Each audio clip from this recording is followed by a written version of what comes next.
program. The on-site solar paraboloid concentrator is the largest and the first in the global hospitality industry, available here. We're also talking about the indoor air quality, and to enhance it, we've got advanced air purification systems at ITC Moria. Dynamic plaques in the public areas ensure real-time measurement. And if you look around, you will see that the Mint Sustainability Summit is more than an event. It is a celebration of conscious living and environmental stewardship. We've not used any flex. We've used eco-friendly material like jute, wood, bamboo, and MDF, ensuring all are aligned with nature. Our pledge to reduce plastic waste has us adopting glass bottles, which you have all in front of you on your tables. If you look around, the decor materials that are visually there for you to see, they've all been carefully chosen, making it recyclable and biodegradable. Even the generators that are in use are green generators without carbon emission. On your tables, ladies and gentlemen, I'd like to draw attention to the QR codes that we have on tent cards for you to share your experience on the survey page of the Mint Sustainability Summit. You can use the QR code to also see the agendas. These are all small steps that we've taken to ensure that our conference and summit is paperless and sustainable.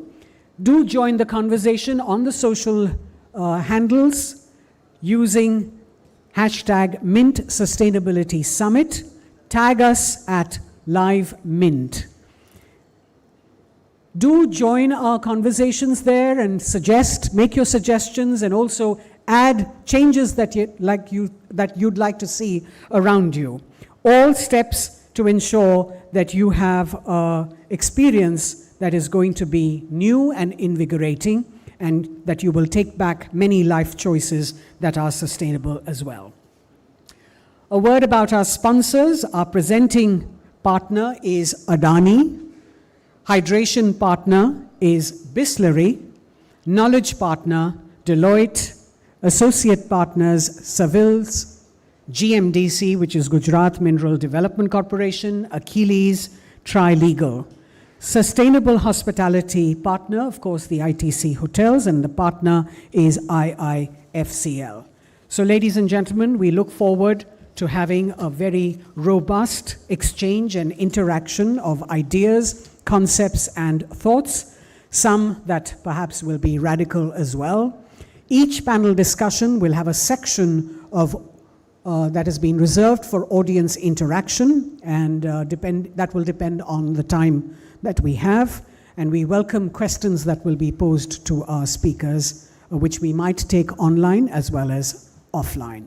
The moderator for each session will control the time and sequence of the questions. So, ladies and gentlemen, we now begin the Mint Sustainability Summit 2024 by inviting the Editor-in-Chief of Mint, Mr. Ravi Krishnan, to please welcome you all.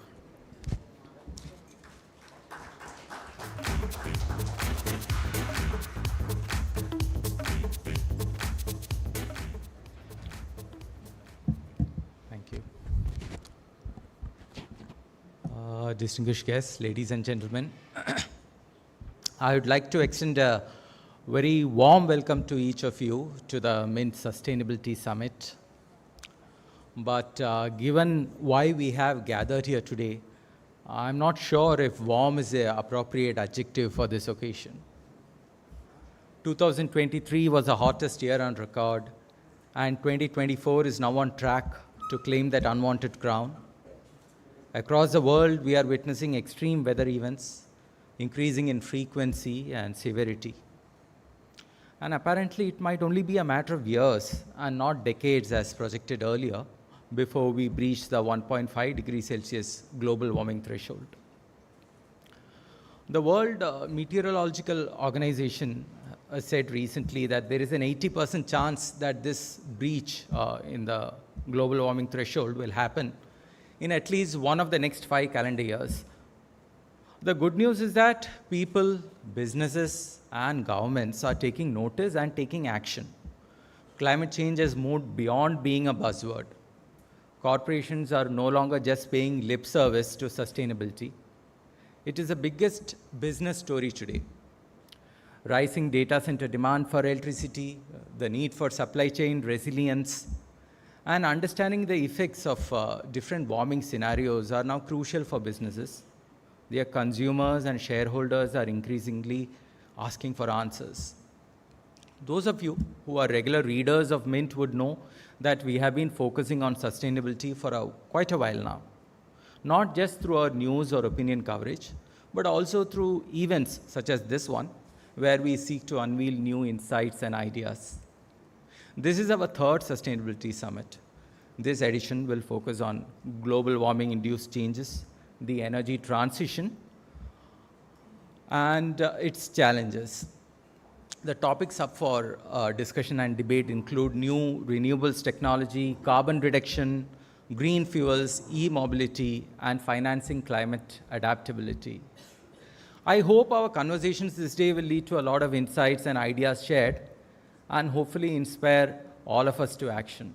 Thank you.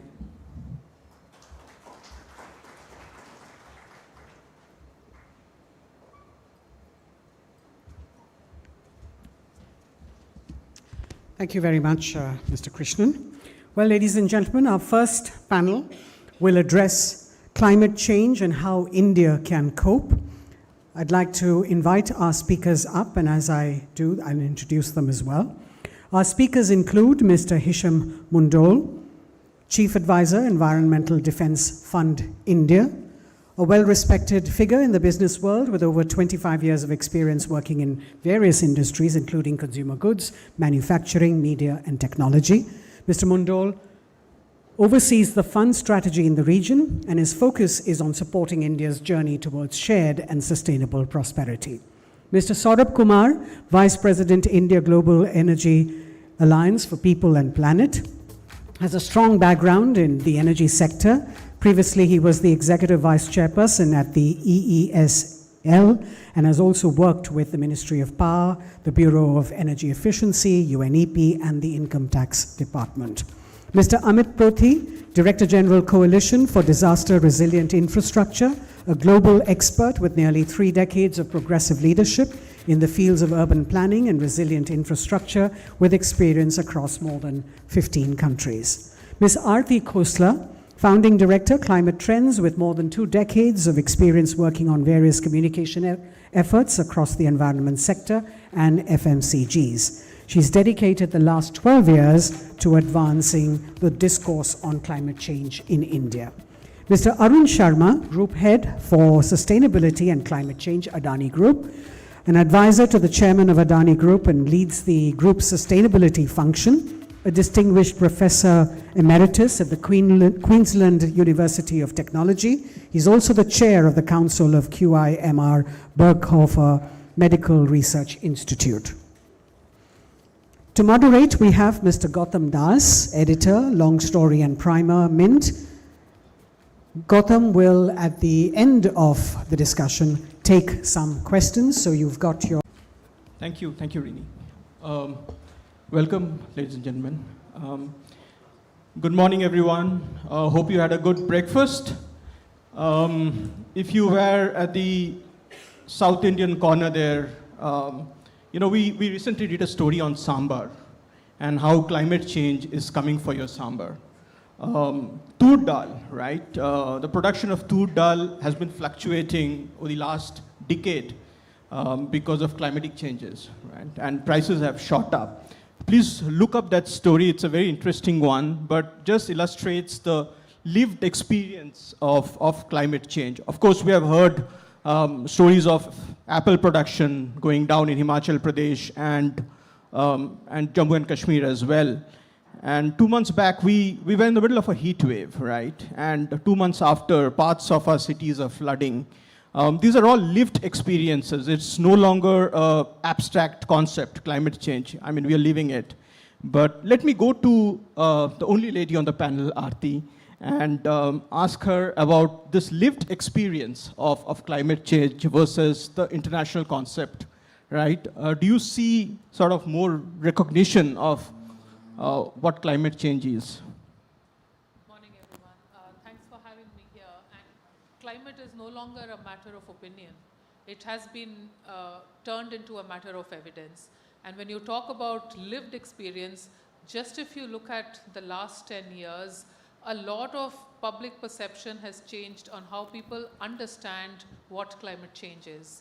Several surveys have shown that when you reach out to large parts of India, whether it's in the Uttarakhand or Himachal or coastal Maharashtra or even small, medium, large enterprises, there is a difference in how people understand climate is affecting their health, their lives and livelihoods. When this heat wave was on and not letting up in the summer season, around May, an agency conducted a survey where they interviewed 12,000 people across all districts in the country. And very surprisingly, about 60 to 70% of households surveyed had one person falling sick in the month when the heat wave was the worst. We reached out to at least 500 households in coastal Maharashtra, and as a matter of fact, we were quite surprised that our understanding of climate is quite less as opposed to how people who are living at the front lines and margins and are the first witnesses of climate are understanding what climate is impacting, how it's impacting their health, how it's impacting the way they think about their children's future, how it's even affecting their livelihood opportunities. The editor spoke about 2023 being the warmest on record. I think what's very sobering and poignant is it's not just the warmest on record, it's the warmest by the most margin. And there has been evidence which shows that people understand climate change. And I will quote, the Yale study, which is quite remarkable because they have been doing this analysis for several years now. Yale has been a pioneer in splitting America into 7 zones. It's called the 7 Americas study, which shows public opinion on climate across a spectrum. On the one hand, you have people that are alarmed and concerned. On the other hand, you have people which are dismissive and disengaged. And when you repeat the same study in India, the reasons can be quite different. I think at least half of the Americans are alarmed and concerned about climate change. Any guesses on how much percentage would be for India? How many people are alarmed and concerned? I was surprised. More than 85% people are alarmed and concerned about climate. And the reasons are not because they understand climate change as a subject of academics or how the Western press writes about it. It's simply because the lived experience is so high. You talked about the summer. It's not just the summer. I think it's our songs, our culture, our script, our infrastructure, our ways in which our civilizational legacies saw what was the fundamental ways to run our lives. Everything will be altered. And public understanding, given how strong it can be in altering even political opinion or policy understanding, will really go a long, long way in how climate is perceived in India. I think the gap really remains on connecting the dots. So much happens in terms of extreme weather events, whether it's the landslides in Himachal or in Tripura or the Wayanad floods, but very less reportage of that really links it to why the reasons are and what climate change is doing to be the driver of these events in the first place. And I suppose if we are able to connect the dots, then public understanding can also just move from information and knowledge to maybe actions and outcomes. Fantastic. And I think the problem, it's easy to understand the problem if you also view it through the lens of numbers, right? And Amit, you work with on the adaptation side, right? How much is the world and India particularly losing every year because of climate change when it comes to infrastructure and building losses? Yeah, thank you so much for having me. First of all, I had an organization called Coalition for Disaster Resilient Infrastructure. So all of us look at infrastructure, all of us experience infrastructure, Our lived experiences are when the electricity doesn't come, or we're stuck in a flood, or a cyclone comes by and our supply chains are affected. So all of these are experiences, anecdotal, newspapers put it out as anecdotal information. Our responsibility, we are a global organization headquartered in New Delhi. We are part of India's ambition to set up a global organization in India. And what we have tried to do is we've tried to aggregate what is the risk we are carrying globally. And we came out with a study last year, and we found that between 600 or 700 and 830 billion dollars is at risk annually because of cyclones. So 6 hazards we looked at: sea level rise, landslides, drought, etc. So when we look at failure of our assets, when our power system transmission lines collapse, or when the airport gets damaged because of a flood, the aggregated cost is 700 to 830 billion dollars, which reflects 1/7 of the annual GDP growth, roughly. Right? That's the amount of risk we are carrying. India itself, we are carrying something in the tune of $38 billion. Now, this is across infrastructure sectors and buildings. This is every year. This is every year potential losses. It's an average annual loss. If you look at the insurance industry, when they set premiums, they're saying in a 10-year period, when you collectively add up the losses and then divided by per year, this is the average. So in a given year in India, we could lose up to $38 billion of our assets. I'm not talking about disrupted services. I'm not talking about livelihood impacts. I'm just saying when your assets, the roads get washed away, all of these asset losses, and about 80 to 90% of that loss is related to floods and cyclone, which have, again, climate change related influences.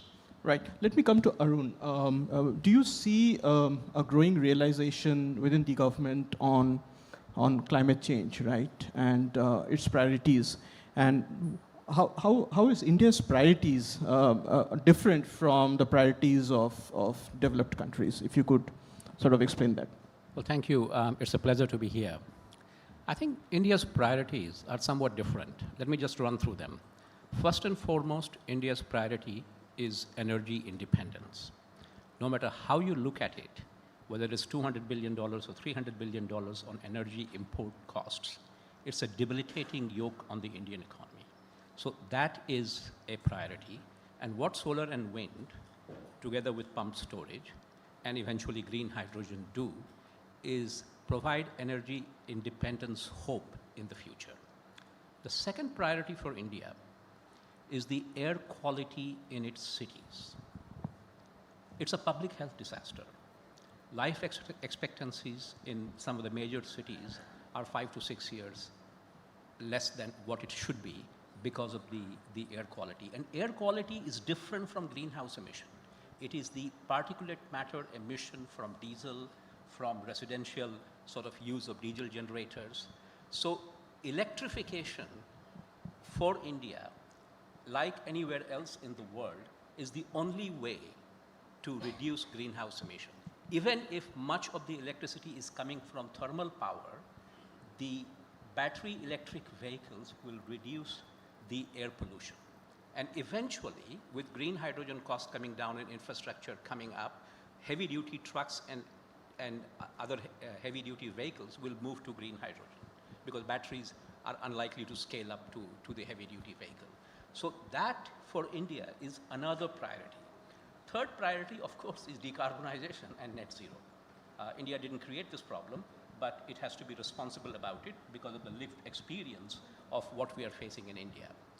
But the fourth priority is, for the first time, if you look at solar, you look at wind, you look at the green hydrogen value chain, and you convert that into green ammonia, and India has serious level of capability in ammonia because it is one of the largest fertilizer economies in the world, it can compete with anyone on the planet in making green ammonia for exports. Who would have thought that India can dare to export green energy, and our chairman has been talking about it, and he's committed to making this happen. So I see the country's priorities as these four. And if you do these things, many of the other things, not all the challenges, but if air quality in cities improves, if we have, if we have energy independence, then the public finances can be used to mitigation and adaptation. And that's how India has to play its game, not be browbeaten by the Western thing that shut down coal or this.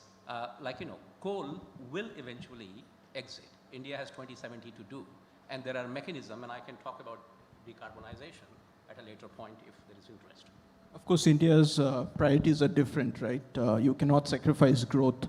So it's a difficult choice. But sort of, if you could talk about how we are doing in terms of decarbonization, right? And what are the challenges that you see as we progress towards that net zero goal? First of all, thank you for inviting me. I completely agree with Mr. Sharma that this is a great opportunity that India has, not just in one aspect that he highlighted, but in several aspects. And let me begin by saying why I'm saying this. India is as Mr. Sharma rightly said, we are a responsible nation. We did not create this problem, but we are a big part of the solution. And why this is a big part of the solution is, if you look at any developed country, and I'll include China into this, in their journey towards being a developed country, they have used cheap fossil fuels to really come to where they are. India does not have that choice, and we don't want to do that choice. And therefore, India has to tread a path which is very different. Develop using, first making green energy affordable, and then developing using that green energy, not just wind and solar, but hydrogen, ammonia, and so on and so forth. So this gives an incredible opportunity to not just show to the world that, but also become a Vishwaguru for the larger global south. And therefore, these energy transitions that we are seeing and we will see continuously have a very important lesson for virtually every developing country in the world. And I'll give you a couple of examples. Look at the PM Surya Yojana that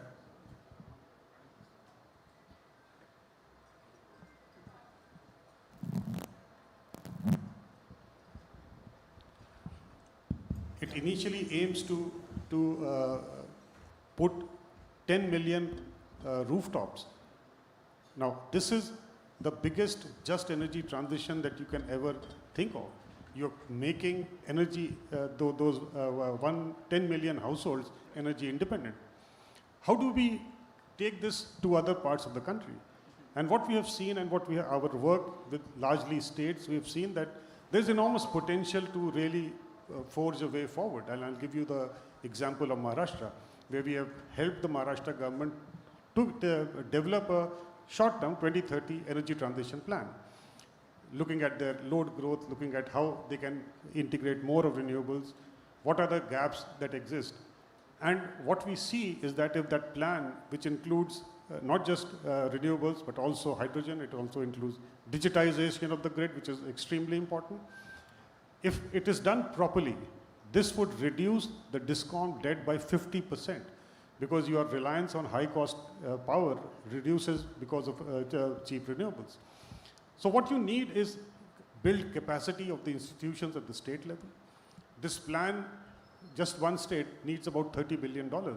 And that's why we need a coalition of people like MDBs, governments, we have the environment funds, philanthropies, all have to work together, have a role to play in creating new models of financing, new instruments of financing, de-risking the sector, because of the $30 billion, nearly 70% should come from the private sector, because that's really more efficient and more.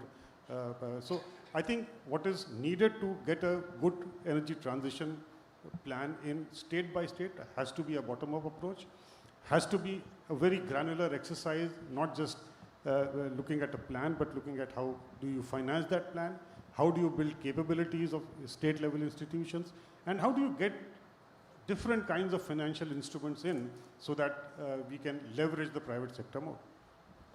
Mr. Mondal, can you elaborate on the financial part a little more, right? We're talking of $1 trillion. Is that what we need for transition? You're asking me?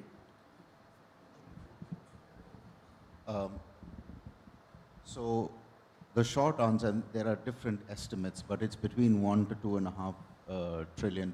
And just one point on that, which is that, and I'm on the previous speaker, climate change is caused not just by what you do today and in the future, but what you've done since the start of the industrial age.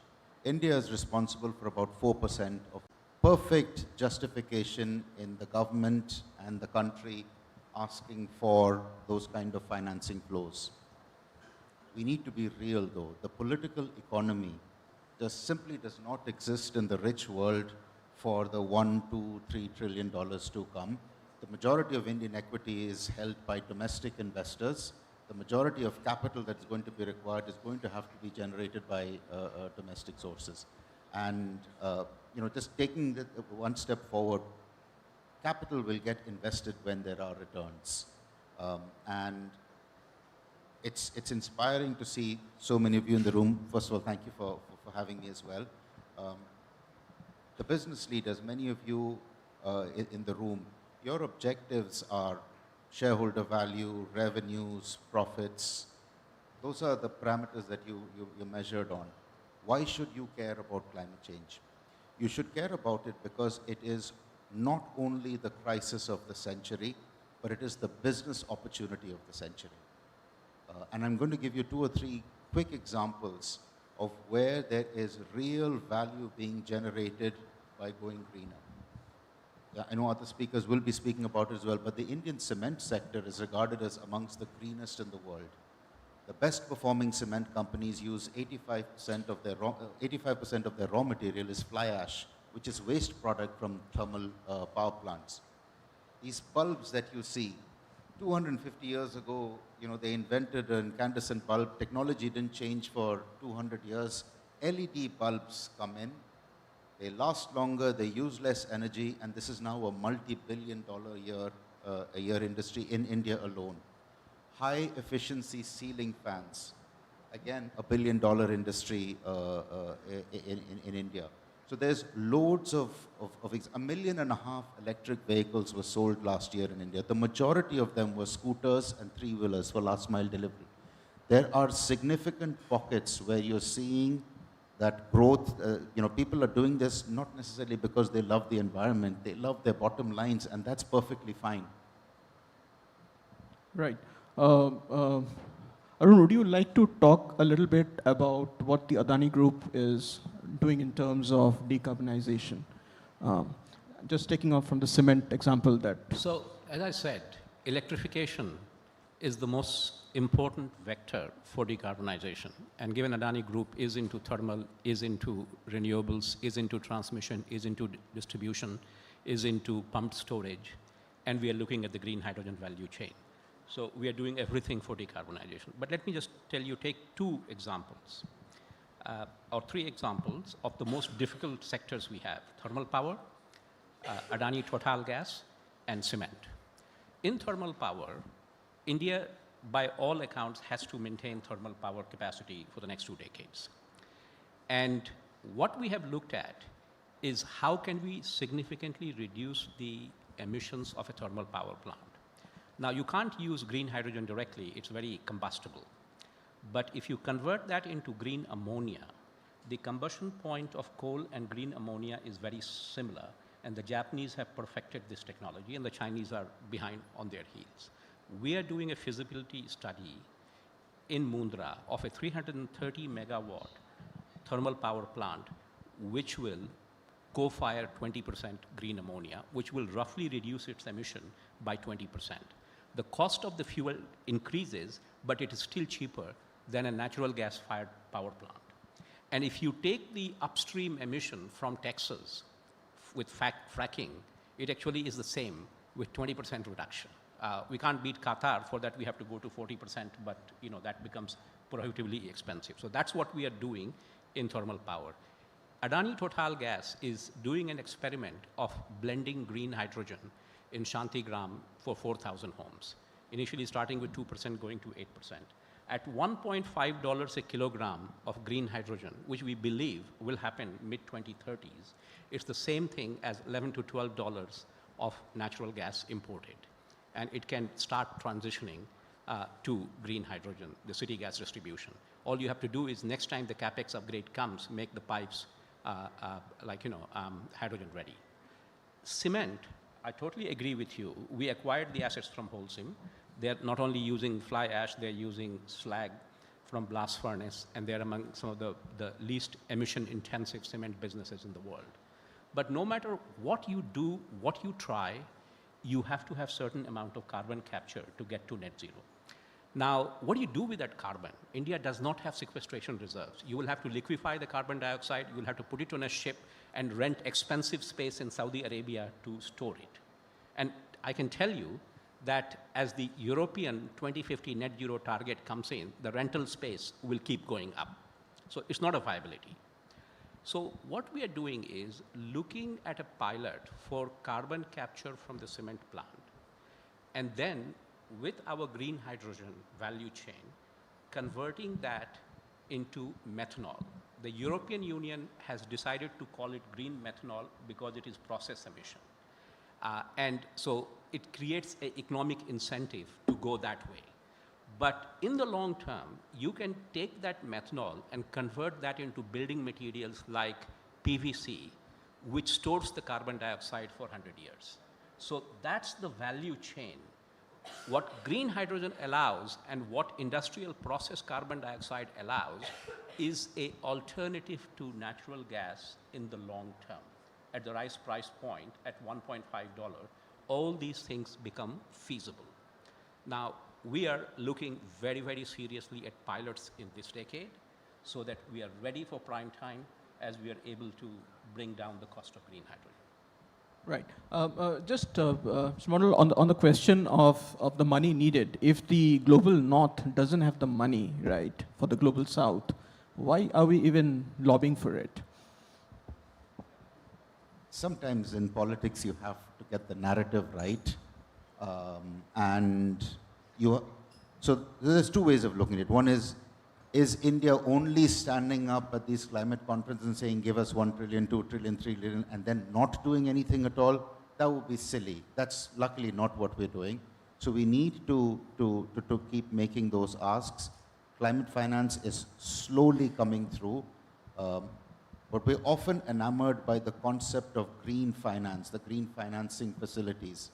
And sure, we need more of that money to come in. But the biggest driver is making regular finance greener, making sure that the big investment shops, the domestic institutional investors in India, start thinking about climate risk. If you're buying into a 60-year, if you're investing capital into a blast furnace for a steel operation, this thing is going to last for 60 years. In 10 years, it's unlikely to be able to sell a gram into Europe. In 20 years, because of both its emission profile and its costs, it's unlikely to be competitive in India. So rework those economics in a different way. There is another reason I just wanted to add, and just building on your point, Arun, on hydrogen. Right now, the cost of hydrogen is roughly $4 to $5 a liter. It needs to go down to $1.5. How is that going to come? It's going to come through investment in R&D. And the one warning sign for Indian industry is we're simply not spending enough as a country on R&D. I'm not talking about climate in general. As a nation, we should be spending much more. We spend as a nation 0.6% of GDP compared to industrial averages of 1.6. The US is at 3.5%. And of the R&D that's spent in the country, 40% comes from the private sector. In industrial countries, it's 70%. So we need more money going into R&D, and we need more private sector money going. Saurabh, do you agree with that? We are under-investing in R&D. I think that's these statistics really are correct, and especially from the private sector side. But coming back to where is the money, and I think one of the major things that has actually started off during India's G20 presidency is this whole issue of MDB reforms. I mean, they no longer seem to be something that is really putting focus on. What we have seen is, and our leadership, including the Honorable Prime Minister, has been saying that the Bretton Woods system needs a complete overhaul. They were designed for something different, and now the challenges of climate needs to make them very, very different from what they are. Having worked in the government for long and dealt with these MDBs, I can tell you, they are becoming completely risk averse.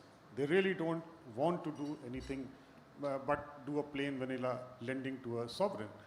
Now, what they need to do is to shift focus from a pure vanilla sovereign-based lending. Instead, the MDB money should be able to leverage private sector, which is currently not happening at all. And therefore, if you see that transitions will happen, we can talk about $1 trillion or $2 trillion. The fact remains, where is the public money? Right. The small little public money has to, as he just said, that you have to mitigate risk and provide enough returns for a private investor so that that volume of money comes in the sector that you are looking at.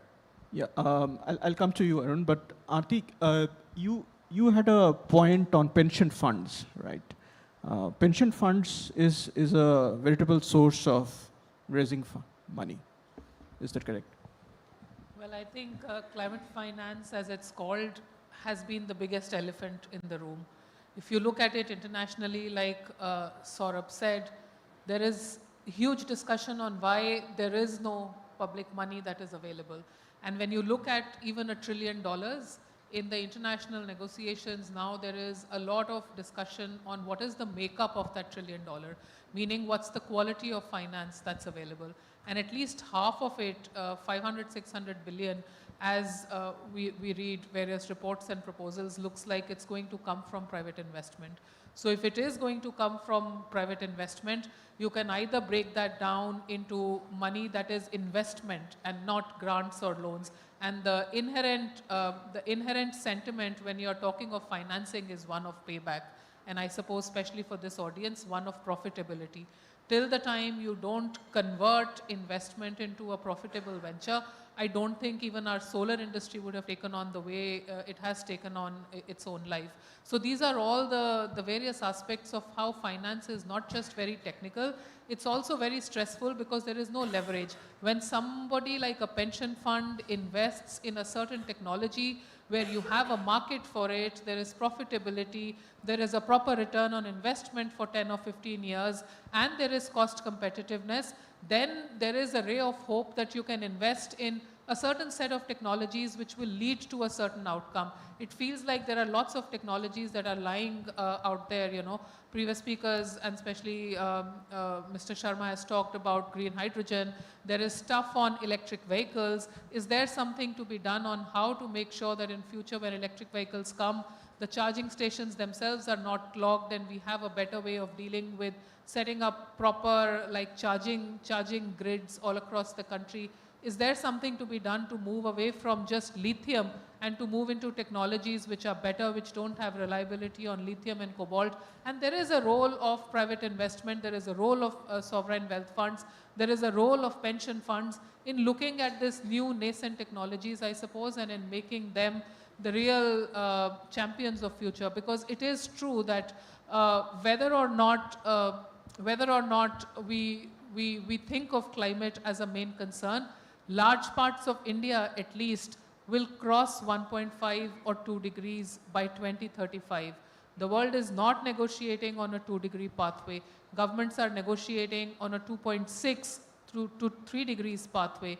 And several models across the world which the scientific community have done have shown that by 2050, when the world has electrified everything and the industry has decarbonized itself completely, we will be 500 parts per million. Today, we are 420 parts per million and we are already seeing runaway climate change. When we become 500 parts per million, large parts of the world will be unlivable, never mind the security and the independence that we need. So I think there is a huge lift that is needed. Any source of finance which can have its market, its cost competitiveness, as well as its return on investments. And this group will understand that better than somebody like me who's not a technical person, is something which should be a case of show and tell on how we should bring more investments and pension funds across the world to play a large part in it. Arun, you had a point on financing. Yeah, just a couple of quick points. One is on R&D. We have to understand that 25 years ago, India and China, R&D capabilities were very similar. But I think what China did was invest in R&D, whereas what India did was produce the largest number of MBAs who had engineering and computer science background. So India has done better in business model innovation and producing globally leading CEOs. The Chinese have done that. I can tell you what happened with photovoltaics. My old university, University of New South Wales, is where the technology for photovoltaics was developed. 90% of the solar modules in the world use technology from there. They took the technology from there and Fraunhofer and invested $160 billion to create a competitive edge that no country on the planet can match. They did the same thing with batteries. What India has to do is can't wait for 25 years, but work with Japan, work with US, work with Europe, combine their R&D with Indian bill of materials, Indian labor costs to create value in these. So almost create a China by using their R&D and the human scale. Now, coming back to finance, let me just tell you, it's total nonsense on the part of the West. If you look at India's economy, the greenhouse emission intensity for US is around 190 million tons per $1 trillion of GDP. For Europe, it's 160 million ton. For China, it's around 580. For India, it's 780. Okay? So no one is going to stop India from adding trillions of dollars of economy every few years. And the easiest way that the West can address climate change is to finance, make the cost of capital for the Indian private sector that has risen up to the policy framework in India to undertake the rollout of renewable. That one single way to make the cost of finance the same will do more for climate change, and they should stop giving you 30 different parameters on ESG. Just one simple thing, make the cost of capital competitive for the private sector to roll out renewables, and that will have the greatest impact. Amit, yes, sorry. So I think I'm going to take it a little bit far away from the cost of capital towards making capital more efficient. Right? I think part of the whole adaptation narrative is, if I look around the room, I don't know how many people actually understand what are the problems climate is posing to you and what do you see as an opportunity. So if you're a business person sitting in the room and you're saying, it's getting hotter, there's more flooding, there's more rainfall, I think looking at your own portfolio of investments and understanding, I'm putting things in for the long term. If I'm putting things in for the long term, how is that climate change going to affect my long-term investment? If you can be ahead of it, and if you can articulate it, I think capital is also scared because there's a whole perception of risk that capital doesn't understand. So as a business, it's an opportunity actually to say, I understand what my long-term risks are, and I'm already taking measures today to address them. That may attract you more capital because you're already doing it compared to others. That's the long term. In the immediate, this was the hottest year, and maybe next year will be the hottest year. How is your business practice suffering? Where are your employees coming from? Who's looking at your own complete list of people? All of us can be in air-conditioned rooms, but you've got staff working for you in the construction industry and other industries. Is the productivity suffering? There's enough studies to show that productivity does go down when it gets hotter. So how do you improve your business practices where you're addressing that extreme heat problem to make sure that your construction worker is not suffering? Part of it is, where is the innovative opportunity? I think we're sitting in one of the countries where heat has been around for a very long time. This is an opportunity to come up with solutions that we can actually export to the world. I had a chance to work in Athens, Greece. It's going to be the hottest city in Europe, and we're talking about 34, 35, 36 degree temperature. Delhi has dealt with 45, 46, 47, right? So how can we put together these solutions? And I'm actually challenging the business community to say, don't look at heat as only a problem. Also see what have we been doing differently. Is it our business practices? You know, we are not shipping or we are not moving goods at a certain time. The last point is around supply chains. You know, I'm sitting in the infrastructure space. All of you are relying on your goods, services to be, you know, the whole supply chain connectivity. You're relying on infrastructure, good infrastructure. Pay a little bit more attention to see how do we secure that infrastructure for the future so your own supply chains are not getting affected. Actually, Delhi breached 50 this time for a day or so. But we can take some audience questions. We have a few minutes. Any questions for our panelists? You can just raise your hand. The gentleman over there in white.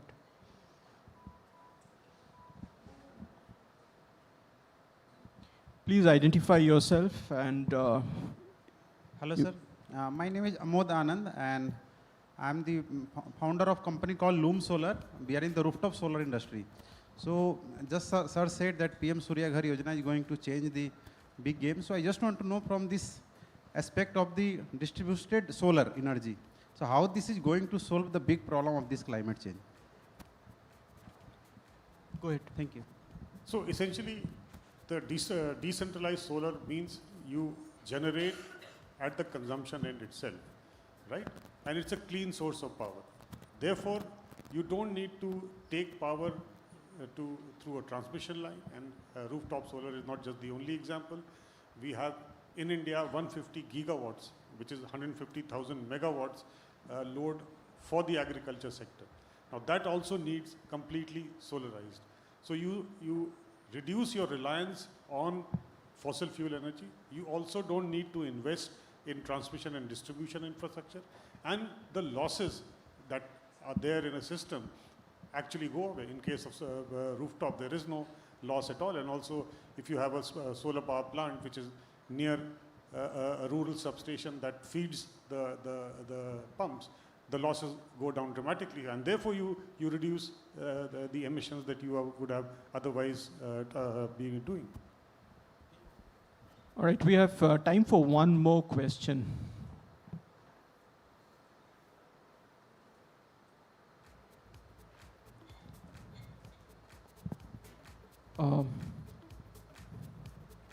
Yeah, at the back, please. Yeah. I see a hand, but I can't. Right. Okay. Please identify yourself.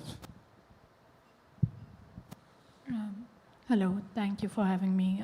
My name is Kalyani. I'm a freelance consultant working on sustainability and international relations issues.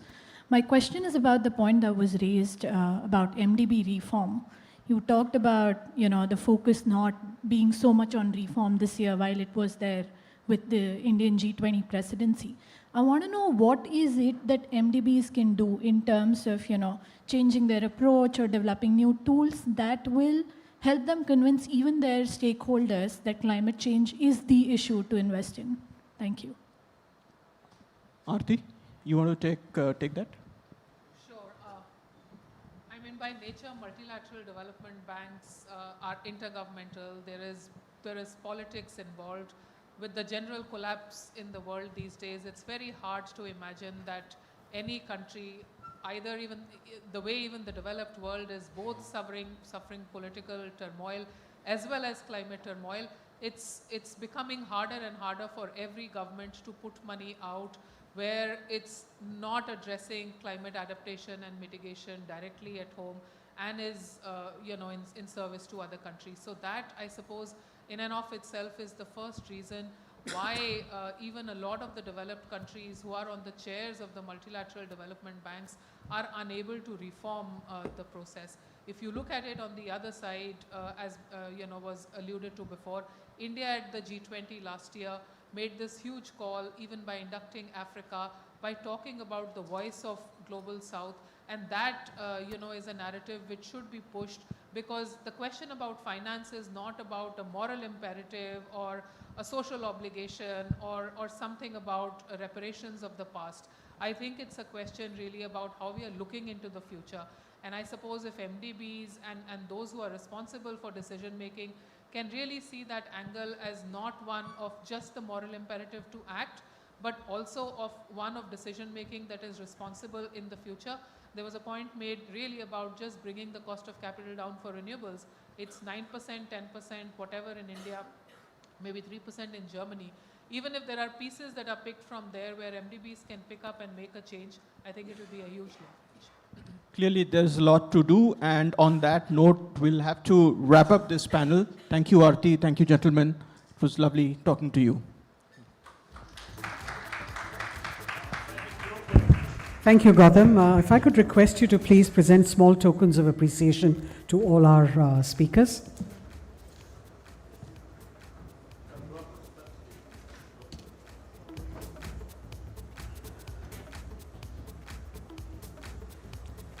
Gautam, do us the honors of presenting each of our speakers with a small little green plant, adding to all our green measures.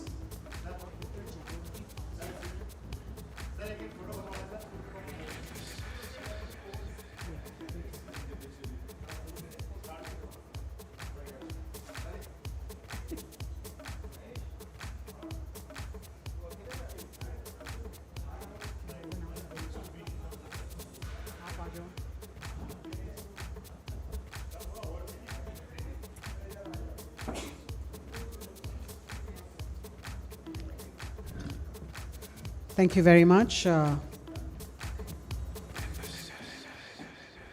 Thank you, discussants.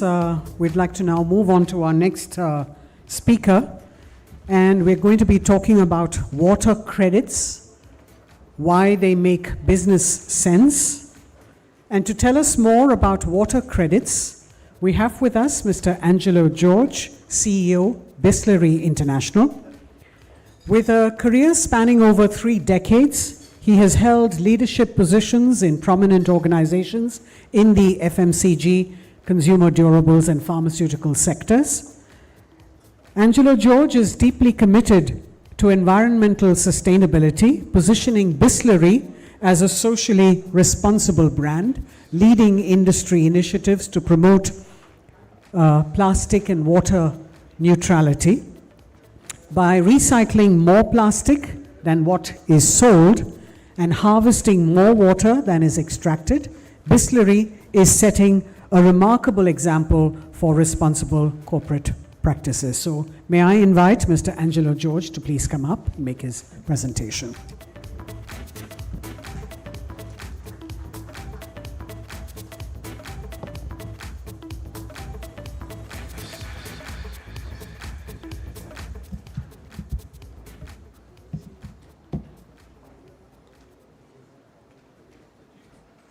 Thank you, Rini.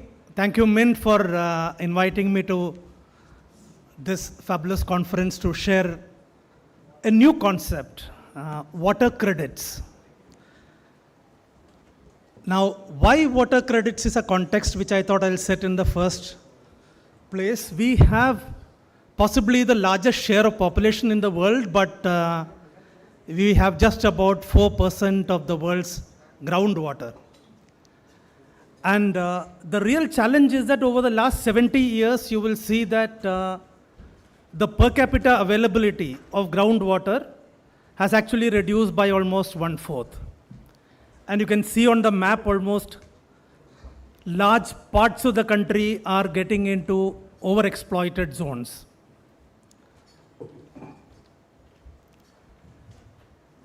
Now, one of the challenges is if we continue exploiting the groundwater that's present, we are going to be having a problem very soon in terms of availability of drinking water.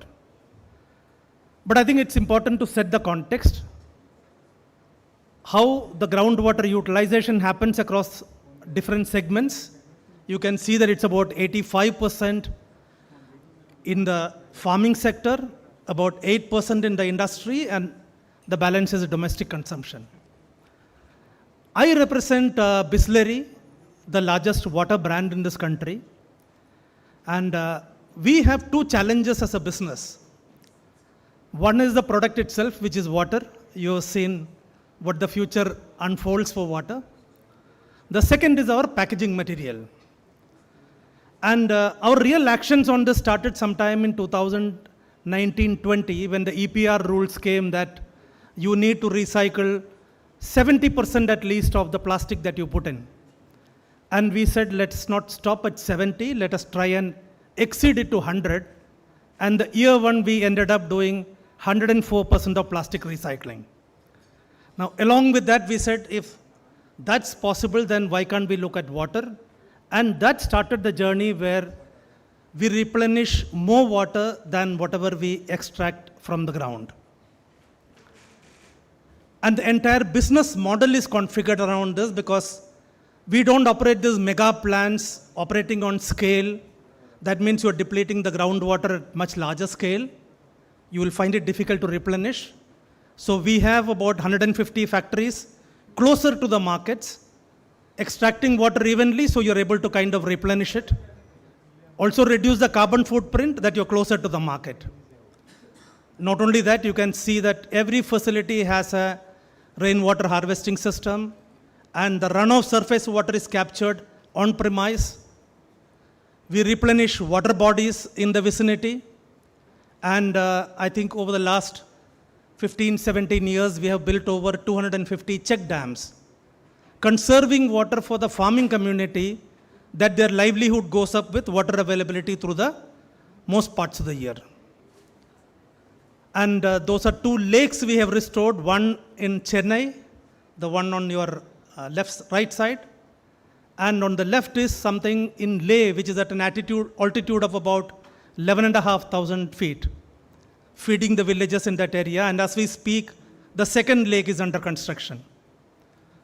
So we have been speaking about water as an issue for us as a business, and one of the discussions I have been having with the chairman since 2019, when I came on board, is that he was always passionate about talking about water credits. He said, carbon credits has become very interesting. It's become almost the norm across the country and the world. And why is it that people are not talking about water credits? So we thought about this for a couple of years. Then we said we have to do something about crafting a framework for it. But as an organization, we don't have the capability. We don't have that understanding. So let us rope in academic people, experts into this, try and understand this better, the entire gamut of carbon credits and the relative application into water area. And if water conservation can be rewarded, what is the method in which can be rewarded? Can a model be developed around it? And that led us to collaborate with Terry, Dr. Arun Kansal and team, fundamentally looking at trying to understand national and international policies on water management, a methodological framework to determine impact-adjusted water footprint, and I'll explain it a little later. Also try and test this concept in 2 units of Bisleri in completely 2 different scenarios, and then provide a toolkit for the industry where it can be adaptable across different industries. Interestingly, we started this project in 2022 November. Interestingly, last year, the Honorable Prime Minister declared Mission Life, the 7 categories on which environmental friendly actions by individuals or cooperatives or corporates would get rewarded on the lines of carbon credits, the framework and the methodology being established, and the platform. Now, for us, it is very interesting because we have just done that work in time. And water sector, this is the definition that the government has given. Conservation, harvesting, and water use efficiency, including reuse, should be rewarded. But obviously, there is an equivalence factor in terms of resource requirement that need to be done. Let me put the context on this. Saving water in a monsoon-rich Kerala versus saving water in Rajasthan need to be rewarded differently. And that's a challenge which we try to understand. So both carbon credits and water credits ideally should provide economic incentives for people to conserve things which are critical for environment. But from a characteristic standpoint, you can see that while carbon is universal, whether we release carbon in India, Singapore is going to get impacted, but water is largely a localized phenomenon limited to what we call as a watershed. And that's the one challenge. Again, depending on the seasons, the water availability and quality had an issue. So you have to factor that in your working. The markets obviously are not established for water credit, but the carbon credit market, which is already established and operating well, gives you a framework to adopt. Now, interestingly, from the Easement Act, going back to the British days, to the latest scenario where water rights and regulations are very disparate across different states. There's no national uniform water policy in that sense. While a lot of attempt has been made to kind of streamline it, and different states have put things together, it is still not a national standard framework. And obviously, to measure savings, you need to have a monitoring mechanism, considering all what you see above. And this is to share with you what is a watershed. It's basically when you're looking at an industry, for example, depending upon where it is located, it needs to be looked at differently. And to define a watershed today, there are advanced technologies available, which we said we should use in our study. The quantum geographic information system and digital elevation model of the US, we use that. We said when we are defining the watershed, let's try and adopt the best global practices. And we went through these three concepts. The first one, when we're talking about water audit, is trying to understand our own water efficiency. But the debate was, should the business be just accountable for process efficiency at a unit, or should they have end-to-end accountability of the business and the water footprint that the business creates? Which takes you to the next two things, which are virtual water. If I'm using a particular packaging material for selling Bisleri, the water that goes into that packaging material and the production of that, and the transportation to my plants, and the final transportation to my consumer needs to be factored as a water footprint for my business. And that's what you see across the three blocks. So accounting for the green water, suppose I was using something which a product related to agriculture was being used in my formulation. Then the green water which is embedded in the soil, I need to account for. The surface and groundwater, and if I'm using effluent treatment, then the gray water will need to be accounted for. Now, when we did this study, we also found out that globally there were interesting models which were there. China, Kenya, and Morocco are the three countries which have done some amount of work on this. Fundamentally, trying to understand, trying to retain the runoff surface water, recharge the groundwater, and curb the sedimentation in reservoirs. I was just listening to the conversation in the previous session. These people have also done, the downstream beneficiaries have created an investment fund to benefit the farmers, because the farmers' initial investment versus returns are going to be, there's going to be a gap. So this investment fund was going to bridge that gap for the period in the early settling time. So this is what our water footprint study was, covering the operational water footprint, the overhead operational water footprint of the plants or the facilities, the supply chain water footprint, and the overhead supply chain water footprint. We took only energy in this because your warehouses were very disparate across different places. So we took two plants. One is the water scarce area in Sahibabad. The only water body was the Ghazipur drain transporting the drainage of the Delhi city. And you had a water sufficient area, Kamshet, near Lonavala, where there are lakes and rivers nearby our plant. You can see that this is the final summary. I've just put the Sahibabad study over there. You can see 84% of the production-related water consumption was compensated by harvesting of water at the plant itself. you can see the green dotted place. But we have also taken the ingredients and the packaging, which is the virtual water that's got captured. So the other two findings which we have in this was that if I use solar energy, my water footprint comes down by almost 6%. And I have these glass bottles which you find on the table made in Saibabad. If I were to convert them into PET, then my water footprint of Saibabad comes down by 17%. So there is a trade-off. When I'm using glass, you can see that the water footprint actually goes up. Now, that's a formula for working. Don't fret over it. We have got it on our website and the Terry University website. So to create a final 1 liter of Bisleri, normally at the factory, I require 1.08 liters because I have a 92% efficiency in terms of conversion. But when I account for the entire full line from packaging material to reaching to the distributor, I require almost 14 liters of water at Saibabad and about 10 liters of water in Kamshet. So that's really the cost of a product in the true sense, the water footprint. And you can see if I were making a soft drink, including the gray water and the green water, which is related to the sugarcane, you will notice that I would have required 50 liters of water to produce 1 liter of a soft drink. And I've used public domain information, the study which has been done by them themselves.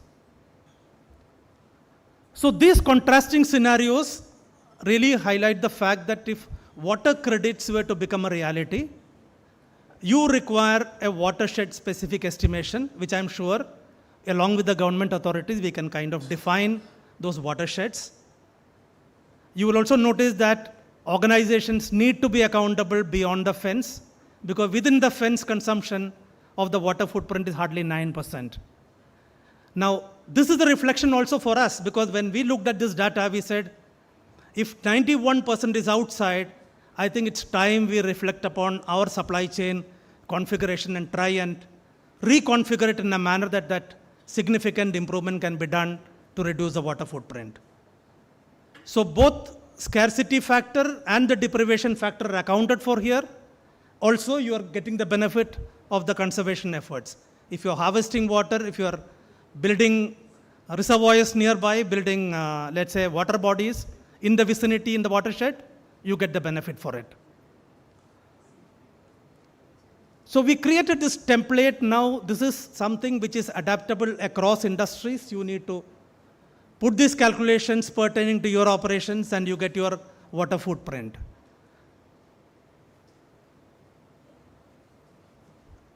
So in summary, it's about impact adjusted water footprint as the basis for calculating the savings.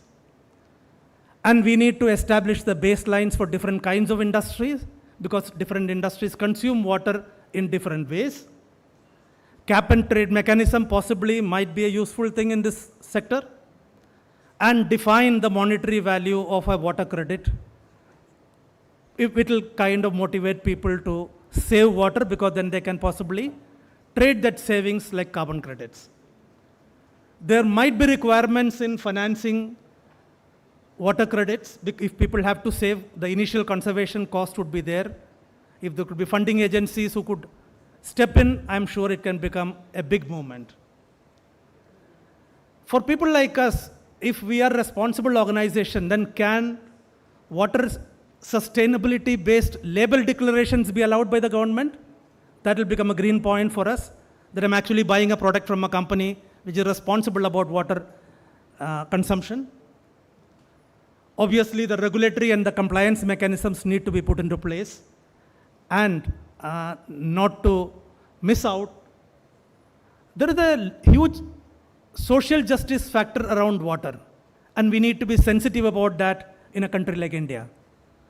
So we should prevent the overexploitation, because if people start seeing that there's a good avenue to make money, they should not end up at the cost of somebody else and making their lives miserable. And finally, 85% of the water consumption or the groundwater extraction happens in agriculture, and it is time for us to actively think about looking at water-prudent crops and water-efficient cultivation methods.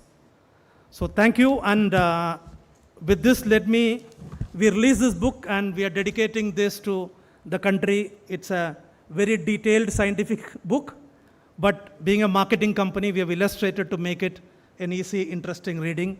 And it's available on our website and the TERI website, and we are in discussion with the government to see if these models can become useful inputs for establishing something called water credits. We depleted 25% of the groundwater in the last 70 years.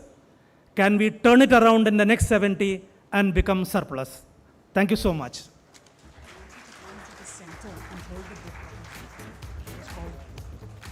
Thank you very much, Mr. Angelo George. I'd like to request the Deputy Managing Editor of Mint, Mr. Alokesh Bhattacharjee, to please come up and present Mr. Angelo George with a small green token, as well as perhaps put it on record, the book that he has in his hand. Thank you very much. There were lots of valid points that were presented to us. We are moving on to our next speaker, ladies and gentlemen. The world may face a water crisis in the coming years, and with some estimates suggesting that by 2025, half of the world's population could be living in water-scarce areas. To help us understand how to prepare for the upcoming water crisis, we have with us Mr. Anuj Kamal, Commissioner, Department of Water Resources, River Development and Ganga Rejuvenation at the Jal Shakti Ministry. He has almost 3 decades of work experience in water resources project exploration, hydropower development, industrial wastewater treatment, reuse of water, irrigation projects, flood control works, micro irrigation works, etc. So I'd like to invite Mr. Kamal to please join us, and with him we've got the senior correspondent Mint, Pooja Das, who will be in conversation with Mr. Anuj Kamal after Mr. Kamal has addressed the audience. Mr. Kamal first. Pooja, would you like to take your seat?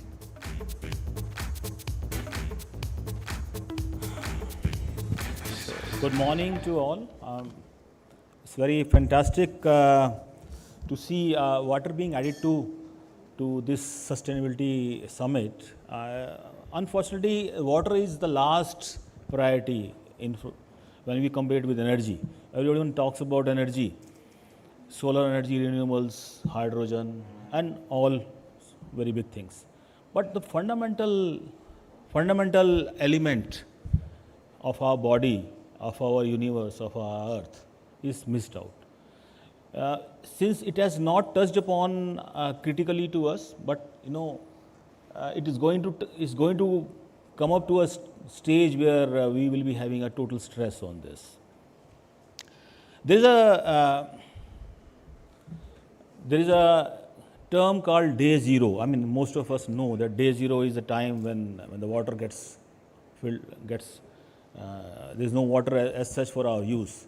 It has happened many times in the world. Johannesburg has been a case study, and latest it was in Shimla, where we have seen a horrible pictures where there was no water for the city. The climate sustainability, climate change, I mean, it cannot be complete without understanding that water is the core and center of all these things. We can't do anything.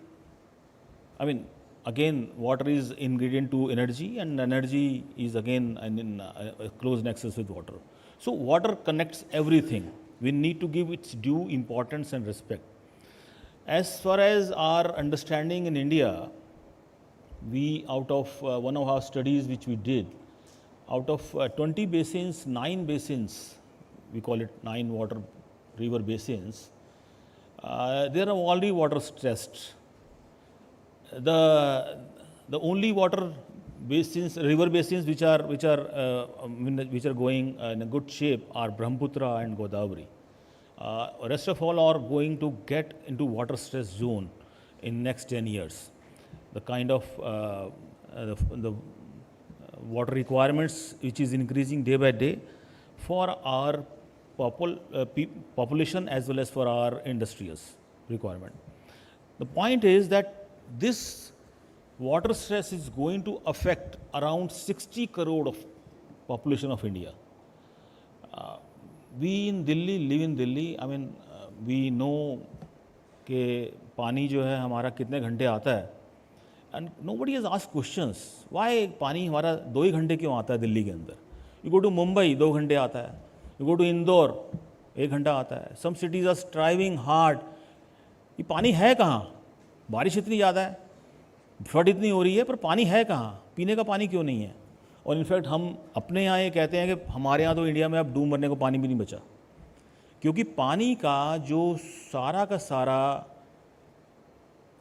Use और users के बीच में इतनी conflicts हैं कि पूरा का पूरा पानी की हर बूंद पे किसी न किसी का नाम लिखा गया है, वो लिखा जा चुका है. आगे आने वाली सारी फ्यूचर जनरेशंस वो पानी कहाँ से लाएंगी, कैसे लाएंगी, ये एक बहुत बड़ा क्वेश्चन आएगा.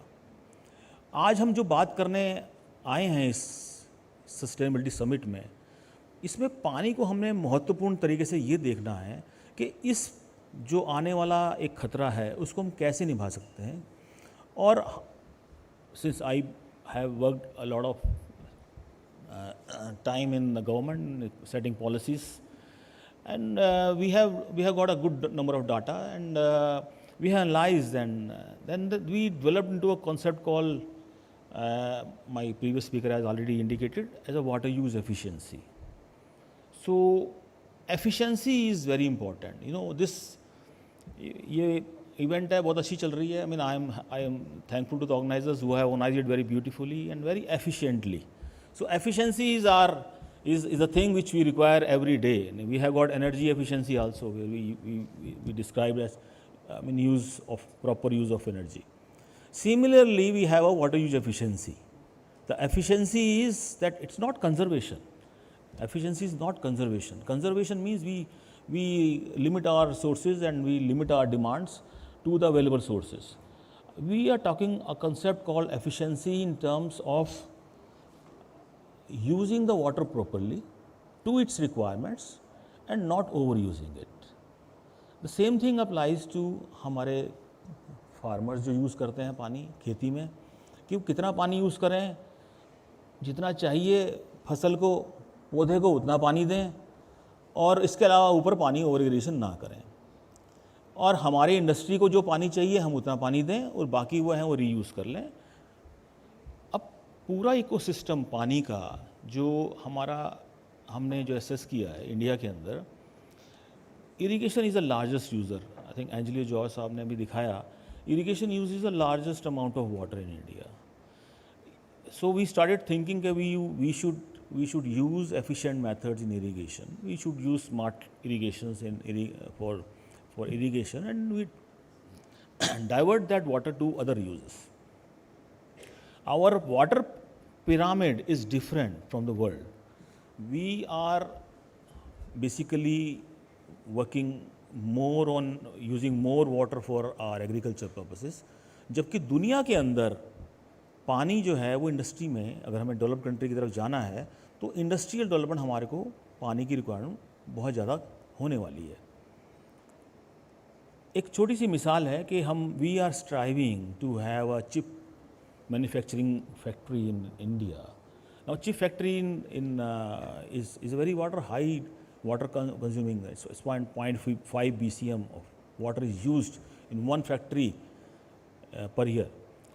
सिमिलरली अगर हम डिस्प्ले सिस्टम की तरफ जाना चाहेंगे, मोबाइल के डिस्प्ले सिस्टम की तरफ हमारी बड़ी आस है. हम चाहते हैं कि हमारी वहाँ फैक्ट्रीज जो हैं, इंडस्ट्रीज जो हैं वो यहाँ लगें, तो उसके लिए भी बहुत high demand, around 1 BCM water is required for this.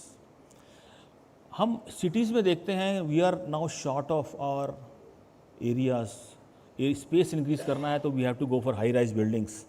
अब हाई राइज बिल्डिंग्स में जाना है तो हमारे को 25 स्टोरी 30 स्टोरी के लिए, who is going to give the water to them? Are we water sufficient? Are we going to get the water? So the need is to have a understanding of water use efficiency, and link it with energy efficiency, because both the things go merrily well. There are many ways in which we have to see that efficient use of water has to start with the source. Source is very important. We have got groundwater. Last the George साहब ने दिखाया कि groundwater and surface water are two sources of water in India. Groundwater is in critical state. There are around 27% of blocks, we call it blocks, all over India, which are in critical shape. Now we have got a policy of solar pumping. Now people from industry are sitting here. If farmers are getting solar pumps and they are exploiting the groundwater in those critical areas, what is going to happen? So we did a study and we told the MNRE people also. 7.5 HP का pump लगाते हैं, एक farmer को, individual को दिया जाता है, और एक दिन में वो करीबन 1.5 लाख लीटर निकाल देता है। 1 हेक्टेयर में गेहूं की खेती के लिए 40,000 लीटर मैक्सिमम पानी यूज़ होता है 120 दिन में, वो एक दिन में निकाल देता है। तो we have to understand the whole ecosystem where we are working. You see, we have to create certain, we don't push, I mean, my address to all of you is, we should not push the things for the benefit of you, I mean, for one sector. We have to see the whole sector as such, see the whole India as such, that one thing may be affecting the other sector badly. Saudi Arabia has been, has been the largest wheat exporter of the world. I mean, you may be finding it totally amazing to know that Saudi Arabia was the largest wheat exporter of the world till 2000. And then when they realized that they have just no water left, all its underground reservoirs are getting empty, they immediately brought the policy of stopping it. Now it is the largest importer of wheat, and India is the largest exporter of wheat to Saudi Arabia also. So we should learn from these examples. There are many ways in which we need to address the issues. The point, I mean, there is another dimension which we add, we call it technological interventions. We tell that technologically we can bring more efficiency. But efficiency has, efficiency is a human factor involved in this. Involvement and behavioral changes are a very important concept in efficiency. We can't bring out any change until unless we make it people aware, unless we make the stakeholders involved. We can't involve a large change of policies without making the people understand. No, we are going in a solar and wind in a way, but I mean, again, we need to create a system where our energy demands are matching to our energy production or renewable productions. Because in the night, we again need to store that energy. And that will again, using energy and, cycle that. The point is that we have to work out a mechanism where we just, work out a whole ecosystem. And I mean, my request would be that you should not lose the sight of water as such. The water can be, we can actually use the efficiency method in water to bring more economical development of our country. Until unless we link those two factors, we can't just do it in isolation. We are going to be energy decarbonized. 2030 is our goal for our decarbonization, for our renewables. But we have to see that our water sustainability remains as our top priority. We have got to understand that technologically, regulatory mechanism, in terms of creating some baselines and benchmarking, in terms of some auditing, we need to create all those paradigms to understand that we remain a water secured country in the world. We have to see that we have got some awareness campaigning जो हमारे लोगों को बताना है, जिसके अंदर हमें involve करना है, and forums like these, they should not miss out the water story in all our sustainability events. So I close my speech at this point in the allotted time. So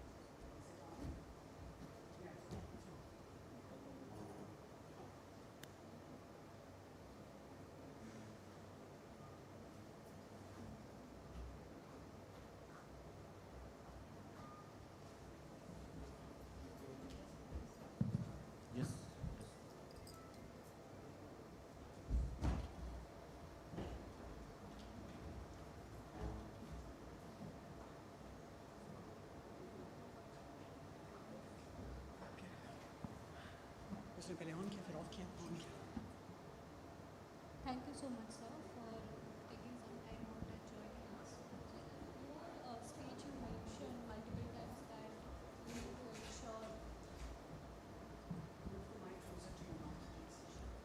we need to ensure water availability, given that our groundwater level is depleting, and by 2031 I think it is going to drop further to 1,367 cubic meters.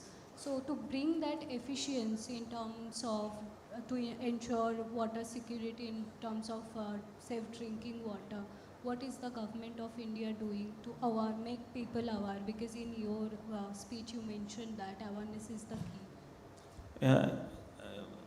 First of all, you see, water, the largest consumer of water in India is irrigation.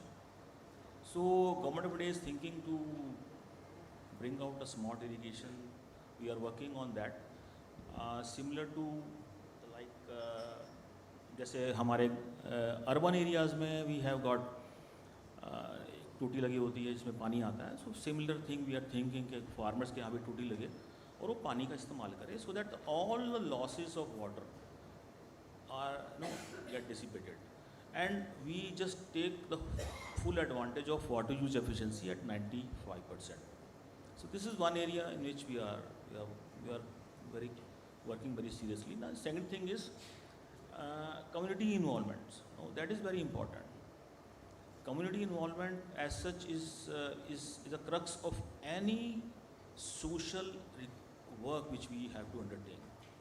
Until unless we involve those people, until unless we just tell them that water is their economic good. For example, people in West Bengal, like अभी Anjali George साहब ने बताया था पिछले दिन water credits. Now water credits as such is a concept which is going to be developed in India, and we are also looking forward to one day where will have water exchanges also, where water saved will be exchanged to somebody in other areas, other water starved areas in India. So that part is one thing. In West Bengal, I went to one village in Sundarbans, and the farmers were trading water. They said, you take my pond, give me the money because I don't want to use this pond this season, and you can do it for aquaculture. And you can take that water to your farms also. So this is actually happening. I have seen in almost all the parts of our country, in Maharashtra also, in Tamil Nadu also, in Kerala also. I have seen this trading has been taking place, but this is at a very local level. Now, making the farmer to understand that water is secured is very important. The value of water is that we need to make I'm using this forum again to make everyone, like in our हमारी balcony में भी garden है, हमारे घर पे भी garden है. पानी सिर्फ पौधे को चाहिए, मिट्टी को नहीं चाहिए. With this basic mantra, I think we can save a lot of millions of water in our home also, in our country also. There are a lot of studies which have indicated that X amount of water can be saved. I mean, this is all available on internet. I will not go deep into that. So, sir, since you mentioned that water efficiency is required, and when we talk about using water efficiently, agriculture is the first sector that comes in our mind.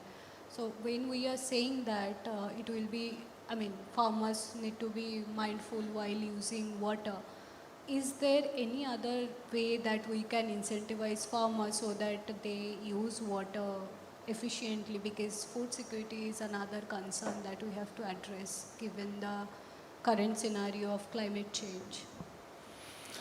देखिए, climate change का सबसे बड़ा नुकसान हमारे यहाँ होने वाला है वो फार्मिंग सेक्टर में होने वाला है. लार्जेस्ट एम्प्लॉयमेंट उसी के सेक्टर में है. लार्जेस्ट जीडीपी की भी अच्छी इन्वॉल्वमेंट है एग्रीकल्चर की. तो क्लाइमेट चेंज का कोई भी असर आएगा, वेरिएबिलिटी का कोई भी असर आएगा, फ्लडिंग असर आएगा, ड्रॉट का असर आएगा, मानसून का असर आएगा. इनफैक्ट वो सबसे ज़्यादा वहीं पर आएगा. तो they are more intelligent, people are more intelligent, farming community is more intelligent to conserve water. अगर आप उनको पानी कहीं भी दिखा दोगे तो फार्मर्स जो होते हैं वो पानी कहीं से भी खींच के ले आते हैं. और my point is that we have to understand that water is to be used for productivity.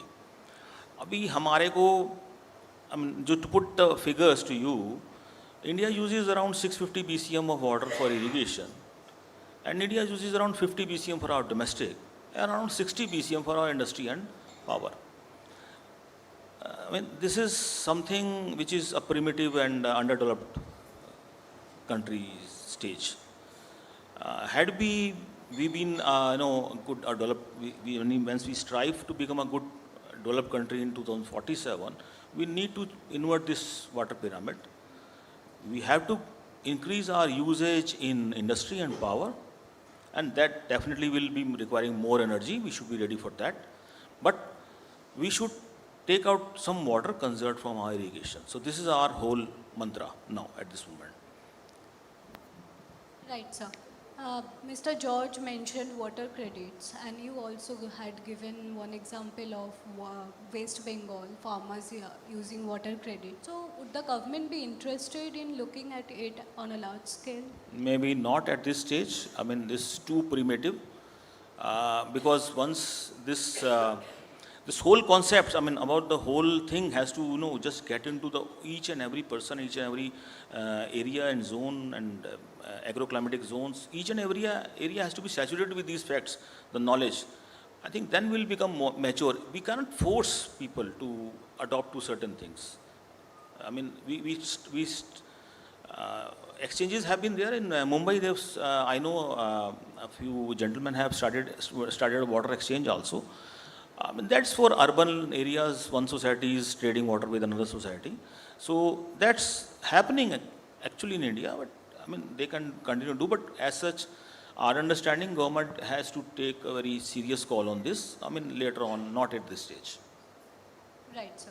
So one question, given the current scenario of climate change, we are recording extreme heat and severe climatic conditions, more rainy days, but the precipitation level is not that much. I mean, it's not equally divided. So given such a situation, how could we ensure water availability in this scenario through rainwater harvesting or other systems? देखिए, rain water harvesting is basically we are creating small dams. हमारे पास एक lobby है कि उस dams को oppose करती है. But once we start creating dams, small dams, so those dams we are damming the free flow of water. I mean, my personal understanding is, apart from any government point of view, is that we have to use the water efficiently. Efficiency means doesn't mean that I need to, मेरे को अगर 2 गिलास पानी पीना है तो 2 गिलास पानी पीना है, 2.5 गिलास ना पीऊँ. This is efficiency. इसके बियॉन्ड जो है, बिकॉज मुझे पानी चाहिए इंडस्ट्री को डेवलप करने के लिए, मुझे पानी चाहिए पावर सेक्टर को डेवलप करने के लिए, बैटरीज की फैक्ट्रीज लगने वाली हैं, सोलर हमारी बैटरी स्टोरेज सिस्टम आने वाली हैं, तो उसके लिए पानी, we need to require water requirements for all this industrial development. We are going to get this water, so we have to adopt efficiency in water use, and that is the only thing we need to emphasize for us, for all of us, for in our each and every day use. I mean, that's a basic thing which I understand. We see people using or wasting water unnecessarily. So how do we make them aware and stop as much as water possible? There is some regulatory mechanism also, there is some incentivizations also, there is some disincentivizations also. मेरे ख्याल से local level पे, community level पे, RWA level पे, in our urban cities, we call water user associations, water user societies in our farming sectors. At that level, we need to sensitize them about this efficiency thing. And people do change. I mean, previous in my experiences, I have not seen, I mean, I tell you one example. In Maharashtra, there was a farming community for whom a dam was created. And, unfortunately, the government as such, as usual, they were not supplying water to the canals.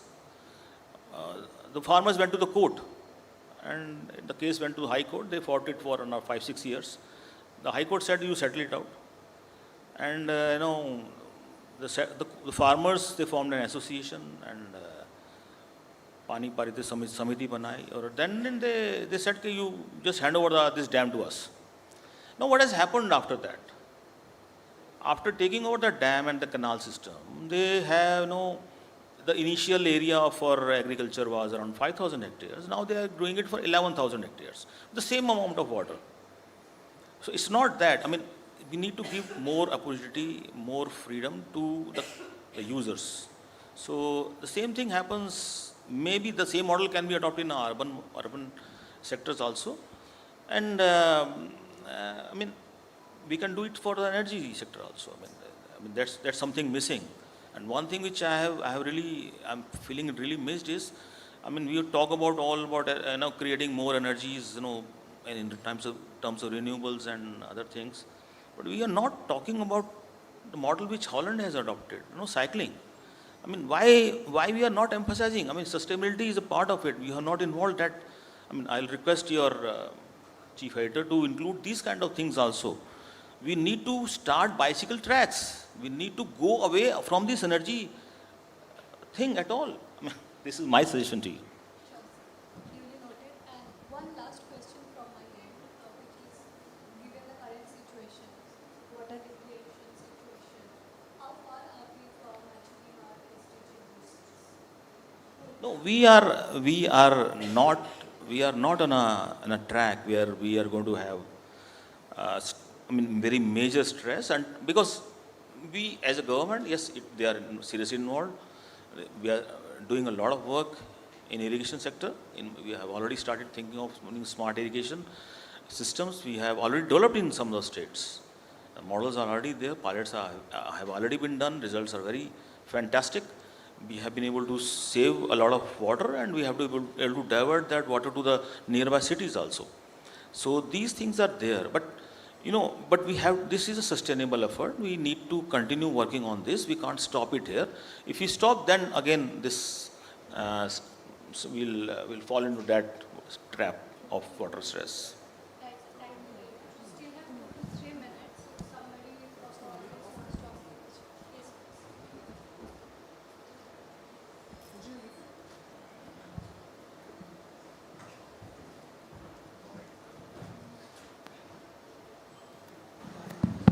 Yeah. Myself, Rahul Sharma. Thank you. Go on. I am a power plant professional.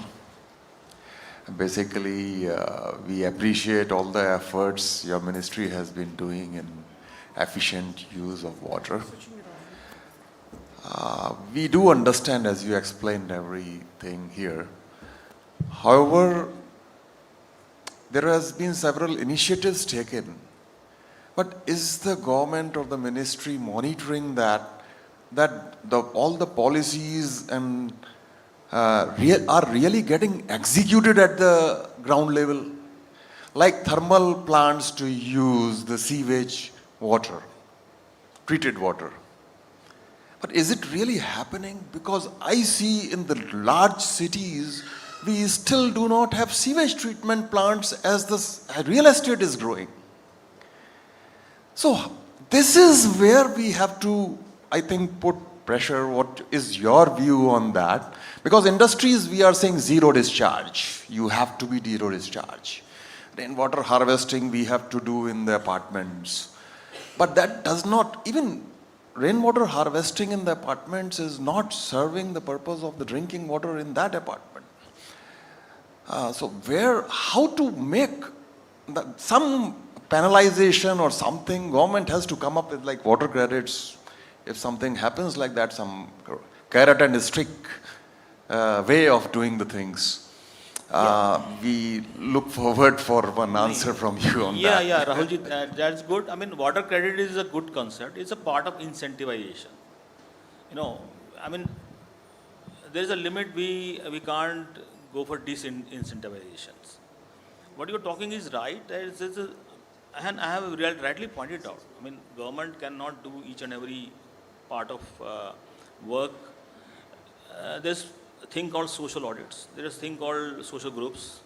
They have to come up and then they have to enlighten the government on many issues. They have been doing it, but I mean more things are required. Like for example, in power sector, you are a power sector.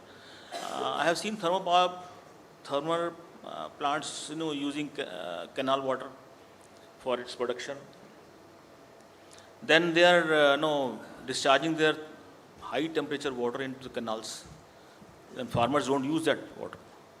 We have been pressing, and I was in Ministry of Power also earlier. So the 2.5 meter cube per megawatt. This we only suggested to the Ministry of Environment to issue. And this is a thing which is happening slow and steadily. It will not happen in day. I mean, right now, once we sleep in the night and wake up in the morning and find that everything is fine. We can do it, but it is a duty of everyone, not the government. I mean, my point is, there are certain vacuum areas we understand in the government that we have to fill up with the social. Water credit is a good thing. My personal take on this is that Mr. George has talked about water footprints and virtual water. I mean, we have done on this idea, I mean, in deep details in many parliament sessions also. And I just want to tell everyone that we don't do trade on water. Please try to understand. We do trade on dollars and bonds. I mean, we don't think that ever that how much water we have used, and I mean, we require foreign exchange. We sell basmati to Europe only for the dollars. I mean, these are terms which are theoretical concern. They are not to be taken, I mean, as such on our policies matter, right? Thank you so much for joining us, sir, and sharing your insights into the sector. Please Thank wait you very for much, Mr. Kamal. If I could request you felicitate. to just remain here. Pooja, if I could request you to please do us the honors of presenting a small token to Mr. Kamal. Very informative address, Mr. Kamal. Ladies and gentlemen, a round of applause for Mr. Kamal. We're now moving on to our second panel for the summit, which is on sustainability imperative. We'll quickly get the chairs and tables up on stage. Is India Inc. doing enough for the sustainability imperative? As panelists, and I'd like to invite them up one by one, we have with us Ms. Smitha Shetty, Regional Director, APAC for Achilles Information Limited, a dynamic and influential leader with over 15 years of senior leadership and management expertise in the global SaaS industry. She leverages her extensive knowledge and practical insights to drive supply chain, due diligence, and sustainable value chain process management. We'll just get a chair for you, ma'am. Joining her is Mr. Anurag Mathur, CEO, Savills India, a UK-based real estate consulting firm. He oversees the company's growth and operations, which are spread across 8 cities in India. Mr. Mathur is actually a trained architect who practiced for a few years in Delhi before moving on to real estate. With his extensive experience in the real estate industry, he remains committed to sustainability and excellence in the built environment. We also have with us Mr. Anup Sahai, Head Corporate Strategy and Special Initiatives with Larsen & Toubro, with oversight of corporate sustainability, corporate social responsibility, IT and brand management and communication. He was also instrumental in guiding the development of L&T Sufin, a new business in the B2B supply chain space for industrial and construction products. Mr. Ashwin Jacob, partner and energy resources and industrials, an industry leader at Deloitte India. He is an experienced consultant who specializes in assisting the C-suite make robust choices around enterprise strategy, organization design, digital strategy, and supply chains. He currently focuses on working with clients from sectors like oil and gas, chemicals, automotive, consumer products, and diversified industrials. We also have Mr. H.C. Vinayaka, the Vice President, Technical, EHS and Sustainability at ITC Limited. Under his guidance and efforts, ITC Hotels has pioneered many path-breaking initiatives and achieved world-class high-performance results in the area of luxury, resource consumption, customer service, safety, sustainability and innovation. He took on the challenge of retrofitting all luxury hotels to leadership in energy and environmental design, which is LEED Platinum standards within a span of just a year. A feat which resulted in ITC Hotels being recognized as the greenest luxury hotel chain in the world, a unique achievement in the global hospitality industry, which is worth emulating. To moderate this panel, we've got Mihir Mishra, National Corporate Editor, Mint. And again, towards the end of our panel discussion, we will take on a few questions, time permitting. Mihir, it's over to you. Thank you. Hi, good afternoon, everyone. So, as part of the research, I just came across a Deloitte survey, Hold the mic closer to you. throws us some encouraging numbers, like about 60%, 61% rather CEOs across the globe look at sustainability, and they're they're hopeful of it. Ashwin, if I start with you, how do Indian CEOs fare? How does India Inc. fare in that study? And if you could elaborate on the India Inc.'s optimism on sustainability. So, Mir, thank you. Thank you firstly for inviting me for this panel. And so far I've really loved the quality of discussions that's kind of happened here. Now, to come to your question, actually our view of the India Inc. subset of that cohort actually is the numbers are substantively higher, right? And one of the things, and I'm going to maybe talk anecdotally here, one of the things that we've seen is that as compared to some of our global counterparts in Western economies, we don't see any climate deniers in Indian CEOs or Indian boards. What is very clear is that pretty much every discussion that we enter into, there is clear appreciation of the fact that climate change is real and that sustainability is 100% a board topic, right? Now, we see this in a couple of ways, right? On the one hand, obviously the Indian regulators kind of brought out BRSR and said, look, the top 1,000 companies have to comply with a higher reporting standard, and which every board recognizes is the minimum that needs to go in. But what we are also seeing is boards want to know what are the opportunities that exist for companies depending on which industry. I think the first panel kind of spoke about it. And they see this in a couple of different ways, right? They see it in terms of diversification opportunities that exist for them to seize and grow. Second, they see it in terms of saying, what are really the risks that their existing core business could have as they look at growth, right?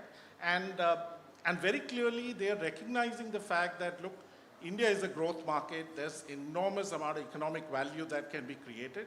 And they want to both seize as well as ensure that sustainability or climate change doesn't derail the growth prospects there. So now if I can ask Mr. Sahai, what kind of opportunities does L&T see in their path towards sustainability? Yeah, so I would speak about two kinds of opportunities in our sustainability journey that we have seen and we are working upon over the last few years. First, to reflect upon what Aswin said, there are opportunities in the journey to sort of creating a positive impact on the environment in reducing our carbon footprint. L&T is essentially an infrastructure and construction company, which I guess most people are aware, but just to make the point, the bulk of the activities is engineering, procurement, and construction. Traditionally, the focus has been on the engineering, getting it right to meet the purpose, and on procurement because a huge amount of materials are required. But now with the focus on how we are consuming energy, what are the types of energy, are our equipment efficient, is there a way to reduce energy consumption, or to switch over to less carbon sort of impact fuel. All that also has a positive impact on the operations and in terms of cost efficiencies.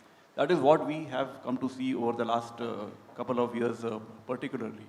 To take an example, we use something like 17,000 or more of pieces of construction equipment of various kinds. Most of them operate on diesel, almost all of them. And they are spread across some 500 to 600 construction sites across the country. If we want, for the purpose of making an impact on the environment and reducing our carbon footprint, we had to tackle the problem of the efficiency of these machines and also if we can influence the diesel consumption aspect. And on both these fronts, a number of ideas were generated. A large number of inefficient and old equipment were identified and they are being phased out in a very active way. Also, we found that a large number of machines were being put to use in an unproductive way, in a suboptimal way, where one machine could do the job, there were two working at half their capacity and idling half the time. So all these improvements were done over a period of time. A big initiative was that we put in sensors on 14,000 of pieces of such equipment across the country. All the data flowing in from regarding their utilization and fuel consumption and equipment condition came in centrally to our construction headquarters in Chennai on a real-time basis. And all that has helped us to optimize the use of such machines. And it has had a positive effect on the operations and I would say from a bottom line impact as well. Of course, there's going to be a capex involved, and as we are replacing old equipment with newer ones. But now this has there is a payback to it. There's a positive return to it. So why not we are going ahead with it? That was one aspect, one example in terms of the internal sort of benefits or opportunities that we are seeing. The second is on externally, and this we started on this journey maybe 5 years ago as to how to get equipped and develop the competencies for doing environment-related projects for our clients. So 5 years ago, we created a separate vertical which built expertise in engineering and execution of solar power plants. And today, I would say globally, L&T is probably the biggest EPC player for engineering and executing solar power plants. Something like 6 gigawatts already we have done cumulatively, and as on date, we have some 16 gigawatt of projects under execution. Another example is one more example. Another example is on the water area. In the previous talk, we heard about the challenge facing India in terms of the regions which are water stressed and the need to create water resources and conserve water resources. 3 years ago, we set up a water technology center. And I would say that we are also the largest EPC player in terms of creating water infrastructure, in terms of treating wastage and trying to recycle the treated water, in terms of creating water resources for the rural areas as well through irrigation systems and all that, all aimed at conserving water and trying to harness as much of the rainwater as possible. So these are two examples as to how we saw opportunities, which has been very favorable for us, both externally from a client perspective and also internally in our operations. Thank you. Smita, if I can ask you, there are cost opportunities and there are business opportunities, which Mr. Jacob mentioned. Now, when you talk to your clients or CEOs, what opportunities do you try to sell them more? Is it the cost opportunity or the business opportunity? I think there is no, reward for guessing that it is always the business opportunity. But before I start, thank you everyone for giving me this opportunity. And excuse me if I cough and sneeze. I'm being a little under the weather, so a slight warning there. When we speak with companies, honestly, when you speak from the cost perspective, there's always 2 steps behind. Businesses are very price sensitive, so we have to be very careful how you position the entire climate change initiative. So from a business perspective, today if you look at what investors are looking for, what stakeholders are looking for, there's a lot of opportunity out there if as a business you're able to showcase that you are into a journey where you're doing sustainable business. Just transition is a word that's been coming up quite frequently now. So I would say that businesses have an upper hand when they actually are able to showcase that they have been into this journey where they're able to showcase some form of sustainability strategy into the business planning. I read one of the stats which says 67% of investors would back out if they don't have the confidence in the ESG disclosures and the sustainability journey. So if you actually take that stats as a base here, clearly it showcases and justifies why business should look from an opportunity perspective. And I think in the earlier panel also, Mr. Arun Sharma, he also mentioned about this, that how this has become an opportunity as a competitor as well. When I come across so many companies that we speak to, usually a company who's able to showcase their ESG journey, even if it is, a very early stage, it's fine. But as far as you have the intention of declaring with complete honesty that where are you in the journey, that customer has an upper opportunity against somebody else who has zero, declaration. So I would say definitely there is a lot of opportunity here, and maybe in a later part I can say how from a revenue perspective also or savings perspective also it helps. Please go ahead. You want me to cover that? Okay. So if I give you an example of our own, project, we do a project for utility customers, which is 65 companies who are into utility sector have come together and have started to work towards a joint project to do a due diligence on the scope 3, because scope 3 is where you have maximum challenges. Most people are worried. Scope 1 and 2 is within your control and span. So companies are able to do something about it. But the moment you talk about scope 3, the dependency lies somewhere else. And then there's a lot of disclosure that comes. The data accuracy is the biggest concern. So when we started this utility project, we got 65 buying organizations together. And among that 65 buying organizations, there are 7,500 value chain partners who at somewhere they are sourcing from these value partners.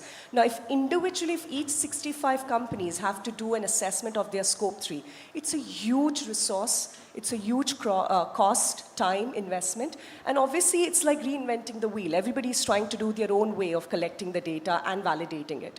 But by doing it as a common project, they are sharing this data of this individual companies, 7,500 companies, through a single assessment, and the unity among the competitors is kept aside. There's obviously the conflict of interest is taken care of, and it's only the data that is easily accessible and can be shared is shared on an open platform, which has helped each of this buying organization to save £500,000 a year each of the buyer.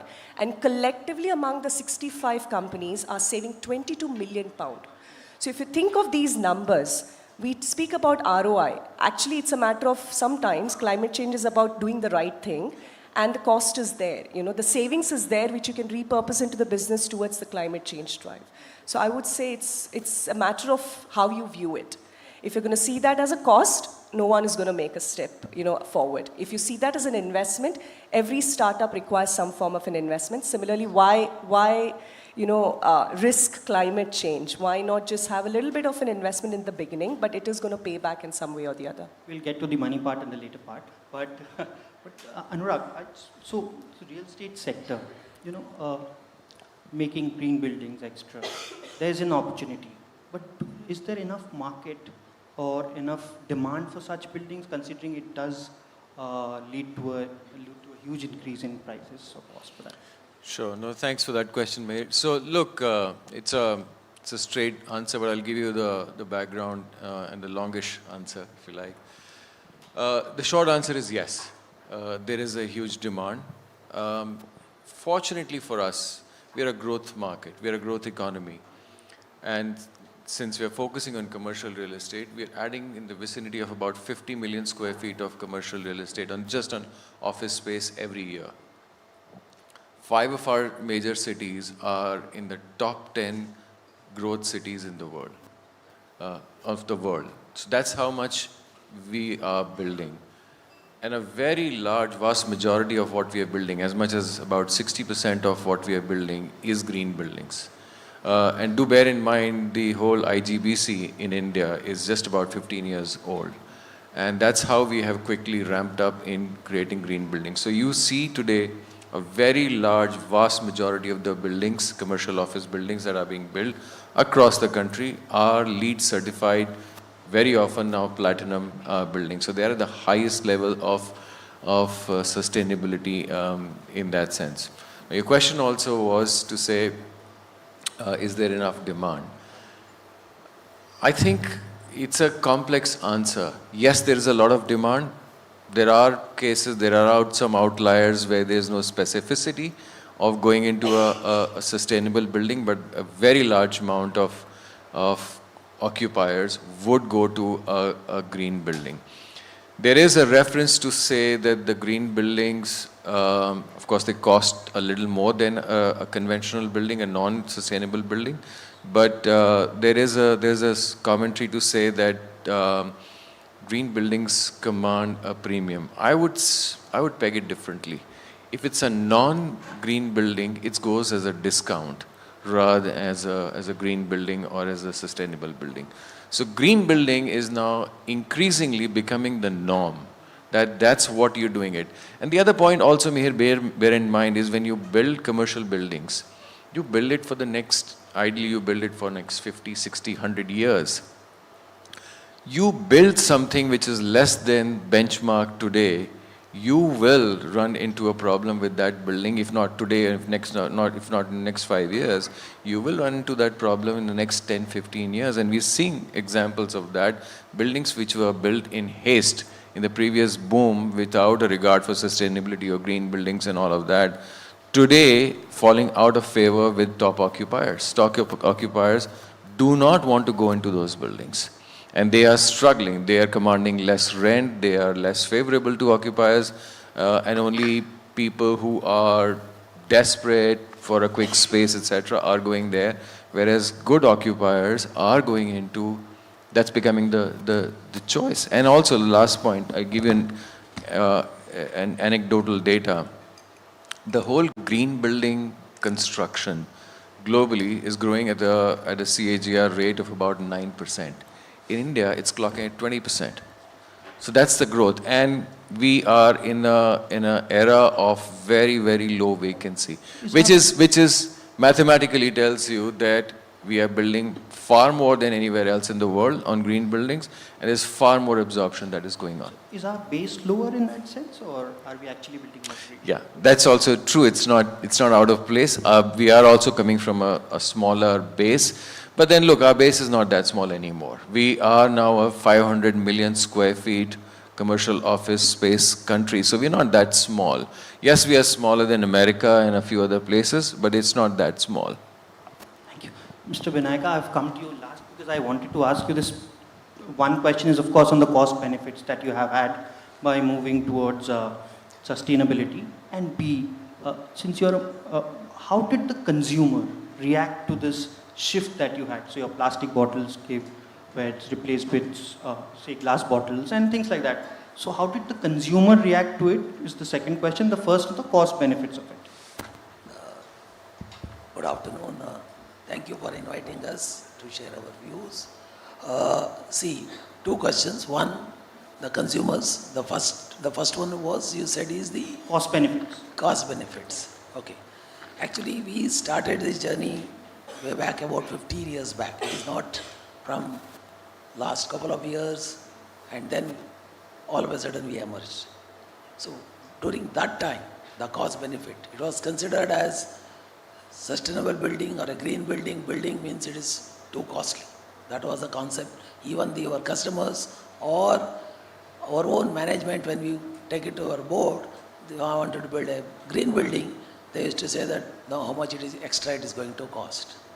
Yes, that was true to some extent to that time, about 15, 20 years back, because many of the materials we have to import, the green, so-called the green material may not be available, transport extra, I mean, that are all the various things which used to count about 10 to 15% it used to cost extra that time.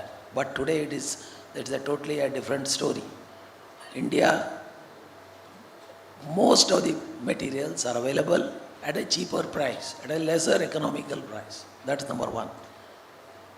As a business case, today, if you build a green building, that will be more efficient. I'm talking about life cycle analysis. If you do a life cycle analysis of any particular green building, today it is much more economical than going something, importing someone which may not be that much of, even the look and feel and the utility wise may not be that much of the benefits. That's one. If you ask the real cost benefits, we call it as IRR or return on investment or internal rate of returns.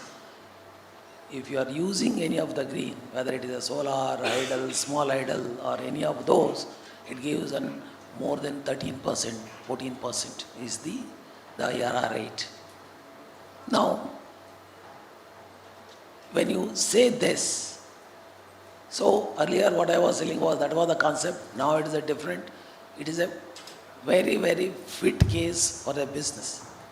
But we have to have, that Smita was explaining when you were discussing, this has to go percolate down the line. Corporate, they know, they are knowing this, it is a beneficial doing it, but the smaller sectors has to be aware of it. And definitely when once they are aware, and they can, aware means it is not like consultant brings some report and shows that it is beneficial. Seeing is believing. They have to visit the corporates, they can see whether it is true or false, and then they can informed decisions. So, when we also started that times, today for example, more than 50% of our electrical energy is from renewables. And our operating cost is much, much lesser compared to the conventional power what we are getting, because the grid power is most costly. Yes, initial there will be a cost, there will be a capital investment, but in a long run, return on investment is something like 5 to 6 years, you can recover all these costs. So, this is what the thing is, as far as ITC hotel story is concerned, in a crisp. Today we are operating about 20, all our buildings, all our own buildings are LEED Platinum certified, which is the highest in the world. As far as the number of hotels operating in a particular chain is concerned, as far as the hotels are concerned, I'm talking about 12 hotels are LEED Zero Carbon. When I'm LEED Zero Carbon, I'm mentioning about Scope 1 and Scope 2 and partially Scope 3. LEED Zero Carbon hotels, it is again the first all hotel in the world. 5 of our hotels, including this hotel, is LEED Zero Water. LEED Zero Water. When I'm saying LEED Zero Water, it is not nothing, I mean, it should not be misunderstood that we are not taking any water from the corporation or etc. I'm talking about the boundary, in this particular boundary, which is maybe a 5 acre, 6 acre, this footprint, whatever water we consume, we harvest and we recycle and reuse more water than this. It is like a debit and credit. So first 5 hotel in the world with a LEED Zero water certified is from ITC Hotels. As a corporate, because we are a conglomerate of 13, 14 businesses, more than 50% of our energy need is from renewables. Our 40 buildings, including factory buildings, are the LEED Platinum. Hotel is only 23, 24, but including other factories and data center, etc., it is more than 40. So, like that, it is a very, very fit case for a business. No business can survive if it is not make sense. 3 P's we call: planet, profit, and people. If these 3 are there, then definitely the business can progress. Thank you. Thank you. Thank you. So now every company planning to get into or bring out sustainable initiatives would have to go to the board, seek some sort of a funding. So, I'll start with you, Mr. Vinayak. How difficult, even 15 years back and today, how difficult was to get funding for sustainable initiatives then, and how much has changed now? Yeah, very good question. Thank you. Because those days, just I'll give you a 2-minute what has happened. First, our green building, when we were building and going to the board, our ITC Green Center, which is in Gurgaon, that we acquired that site, we purchased the site, and we wanted to make our own corporate office. What is the better things? Rather than in a building, our corporate office itself is a green, and then it can get percolate. It is that is what the concept was. So first we went for a normal building. We presented our budget. Our chairman that time, our chairman that time, he went and we saw that total costing and asked, is it the green building, or what is so special about this building? You are building it today, you are constructing this building. It is not for next 5 year, 10 year, it is next 50, just was mentioning 50, 60, 100 year. So what is so special? He said that, sir, it is the one wherever all the materials we are using, these are all the green, etc., etc., and this is one. But who says it is a green? You are saying I am the green. Who says? Is there any validation? Then we went back. Which are all the validating agency? Those days, that is the reason why we embarked on the leadership in energy and environmental design, which is given by those days, it was the USGBC, United States Green Building Council. So then we went back and said, what is the rating? He said that, okay, it can go up to silver level. There are various things, basic, silver, gold, platinum, etc., etc. Silver level. He said that, why silver? Why not go for the platinum, the highest one? Sir, but it will cost more money. You yourself are saying you are building for next 100 years. Why you are going to this? Go back. Again we went back. And see, what I mean to say is, that is the history. What I am saying is, the vision from the top, what they want, and then percolating that vision to the ground level. That is a must for any sustenance or any of the industry, any of those business cases. That is how we started that time. Then we said that why don't we convert the entire hotels, because already this hotel was built 1977. Yeah. It is very old. How to convert all these hotels? How much it is going to cost? Is it going to make in a business case?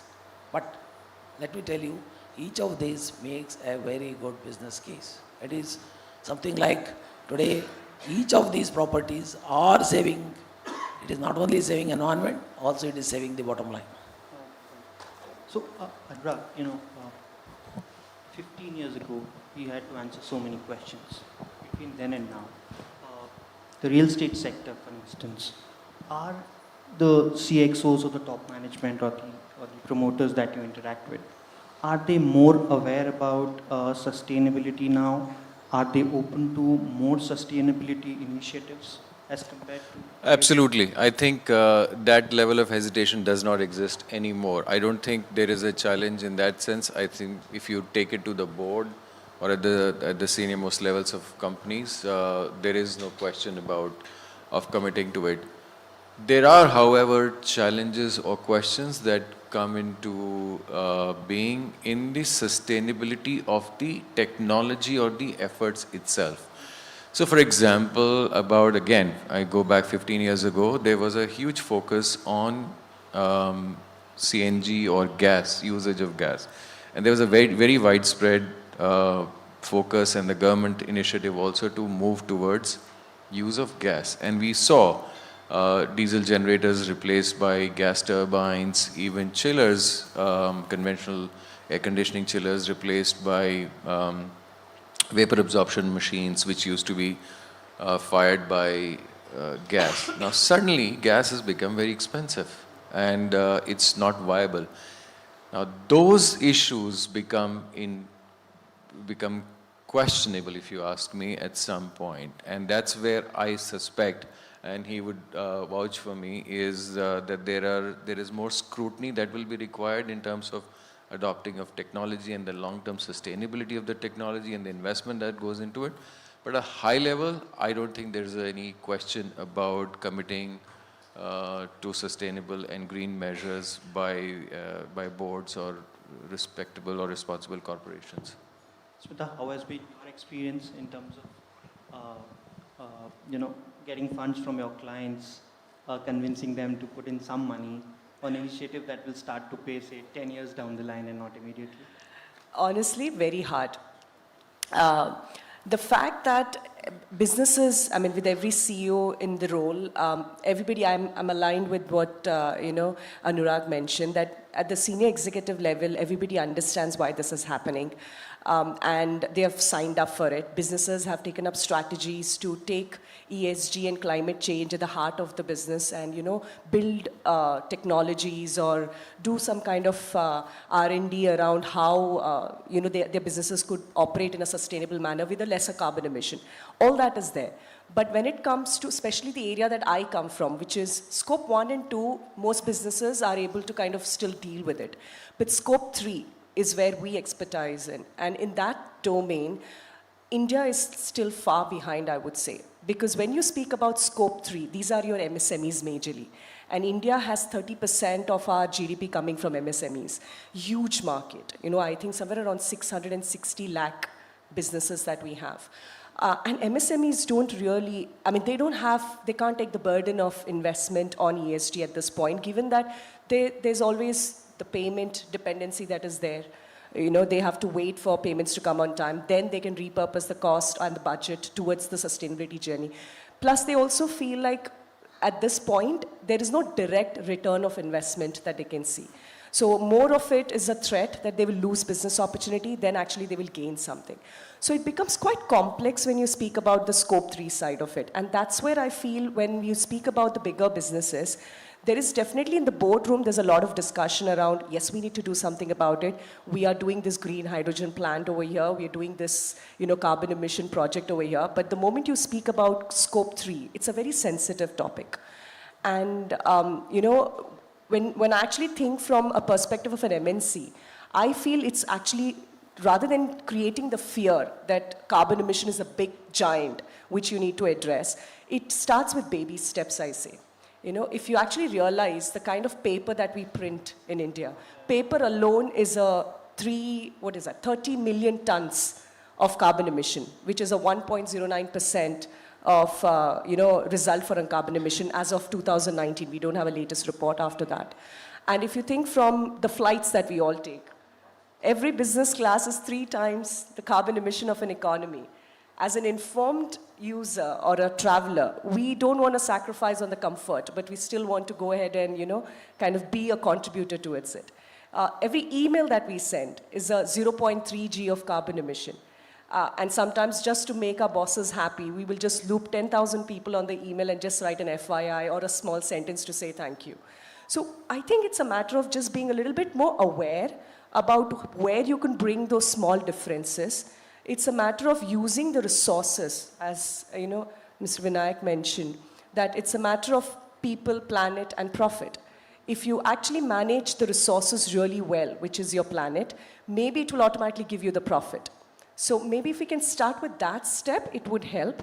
And this is a bit difficult to explain to CEOs of businesses to say that how Scope 3 could help the business in a wider perspective.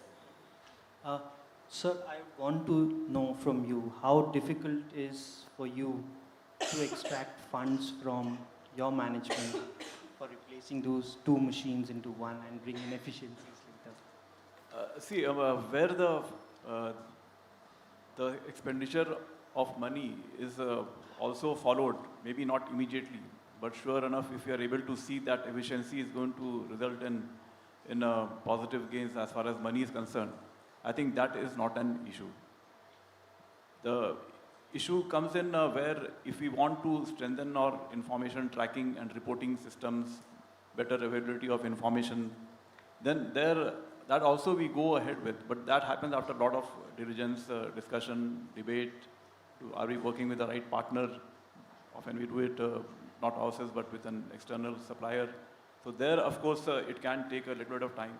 But so far, we have not had any difficulty in pushing through the spends that we need and getting the necessary approval. One of the earliest examples, maybe it started off for some other reason, but it has helped us on the sustainability front. As I mentioned that we put IoTs and sensors across 14,000 pieces of our equipment.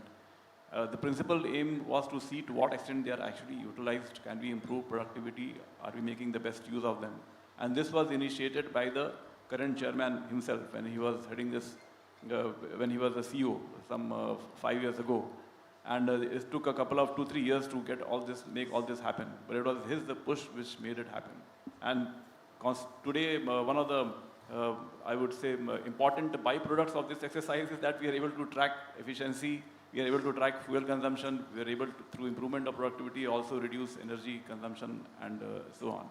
Like that, old equipment which need to be replaced, all that is going to be considered and it will get done.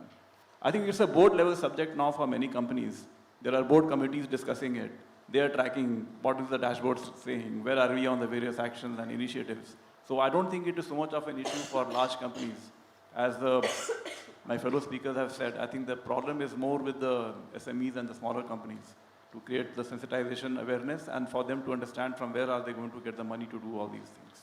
The Scope 3 ones. Ashwin, final question to you on 3 scopes, 1, 2, and 3. While Scope 1, as Mr. Sai mentioned, is the easiest bit. What stage are Indian companies in as on date? And how soon do you see them reaching Scope 3 or Scope 2? Or there's still some kind of a... So, like you rightly said, I think, and Smita kind of brought that out. If you kind of split Indian corporates out and say that, look, there's obviously the top 500 odd companies within the country, and where are they as far as their progress is concerned?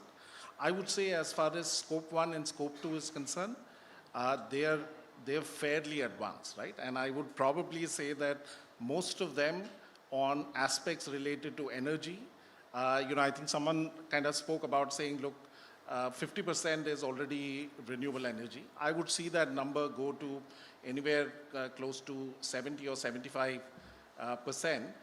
or RE70 as they call it, within the next 2-3 years, right? But the moment you look at Scope 3, it is a different challenge altogether. Now, within Scope 3 as well, what most companies are doing is going upstream.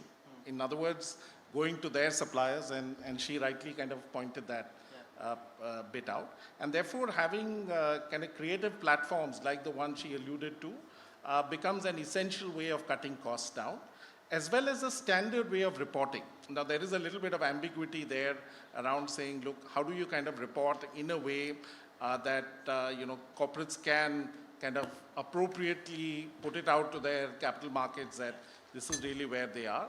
I think I would probably see that clarity coming in over the next 2 or 3 years. So if I were to put my neck out, I would say that by by 27, 28, we would probably have those top 500 corporates, probably reporting at least 50 to 60% of their scope 3 emissions in some form or the other. That's a good achievement, I must say. But we're running sort of time, and now we'll open the floor for questions. Yeah, gentleman in the back.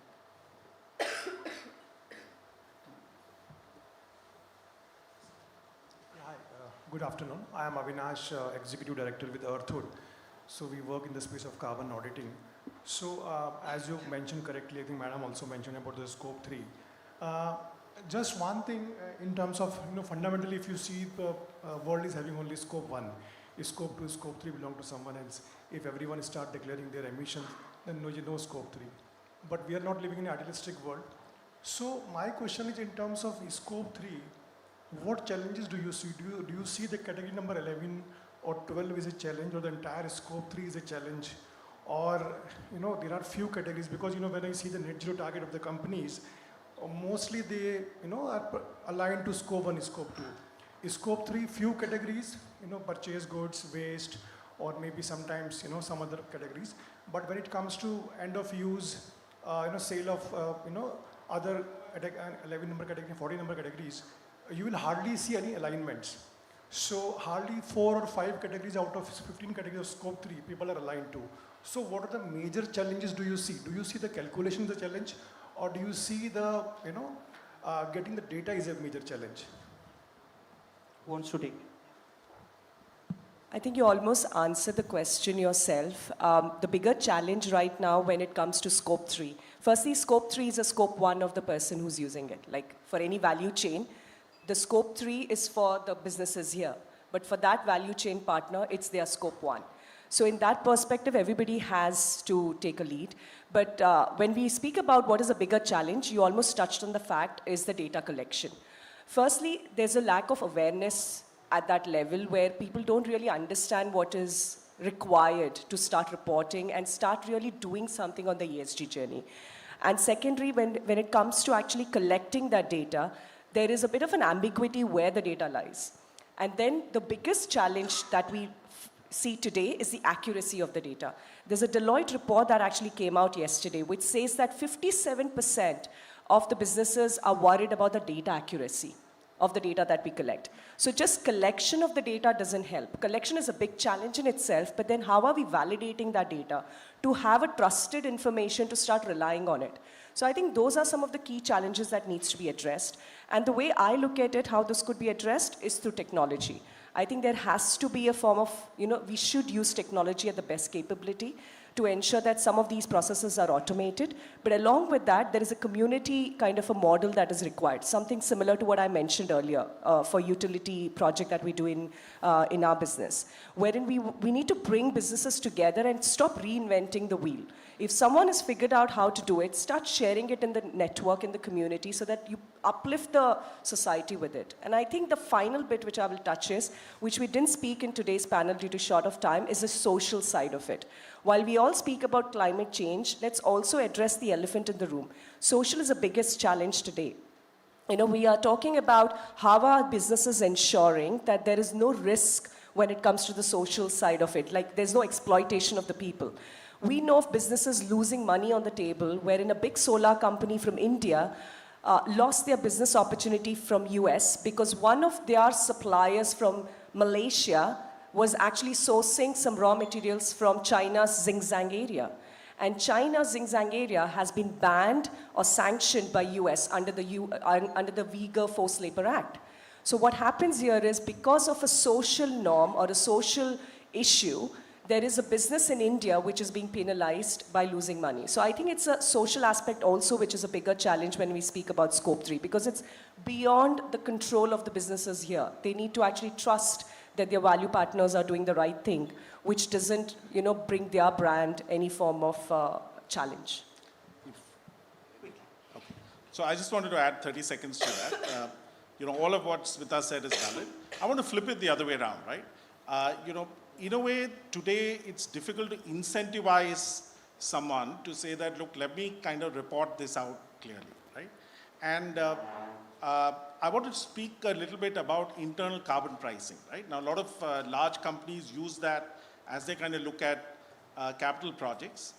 You could use something similar as they look at share of business among suppliers, right? And the Indian market kind of clearly shows that anything which has a market forces in play, it corrects itself automatically, right? But clearly information and getting that data becomes the more important part of it. Some of this could enable that. That concludes the whole thing. Thank you so much, everyone, for your views and for your time. Thank you. Thank you, audience. Thank you very much, Mihir, and all our guest speakers here. If I could request Mihir to please present each of them with a small token. Mihir, you'll have to do the actual presentation. Yes. This session, and we are now going to take a break for lunch. We will be back with more at a session that will begin at 2:30. So please join us now for lunch as our partitions get cleared out and the tables are laid out for you.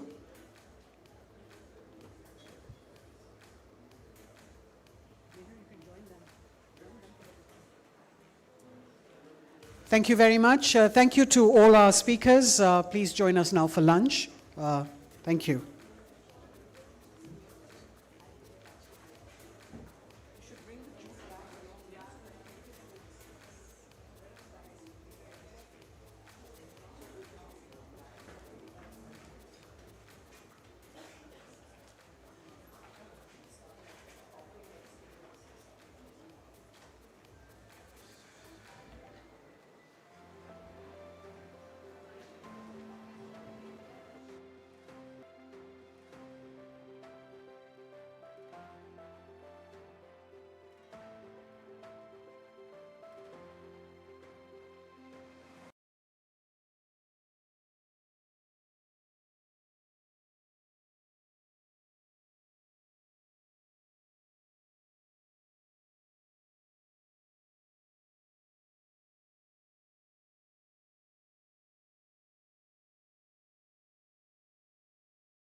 Gentlemen, may I request those who are seated at the back to please move forward? The lunch has been such a huge success that we've lost some of our clients. May I request you all to please move forward?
We've got lots of chairs which are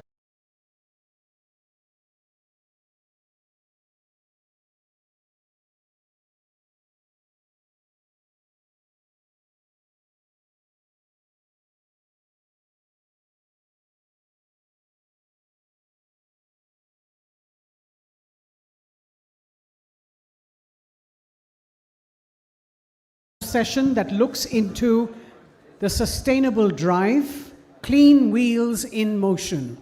I'd like to invite the 5 speakers for this session to the dais.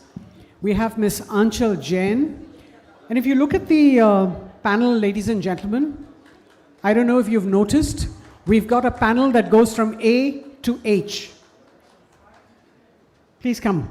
Aanchal Jain, CEO, PMI Electro-Mobility Solutions, a leading global technology company in electric bus manufacturing.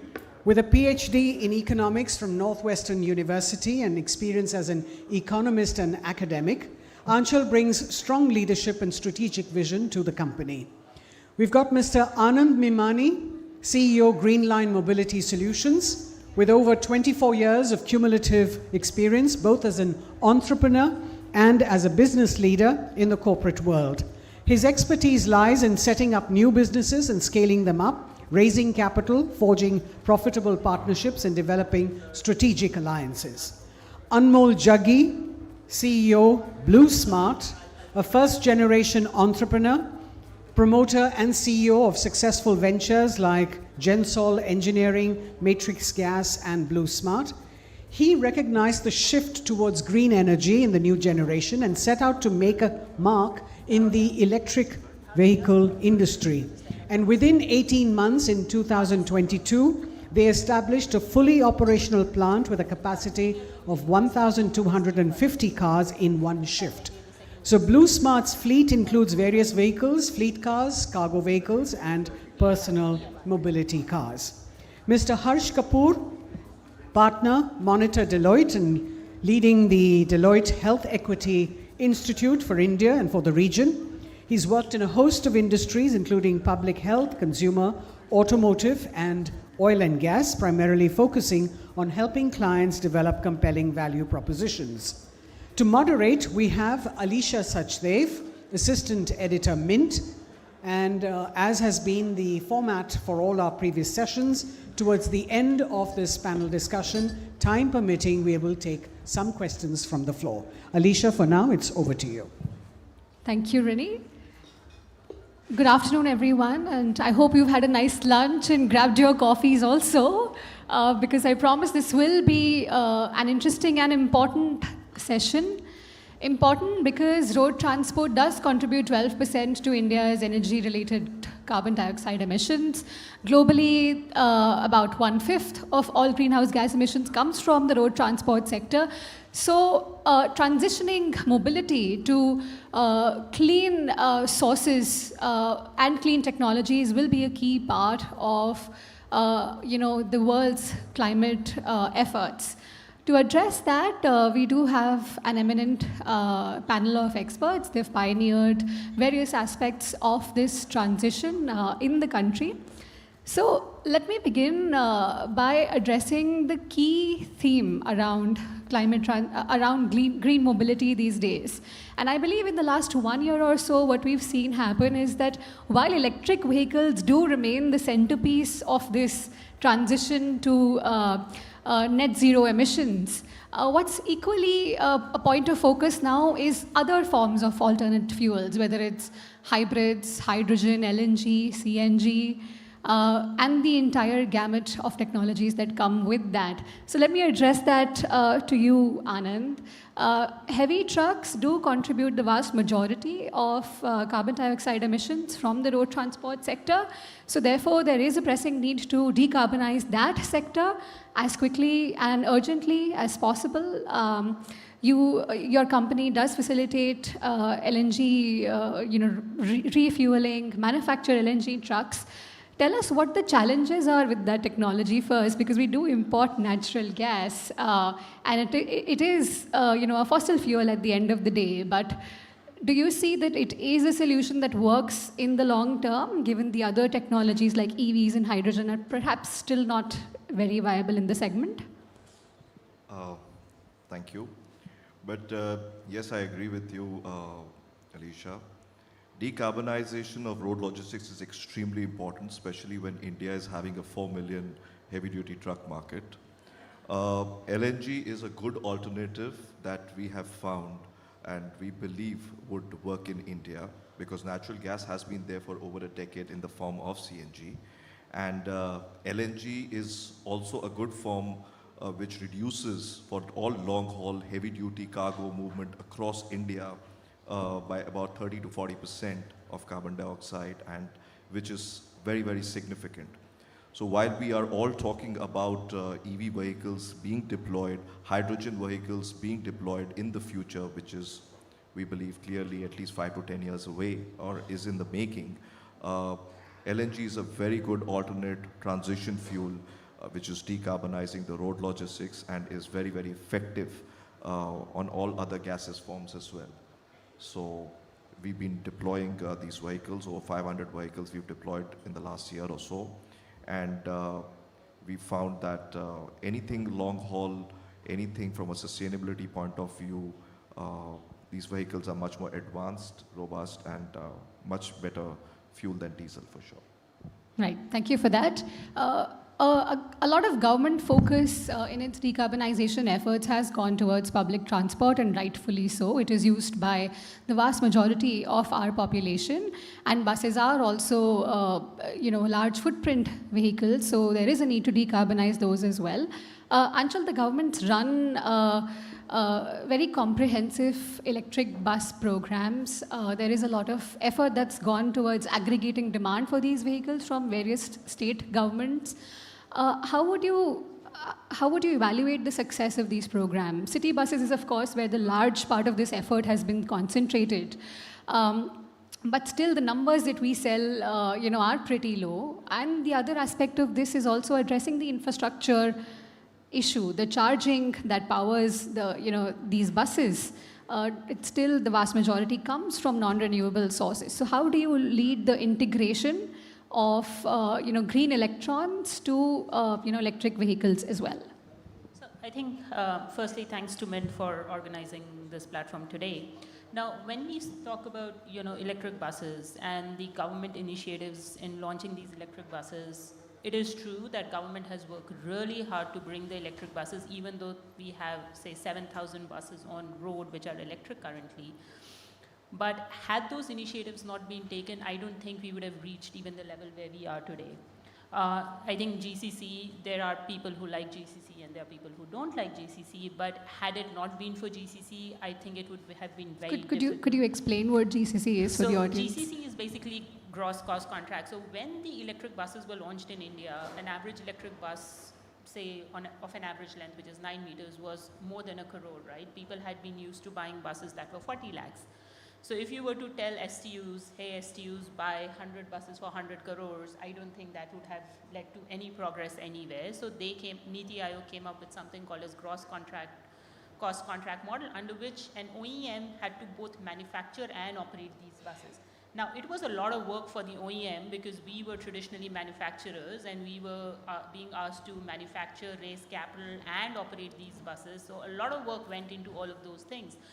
But I think most of the OEMs were successful or were able to do this successfully. In fact, PMI was the first one to do 700 buses, which was the biggest number that had seen in these initial contracts.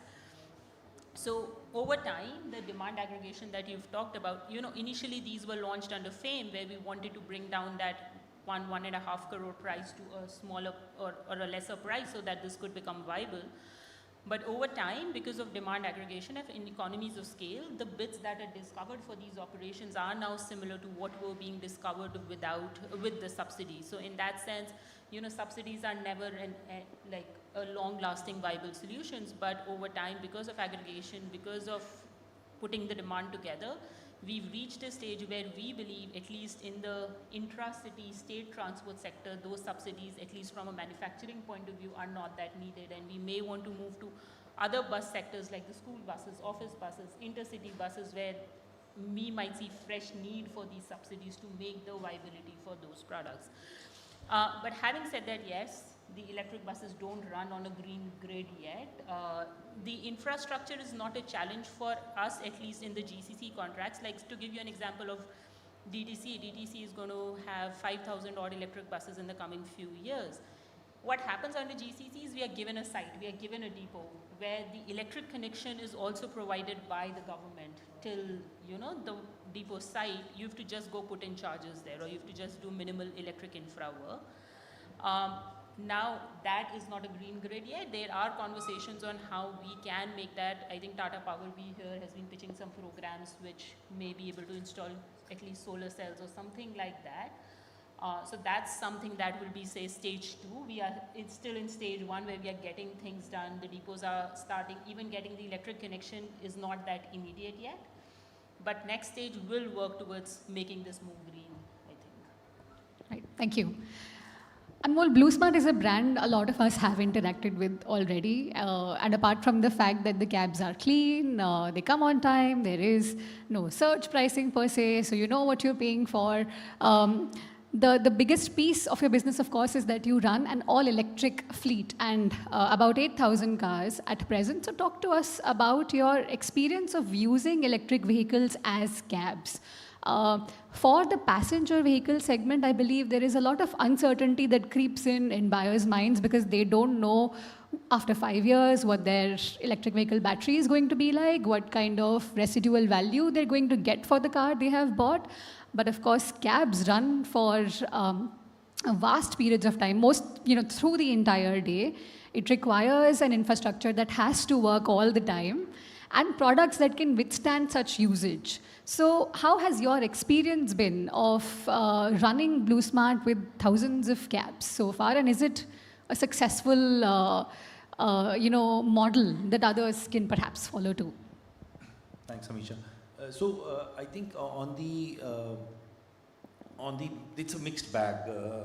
We're not very happy, we're not very sad. Somewhere in the middle.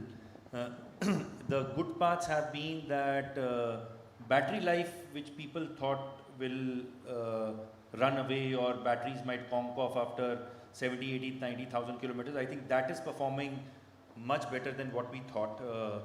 We have today enough number of vehicles who have touched the 200,000 kilometer mark.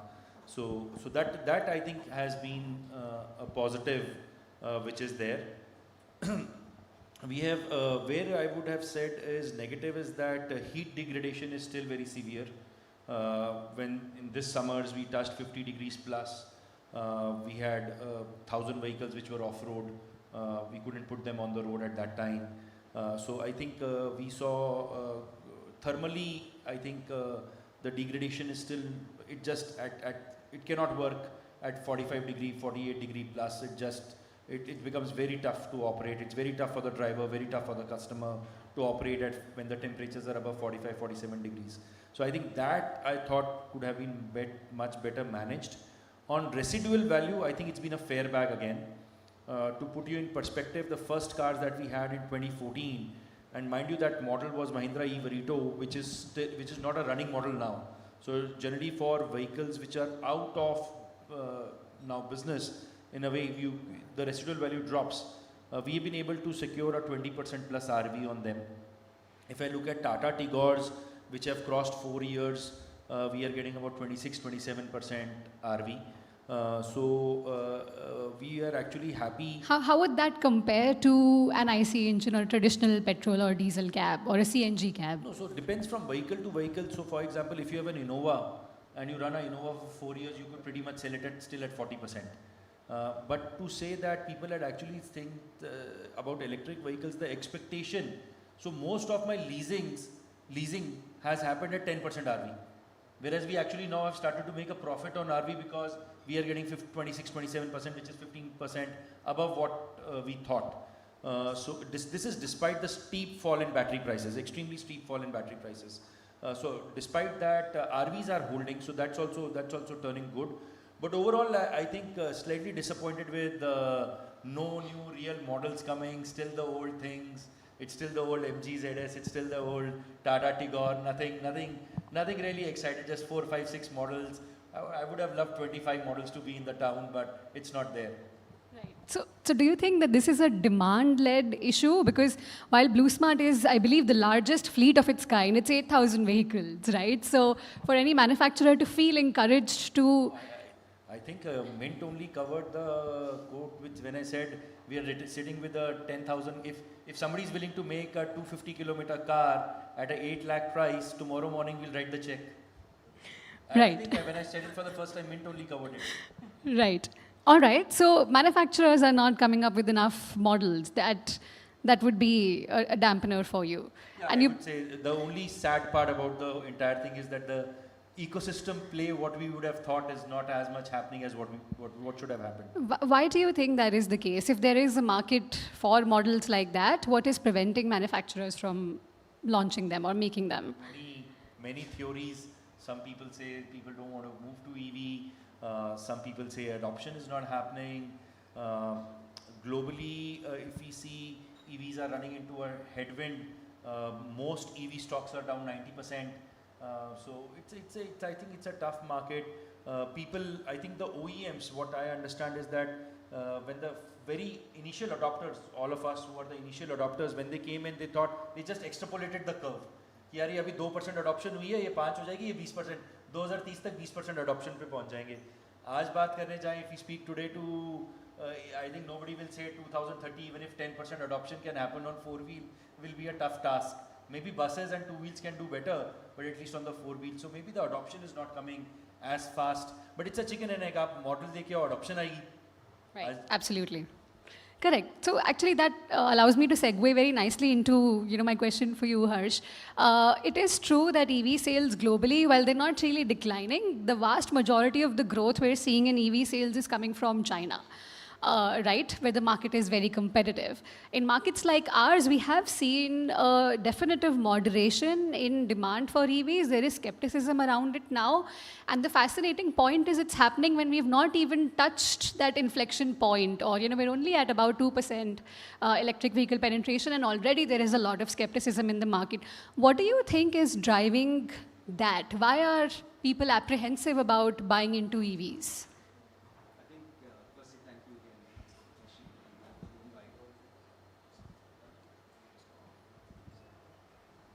I think multiple factors to the question that you've raised in terms of demand side, right? So I think if you look at any new technology, there are clearly early adopters, right? That drive that initial surge in demand and acceptance. So we saw some of that, and to the point just made in terms of that leads people to believe that trajectory will continue, right? So I think some of it is clearly that the early adopters have led to certain demand. But there are many other facets that also lead to skepticism in terms of why that demand isn't continuing, right? So it's not only the technology that's behind it and the cost behind that, as suggested, the cost is coming down. But there are things around range anxiety, right, which to a degree have been solved for but still exist.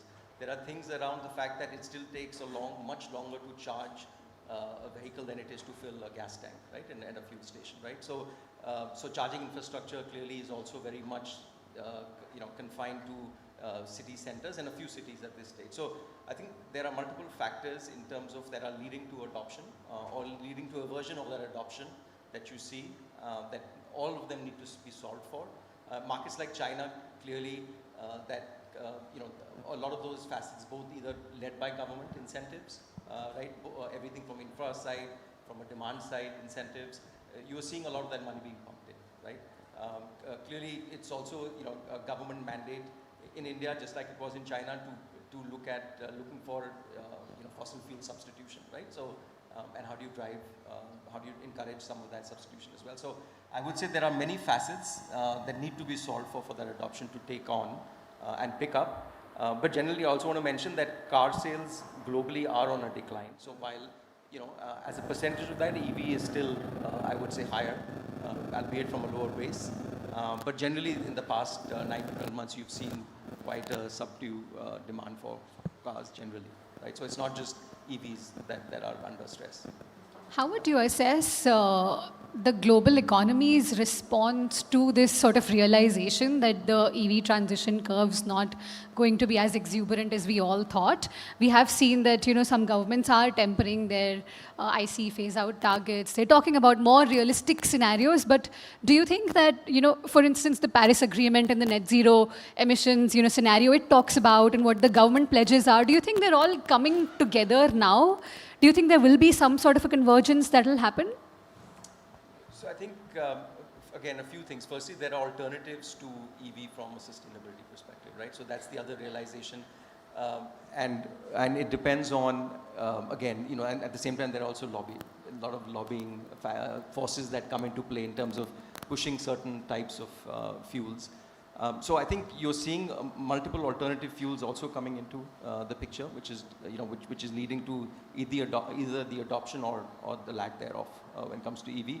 I think if you talk about India specifically, clearly there are certain what I would say bridge technologies that will come in, right? So hybrid is being pushed to a certain degree. CNG clearly something that's been in the mix for a while and continuing to be pushed on, by government and by state government specifically. at least in certain use cases. That's very true. So my sense is EV adoption in India probably still at that rate. You know, it started with two-wheeler, three-wheeler. You're seeing that still continue. To Anmol's point earlier, in terms of from OEM reaction, I think at least the two-wheeler, three-wheelers, they are starting to come up with certain models because they see promise there, right? Passenger vehicle, as I said, each of these OEMs have committed to certain technologies, and they drive, they drive a narrative around that, right, as being the more efficient, the cleaner version. So it's a lot, because there are a lot of costs involved when it comes to which technology you're committing to. So it's not very easy for them to move from one to another. Absolutely. And I believe in the case of heavy trucking as well, manufacturers now have to really, while they all of them say that they're preparing for multiple technologies, one does have to sort of figure out and choose where they want to put their money in, where viability is going to come from. And some of that is going to be dictated, perhaps a large part is going to be dictated by the infrastructure development as well. If we talk about hydrogen, for instance, which is talked about as a fuel, very amenable to be used in long-haul trucking, the fact is, for all of that, there is very little to show for in terms of dispensing infrastructure. So while technologies can be commercially ready, there is no infrastructure yet. So how do you really solve for that chicken and egg problem? And what is the long-term view that you have for decarbonization of the heavy-duty trucking sector? So, as you rightly said, that hydrogen is still in the making. Hydrogen dispensing is definitely a lot of concern. Moving hydrogen as a fuel from pump to pump is also still in the making. The trucks, also the OEMs are working onto it, and they are still working across the globe on the said subject. But it will come, maybe in a decade's time or so, as I said, 5 years to 10 years. Surely technologies are moving forward and it will come. But today, we believe that all short haul on account of heavy duty truck movement for decarbonizing road logistics would be done by EV. 150 kilometers range of movement of any heavy duty vehicles would be done by EV. As well as all long hauls, say up to 1,000 kilometer range, 2,000 kilometer range, or 500 plus kilometer range, it would all move on LNG, because that's a very good transition fuel which can easily be moved. We are at it from the last 2 to 3 years. LNG, we are seeing that there are so many LCNG stations all across India. CNG pumps are there, LNG comes over there, gets converted, so easily adoption can be done. A lot of pumps are there in the pipeline by IOCL, HPCL, GAIL. We ourselves, in order to create the whole ecosystem, created the pumps in the name of Ultra Gas, and we started off our journey with that. And yes, but if you want to decarbonize the road logistics as what we are planning in 2030, that we should reduce at least 30% of that. And as we know, in the automotive sector, about 70% of the carbon dioxide is emitted by heavy-duty trucks. LNG is a good way forward for decarbonizing road logistics for all long-haul sectors, heavy-duty vehicles, and EV would be a good benchmarking for all short-haul vehicle deployment, port movement, short-haul vehicle deployment, in-plant movement. It could be done. Definitely, I would not like to talk about a lot of incentives being given by government, because incentives don't last for long, and if you have to make a sustainable model, you have to make it workable within itself. So, but yes, if the governments can help, that if you want to develop EV vehicles more in India and reducing the oil bill, something can be passed on for toll. Something like on a wheeling banking can be done, where you can connect your EV chargers with renewable, where you can also proudly say that you've actually gone green, rather than deploying it with thermal charging, which can be done. So if some push is given on those lines, definitely that can be done. Plus financing is definitely a huge concern on alternate fuels on today's date in the country. No banks, nobody wants to finance it very easily. So if that could be looked in appropriately by the government, a small push can be given over there, I'm sure adoption can be done in a much better form. Right, so that's an interesting point about financing. I think that was seen a lot in the case of EVs, buses, and all kinds of vehicle segments there. But at least there's some effort, there to address that. But I also want to ask you that in the case of CNG, let's say, when we did see prices go up for CNG, there was a very marked decrease in sales for CNG trucks, and that entire transition moved back towards diesel. So do you see that there can be scenarios like that that can affect let's say LNG vehicles as well in the future? And for that, then what will drive growth in these segments beyond corporate mandates? Because right now that's what's moving trucking into these alternative fuels. So, two things. I mean, gas prices definitely has gone up in comparison, but if you see the last 15 years of gas pricing and diesel price variation, gas is always been cheaper than diesel, for sure. The overall TCO is more beneficial in LNG in comparison to CNG because being a better fuel, having a better calorific value in comparison to diesel, we find a better fuel mileage over there. So overall TCO benefits are much better. Even if there is a little bit of a correction which is done, because if you see a difference between a CNG and an LNG price today, when it is dispensed, it's not too much. And if you calculate from that point of view with the capital cost, the TCOs are fine. Not very great, but it is fine, I would say. I'm sure gas prices will not go up too much because the government also wants a gas on gas based economy in the country. They are very much looking forward for decarbonizing road logistics. EV is definitely a much more expensive proposition, but it will come without a doubt. So we believe that it's overall good to buy these vehicles, deploy it, and overall TCO benefit for all the logistics companies would be good.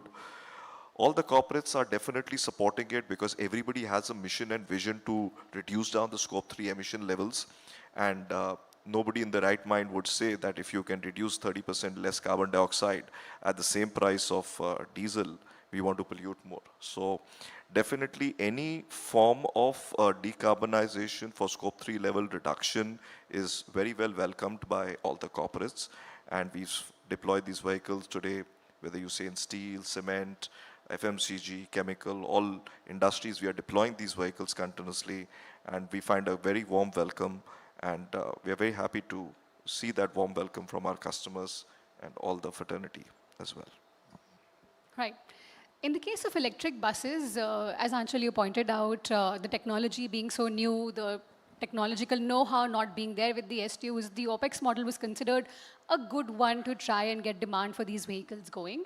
The government has also set up a payment security mechanism to ensure that payments come back to OEMs in time. Despite that, we do see apprehension from some OEMs to calibrate their production because, the flow of incentives from the government sometimes takes time, and that's a significant amount of money that OEMs need. And as it is, manufacturing EVs is not really profitable from the get-go, so you need that money to come into you at the right time. Do you think that there is some improvement happening on that front, or do you think that there is a lot more that needs to be done to streamline the flow of incentives that comes to you, and perhaps even from the STUs ends, does there need to be a lot more tightening than what we've seen so far? So just to clarify, last two tenders that have come, like all the tenders that have come in the last 2.5 years have had no incentives in the EV bus space. All FAME subsidies for EV buses have not, have dried up or the program has sort of ended. And in fact, the prices that have been discovered without subsidies in the EV bus space are in fact less than the prices that were discovered with the subsidies in the EV bus space. How does that happen? Because of economies of scale, because of streamlining production, because of doing better value chain, because of, say, investments we've made 150 crores worth of investments on localization as PMI. So because of that increased localization where your custom duties get cut off, initially the tender used to come for 50 buses, now tenders are coming for 5,000 buses. So I don't think, at least from our perspective, our production is not linked to subsidies or incentives anymore. Even, again, from an intra-city bus perspective, it is not something that we think OEMs need or are looking forward for. Yes, to, as I said earlier, to get the demand going in a new electric bus sector like an intercity or school bus, that might be, because the TCO for a school bus does not work the same way as the TCO for a intra-city bus. So that can be a different conversation one might want to have. Now, the second part of your question was whether, the payments from the governments are coming on time or not coming. Again, it is not the OEM that gets those payments. And same for subsidies. It's not the OEM that gets the subsidies. It is the operating company which is formed subsequently that operates these buses and signs the concession agreements with the government that gets both the subsidies as and when they would have come, and the operation, when they operate the buses, the money that comes for that. Now, to give you an example, when the CNG buses were operating in India, in Delhi, I think they were operating close to 100 rupees per kilometer. Electric buses that are going to get launched in Delhi, in fact, PMI's electric buses are going to get launched in Delhi by, I think, end of this week or early next week. That is 56 rupees per kilometer. So that's where electric buses have become a viable product for the STUs. Imagine for every kilometer that the Delhi government is going to run these buses, they're going to save 50 rupees. These buses run 200 kilometers every day, 364, because they don't run Holi and Diwali, so 364 days a year for 12 years. And imagine they're going to run 5,000 buses. So the calculation is expected, a lot of deficit for the STUs that are running these buses is going to get over because of switching to electric fleet. So that's going to be another source of revenue or funding that's going to be available, just because you have to pay less to run your transportation. That's going to come forward. Payment security mechanism, amazing, great, yet to be completely rolled out, but has given the investors, the banks, the finances a lot of confidence and a lot of comfort. Personally, we've been wise, and in cities where we choose to operate and so on, we've not faced a lot of challenges. Yes, the first payment can sometimes take time because it's new for everyone. It's new for us, it's new for them to figure out how this whole process works. But again, your question was why are other OEMs not coming or have shown reluctance? I cannot speak for them, but we've been We've been quite actively participating, and we have been working very strongly. Our biggest focus has been on how to make this product cheaper and how to make it more viable even in other segments. That is what our energy is heavily focused on. Sure. Anmol, what have your learnings been from setting up an electric charging infrastructure for your fleet of electric cars? Right now, a lot of the conversation around what hinders EV adoption is around charging. So you have clearly set up a lot of chargers, and you have to make sure that they work. Otherwise, of course, the system collapses. So what have been the learnings there? And if you can also talk to us about the challenges that you have encountered while setting up charging. Does the grid support, charging enough at this point in time? The maintenance of chargers itself is another issue that we hear of. Fast charging, for instance, is a technology that needs to be used responsibly. What have some of your experiences been behind putting up a charging infrastructure? So I think if I go to 2019, when we started, charging was the single biggest problem. 2024, charging is the single biggest problem. No real big, despite setting up thousands and thousands and thousands of chargers, it is still the big problem which is there. The problem that time also was land and load. Today also the power is land and load. There is definitely, and this is not an India problem, this is a global problem. Globally even more acute than India.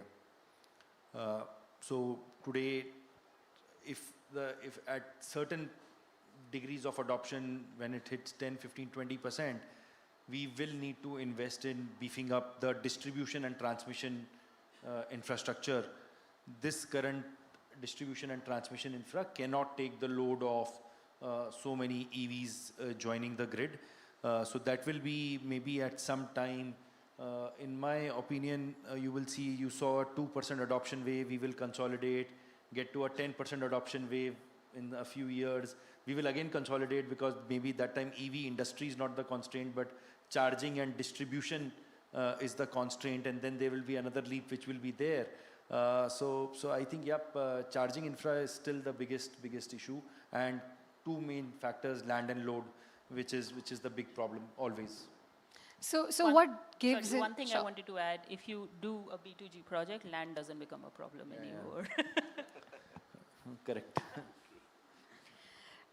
What do you think will give in this scenario? Does the government need to intervene? Does there need, I mean, should there be a comprehensive policy to ensure there I is think grid upgradation? technology will solve for it. I'm not expecting the government to come and say we are going to give you, of course, whatever distribution infra. No, it is actually revenue accretive for the distribution company. You set up more, give me more load. Let's say today, Reliance and Tata in Delhi were to say, Anmol, you have infinite load to set up charging stations. Day one, they will make money on all the investments they make. Check that. Maybe the other one. Day one, sorry, this is not. So they'll make a lot of money on it, because as soon as if we set up a charger and it's being utilized at the utilization levels of Blue Smart, everybody makes money because so much of power is getting consumed. The issue will get solved with technology. We do not need this. Battery technologies have become much better. Average range of a vehicle outside of India is 400, 500 kilometers now. We are still stuck at 200, 250 kilometers as average. This needs to get changed, that the cars become better. The cars become better. We are talking about, we don't have a single car except for the high-ends, Mercedes, Audis, all of that. We don't have a MG ZS which can take a 120 kilowatt charge. Why do you need 20 kilowatt charging? Why do you need 30 kilowatt charging? Why can't it be ultra charging? Maybe the land issue at least gets solved, because in the same place I can dispense 4 times more energy. So we have to, I think, again, my whole issue will be around OEMs not innovating enough. So you think the end game will have to be that charging technology itself gets a lot better, so that fast charging can, be enabled for most models, and that frees up, the land. It frees up the land. Load will still be an issue, but I think the charging efficiency and the cost to charge will become half if we can just get ultra high speed charging into the country. So I would request for that. Right. Harsh, let me address 2 questions to you very quickly that I wanted to talk about. One is the technology aspect of the transition to sustainable mobility. We do know that, there is one big power in the world, in the global economy, which controls a lot of technologies around the EV ecosystem. Do you think that we're collaborating enough to enable that technology to really trickle down to India as well? I believe recently we do see, some tech transfer agreements, licensing agreements do come through. Is there a need for more of that to happen in India to really expedite our own development of EVs? That is one. And secondly, when you look at our own market for electric mobility, do you think that there is a case to, for the OEMs perhaps, to start looking at building scale without, having discounted for subsidies. For example, we do know in the case of Tata Motors, they did see quite a steep decline in their EV sales to fleets when the subsidies went away.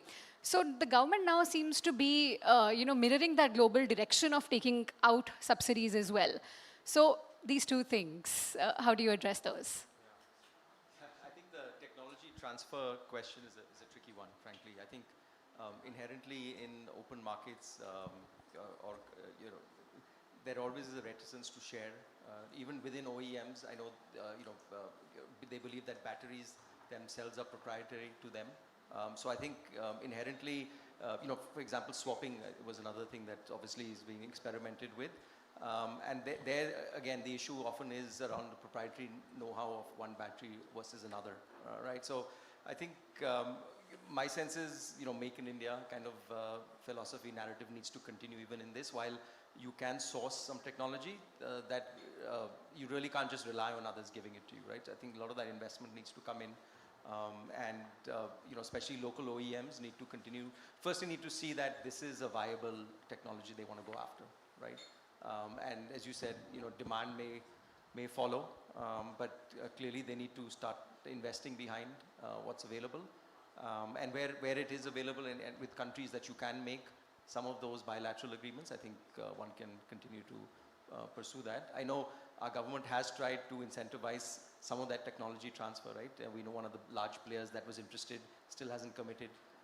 And we had thought of putting in some favorable regulations for them, but I think you can name the company. Juries, we don't name any companies, right? So, yeah, but the jury's still out, right? If they will commit to it. So my sense is clearly one can't depend on others. Is the short story on that front. Sorry, the other question was around. The subsidy scenario. So subsidies going away, and can we have scale without needing subsidies, whether it's in the form of PLI payments or FAME subsidies?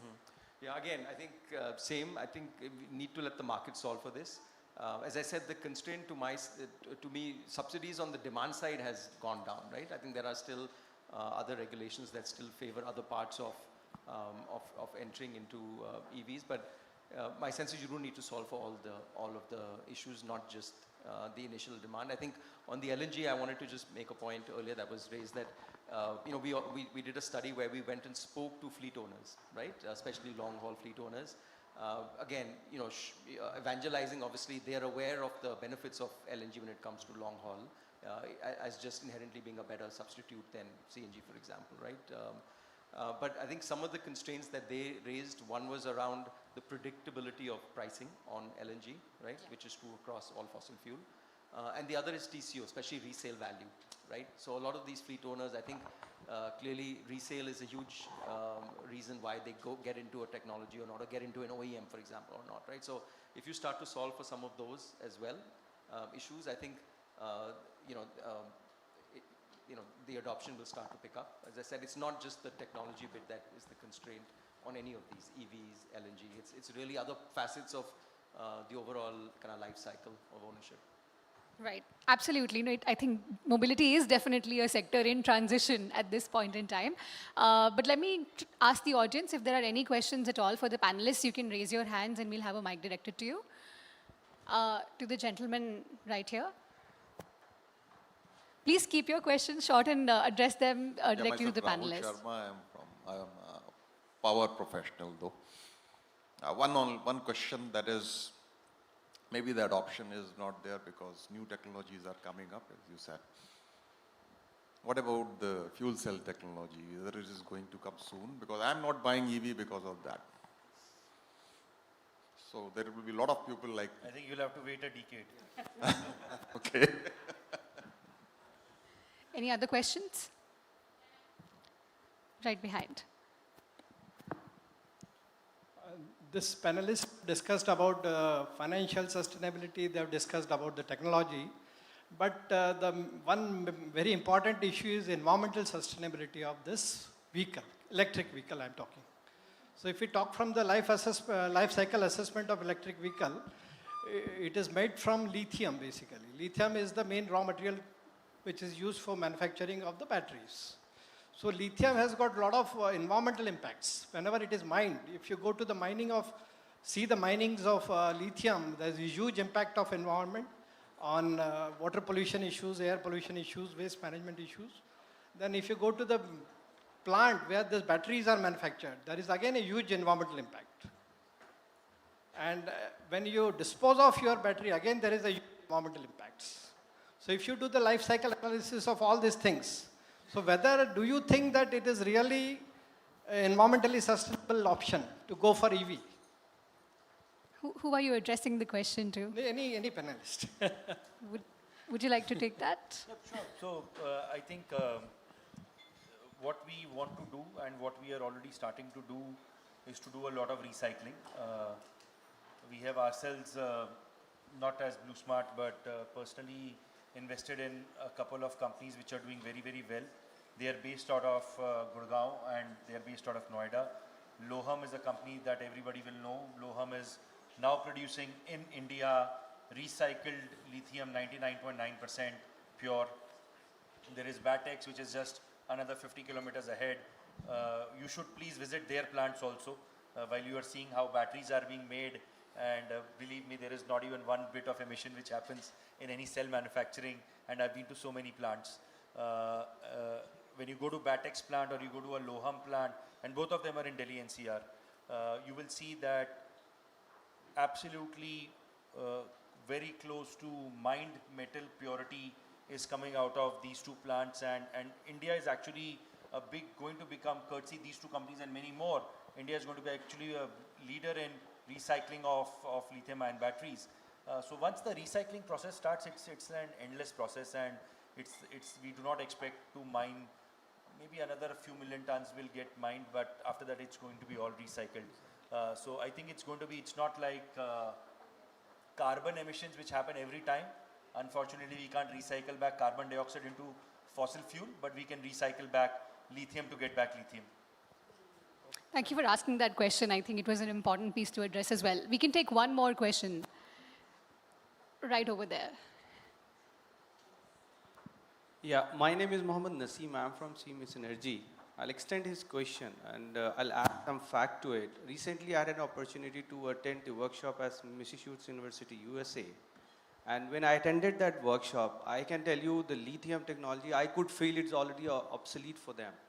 And Microsoft and a lot of other companies have heavily invested. So I'll repeat the question what he has asked, that if something like lithium technology gets obsoleted, how we are prepared for it? Hi, this is Priyal. I'll add to that. I think should we put all our eggs in one basket? We had LNG, CNG. We are talking about anyways the fossil fuels. They are not going to be anyway sustainable. Then we are talking about EVs. We know the issues with lithium. Mineral deposits are not going to be finite. Then we have hydrogen fuel cells and so on and so forth. Wouldn't it we say that with India being the world's biggest populated country, there are opportunity for these tech to be there. May the best survive. Some of them will run the course for 5-10 years. Some of them will run the course for 20-25 years. So that's the question. It's not about, so for example, the two-wheelers, the electronic e-bike is fine, but for buses, maybe hydrogen. So technology, at least from what I understand, is not anything at a point in time. It's a continuum where we are continuously evolving and, getting better. So say when we talk about the CNG buses in Delhi, they saw a life cycle of 12 to 15 years. Now they are being replaced by electric. In another 10 to 15 years, the electric buses might be replaced by hydrogen cell. It's also to understand hydrogen cell is not a technology that is completely opposite that of an electric vehicle. Hydrogen cell, as far as I understand, and you guys can correct me if I'm wrong, will still be so as to say an electric vehicle with its charger moving along with it, so that it gets charged in real time. So any technology that I'm developing today for an electric bus does not automatically become obsolete if it gets replaced by a hydrogen cell. We'll still need to have a battery, may not be lithium, maybe some other thing, even like batteries that started in India for buses, somebody was doing sodium, somebody was doing lithium, and so on. Over time, we are understanding what is the best fit we want to be. So technology is a continuum. We are continuously growing, evaluating. Hydrogen is a very expensive, it is not going to be viable at this point in time. Another 5-10 years it becomes viable, we'll be ready for it. So it's a continuous evolving curve that we are on. Thank you very much for taking the time and sharing your thoughts with us. Thank you. Thank you, Alicia. Well, ladies and gentlemen, I know that there were a lot of questions that were generated for this panel. They are going to be available in the hall for you to take those questions offline. For now, if I could request Alicia to please do us the honors of presenting small tokens of appreciation to our panelists.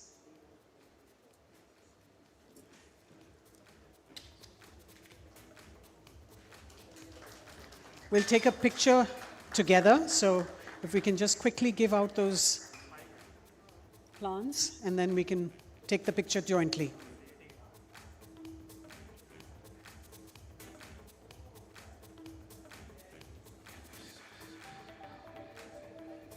Right, thank you.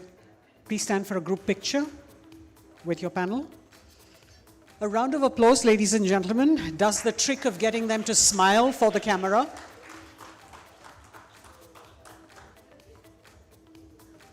Thank you. We are now quickly moving on to our next panel, and we'll make the changes on the dais. Thank you to our speakers. If I could request you all to please take your seats in the audience now. Our fourth panel looks at money matters, financing climate adaptability. As panelists, I'd quickly call out their names and introduce them so that they can join us on stage as soon as possible. As panelists, we have Mr. Neeraj Menon, Partner and Head of Energy, Infrastructure and Natural Resources Practice at Trilegal. He specializes in strategic advice, project development, mergers and acquisitions, and restructurings in the energy, infrastructure, and mining sectors. He also provides strategic advice in special situations and high-value commercial disputes in the energy, infrastructure, and resources sector. Ms. Prajna Khanna, Global Head of Sustainability at Process Group, brings a wealth of experience. She has 2 decades of working experience transitioning from being a development communications specialist to business sustainability. Mr. Shiva Shankar, Investment Director at Ankur Capital, an early-stage venture capital fund investing in digital and science-based innovations in India. Shiva has a decade of experience investing in Indian startups. At Ankur, he manages the fund's investments in early-stage startups in the agri-tech, climate tech, and future of work domain. Mr. Ashok Imani, Director, ESG, National Investment and Infrastructure Fund, 3 decades of diversified consulting, research, and assessment experience in the environment and social fields. He has in the past undertaken environment and social due diligence of projects, compliance of ENS conditions, as well as worked on optimal system of soil fertility management for sustainable agriculture. To moderate, we have Shayan Ghosh, Editor, BFSI Mint. And again, we will take questions at the end of our panel discussion, time permitting. Shayan, it's over to you. Thank you. A very good afternoon, everyone. Given where we stand right now, I think it's fair to say that climate change is well and truly upon us. The question now is, how do we minimize the impact and build climate resilience? The theme, as you all know, it's on financing the climate adaptability. So I would like to straight go to the first panelist, Shiva. How acute do you think the need is for adaptability finance right now? So I think one important factor to keep in mind, while statistically it has not been declared that we've crossed the 1.5-degree threshold, we've had 12 months that globally the average has crossed that threshold. So we're waiting on a mathematical tendency for that to hit, but it's clear we have crossed this point at which adaptation started to become something that was meant from a hypothetical situation of, do we need adaptation resilience to be a big part of where global capital flows go, to a real problem that does need to be addressed. How we address it, I think, is still a little less clear, because mitigation did have the advantage of saying you can look at carbon markets, you can look at carbon emissions and aggregate it into one number, saying here is my current footprint, it needs to end at 0. There isn't really a simple method to say, here is how water in this agricultural growing belt can be sustained, here's how we optimize strategies there, here's how we optimize weather parameters to make sure insurance products can actually get more prevalent and structured to rural areas. Those are models that will be slightly tougher to evolve, but are essential. And I think you're starting to see attention flow to those areas. Even from our perspective as an early stage venture capital fund, we're seeing those start to come through now. So I think it's a journey before those actually mature. But we are starting to see those being real problems that entrepreneurs on the ground are focusing on, saying, how do they actually find ways to address? Right. We'll go to Pragya. So, just like developing nations and developed nations have separate pathways towards this goal of net zero, do you think corporates also in India and elsewhere, they should have a different set of pathways and not the same target, because they're obviously they're working under different circumstances? Thanks, Sharon. First of all, I don't know if there is something called developing nations or developed nations. It depends, what's the definition of developed? Then we may be developed in a different way and others not. So let's call it the global majority, which is the global south. So yes, in the Kyoto Protocol, there is a provision for common but differentiated responsibilities, the CBDR, which is allowed for every country on the planet has the obligation to try and work towards climate change adaptation, mitigation, transitions. However, the countries which have a more mature economy would be, should lead the path and we should be showing, going in for the innovation, driving the technology transfer, all of that. Now, when we look at the way corporate climate action is structured, from the perspective of global standards and benchmarks, for example, the Science-Based Targets Initiative, it's the one benchmark that verifies your corporate climate action plan. There is no differentiation here. So if, for us as an investor, our portfolio extends from China to Brazil, and companies mostly in the global majority, and you see that there is no, a company that is based out of Germany is required to have exactly the same decarbonization plan as a company out of Brazil or India. So the divorce, the discrepancy between a national level target, which is 2070, versus the corporate level expectation on climate action is without the enabling policy framework, the infrastructure, the financing, everything else that goes with a very mature economy that allows its corporates to advance further. So companies that are based out of the global majority will always start at the back in this marathon.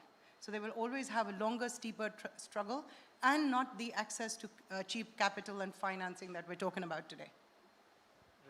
Also to Neeraj, how far, I mean, we have this target for the country, but how far are corporates in sync with this target? Thanks, Shayan. So I think the corporates have definitely moved a long way, and I would anecdotally, talk about a time when the definition of ESG in a SPA or a SHA document for M&A transaction was heavily debated. Was it ecology, society, government, or was it environment, society, and governance, right? So we've come a long way from there. So clearly that understanding that, ESG is actually center stage has happened. But going back to your first point, and I think that, is very critical here, is that is financing that transition happening as quickly as we would expect it to be or as needed? I think there is a huge gap. So while for climate mitigation, we still see a lot of money coming in, especially I'm talking about India particularly, and the kind of deals we see happen here.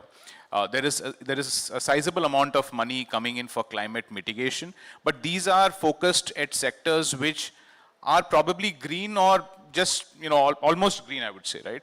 But I think where the challenge lies is on climate financing for energy transition or climate transition and climate adaptability. These are two sectors where we don't see as much funds coming in, and even though corporates may, to give an example, a company in the construction industry who's into, let's say, building affordable homes. Now, they would definitely do well if they can get some finance to understand or implement practices that make that affordable home also adaptable to, or rather climate resilient, right? That finance is not available today. So you have, like even in the infrastructure sector, something that I do, day in, day out, you see roads, bridges, highways, all that being built. But how much of this is, one, sustainable? Two, how much of it is climate resilient? Is there enough technology and money chasing technology to make them, resilient and sustainable? I don't think so. So have corporates understood what ESG is? Are they doing enough? Of course they are. I mean, you look at all the big names, they're doing their best in terms of reducing their energy consumption, trying to intake more green energy into their plants and facilities and operations. All that is happening. But I don't think the whole adaptability and transition, finance required for adaptability and transition is still there. To you again, Neeraj. You spoke about the infrastructure development and on corporates, but is it only corporates or government also? Because we in Mumbai they built the whole coastal road, and there were studies that showed that actually could increase the risk of flood. So how do you balance this? So, I think that's more a policy level debate because, the role of urban planners or urban designers is very critical in these large scale public infra projects, which, to give an example, a city like Delhi, there is this body called the Delhi Urban Arts Commission, which is the apex body of where even the NDMC or the DDA, before they do any large infra project or any public infra project, they have to get that plan vetted and sanctioned by the Delhi Urban Arts Commission. It's almost like a regulator of sorts, right? Bombay doesn't have one, Maharashtra doesn't have one. So, the BMC is free to do what they want to do, the MMRDA is free to do what they want to do. So, of course, the lack of that urban planning, the lack of urban design is evident. Time will tell how resilient the coastal road is, but yes, there have been enough hue and cry around it by the environmentalists and other urban planners that it is not really built in a fashion that will withstand the change in climate and the change in weather patterns that we are seeing. But yes, from a policy perspective, I think there is still a lot more thinking required to be done in predicting the future path of climate change and how to make our industry and economy more aligned with that. We'll move to Ashok now. Could you give us a NIF perspective on this? What kind of funds are you looking at in terms of the green initiatives that you're doing right now? Thank you, Shayan, and thank you, Mint, for giving me this opportunity to come and share my thoughts here, and thanks to the panelists who have spoken earlier to me and laid the perspective. So I'll just pick up this on the environmental risk and the projects which are happening. In terms of the risk management approach, which has to be inbuilt. And what we did at NIF is we started off with our establishing the policy and looking from environment, social and health safety perspective, establish the processes and systems which helped in investing across about 18 investments which we have done, and across the 4 funds which we have set up with the help of government as well as institutional investors who have come in. So the thing is, in terms of if you take a road or any other project which has to be looked from ESG lens, in terms of the physical climate risks which are going to be encountered in the project. So it is very important to have the assessment done from depending upon what ESDDs throw in terms of the risk which becomes important to be looked at. For instance, in one of the road projects, we saw biodiversity as a major challenge, and that is getting impacted because of the road project. And similarly, in another project which we have seen, again I'm taking road project, where you have flood risk because of constant weather changes and all. And we have got on to detailed investigation from physical climate risk which we saw. So I just briefly, NIF is a collaborative platform, as many of you may be knowing. It's set up by Government of India with 49% and the rest 51% from private institutional investors. And we have got sovereign funds here, also government pension funds like Australian Super, Ontario Teachers, Canadian Pension Plan, and rest many domestic funds also. And as a fiduciary responsibility, we have made our risk assessment for all the investments which we do. As I mentioned, 18 investments were there, and one we exited from healthcare, Manipal Hospital. But across all these investments, be it roads, airports, ports, logistics or healthcare, or all the VC also, in fact, we have very good investments going on. And what we have helped our investee companies is to build their capacities on ESG, and that's the important thing which we have found. And that has helped really to look at each of the investment and address the climate risk which is there. And we have been helped by our chair at IIM Ahmedabad, which we established 2 years back to help us identify the climate risk across our investments which are happening through these 4 funds which we have. The latest fund is Indo-Japan Fund. It's a bilateral fund which we have set up, and it's purely in the environmental preservation domain. And as I mentioned, it is looking at very keenly at the risks which are coming out of hard to abate sectors also, which we follow. I'll pause here and add later on. I'll go to Shiva. Wouldn't we require a fresh look at financial products also? I ask this because climate change has impacted, say, the crop cycles. So if crops get destroyed, how do you seek insurance? How do insurers actually assess the impact? So do you need fresher look at the kind of products that we have right now? And secondly, I'll go to Pragya with the next one on whether investors are more focused, whether the LPs are more focused on return, and maybe that's a reason why you're not seeing that kind of deployment as it should have been. You start. Sure. So just from our perspective, if we look at the investment products, there is definitely a need to say there is a diversity of investment products that are required to help us accelerate the mitigation process from where we stand, and just the process of all the businesses transitioning from where current baselines are to where they need to be. Insurance is an interesting one because we have been looking at the agri-insurance space specifically as well. And the challenge is climate change in some ways, but there's also the challenge of saying, how do you build an insurance product that was just anyways fundamentally better for farmers? Having a crop cutting cycle where twice a season someone physically went out to the farm once per district to assess this is the average yield for all produce in a district is not a very accurate way to de-risk the business that the farmer is in on a highly localized level. If you look at the areas affected by flood, by drought, it is going to be a much narrower geographic definition of the area. So we have invested in a company that was looking at parametric insurance, and that's a technology platform that we think is fundamentally right for this product, which is looking at how now you can get geographic and weather parameters on a highly localized basis to say, if you are looking for excess heat, excess wind, excess rain or shortage of rain in this specific localized area, I don't need to send someone out to this area.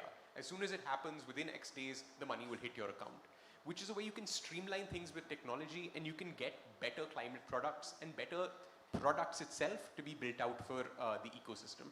So from our perspective, those are the types of investments we're still pretty excited by, and saying these are areas that the transition that technologies are bringing us to will allow us to create new businesses in these areas. Some more fundamental areas, though, require a little bit more work from the overall industry. And I look at this from taking a conversation we were having backstage on battery technologies, for example. These are areas where you can get very good battery technologies, new chemistries, new tools to be built out, taking on what some of the conversation with the last panel was as well. It's not easy to compete with lithium at the scale it's at today. But if you say first level prototypes that have gone out for the field in several different chemistries, there are more interesting chemistries, but globally there is a challenge of saying, how do you get the first of a kind manufacturing unit which may have certain inefficiencies that aren't as efficient as lithium's overall value chain is at, to scale in the market. And I think getting those first of a kind and second of a kind manufacturing units to be financed in some ways, which does require not just equity VC or not just traditional debt products which are used to underwriting in a certain way, but get alternate financial products in for those requirements is critical to help on the transition. Absolutely, and actually just to add on there, critically the primary weightage on financing in these areas needs to be on R&D, because otherwise we're stuck in a perpetual loop of not high risk, low return, all of that. No, so thanks for the question. From an investment perspective, investor perspective, what I think across multiple types of financial instruments as well, whether it's debt, equity, structured finance, project financing, I think the penny has to drop and the connection has to be made to between climate risk and environmental impact and financial or credit risk. And I think the moment that becomes incredibly clear for the investing entity or the funder, you start making that correlation, and your fund selection and fund composition will start building in design climate risk and environmental risk. For example, structured finance project, if you are going to have those environmental impacts, lack of, impacting biodiversity along the way, how to evaluate a portfolio company or a project should be on its, not just its financial returns, but its environmental returns and its social returns. So think about it like this. You may have financial returns, however, and probably on the road project, for example, you have social returns, but you have, at the cost of extreme value destruction ecologically. So is that worth investing in? So from our philosophy as an investor at Process, what we do is we have a very clear exclusions criteria on where we don't go. We only invest in asset-light business models because we do not want to go into companies that will have a net negative impact of the environment. And we really build that into our pre-investment screening phase, and then we handhold our companies on improving their ESG performance, simply because that just makes them more financially viable, and when they're ready for an exit, they're ready for the obligations, compliance obligations like the BRSR that would come their way if they were in the top 1,000 brackets of the by market cap. So yes, I think you have to evaluate every project and every entity on its ability to create total returns and not just financial returns. But then financial returns are more tangible, right? So how do you measure something like an environmental return? These projects might also have a political return, if I may say so. These road projects, apart from social return. So how do you measure the environmental returns? So the financial returns in the short term will be tangible, but there is absolutely no doubt that there will be long-term financial erosion. It's impossible for an entity or a project to destroy value ecologically or socially, and there may be political gains. It'll be short-term linked. The other, I think, important, there's a lot of emphasis on carbon emissions management and measuring. However, climate risk scenario analysis is not yet the norm. And I think that's where, in Europe at least, that's where we've made a lot of progress. We, for example, have done a climate risk scenario analysis across our entire portfolio of companies, everything from China to Brazil again, including our companies in India, physical risk, transition risk, all of them. Because you need to do that to know what those climate risks, what impact they could potentially have on your financial value creation.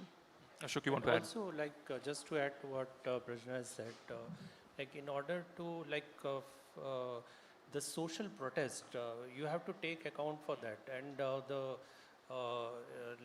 once the social protest happens, your entry to manufacture or anything to do with the project continuation comes into jeopardy. And it has to be, you have to look for that and ensure the cordial engagement with your community around your investment which is there.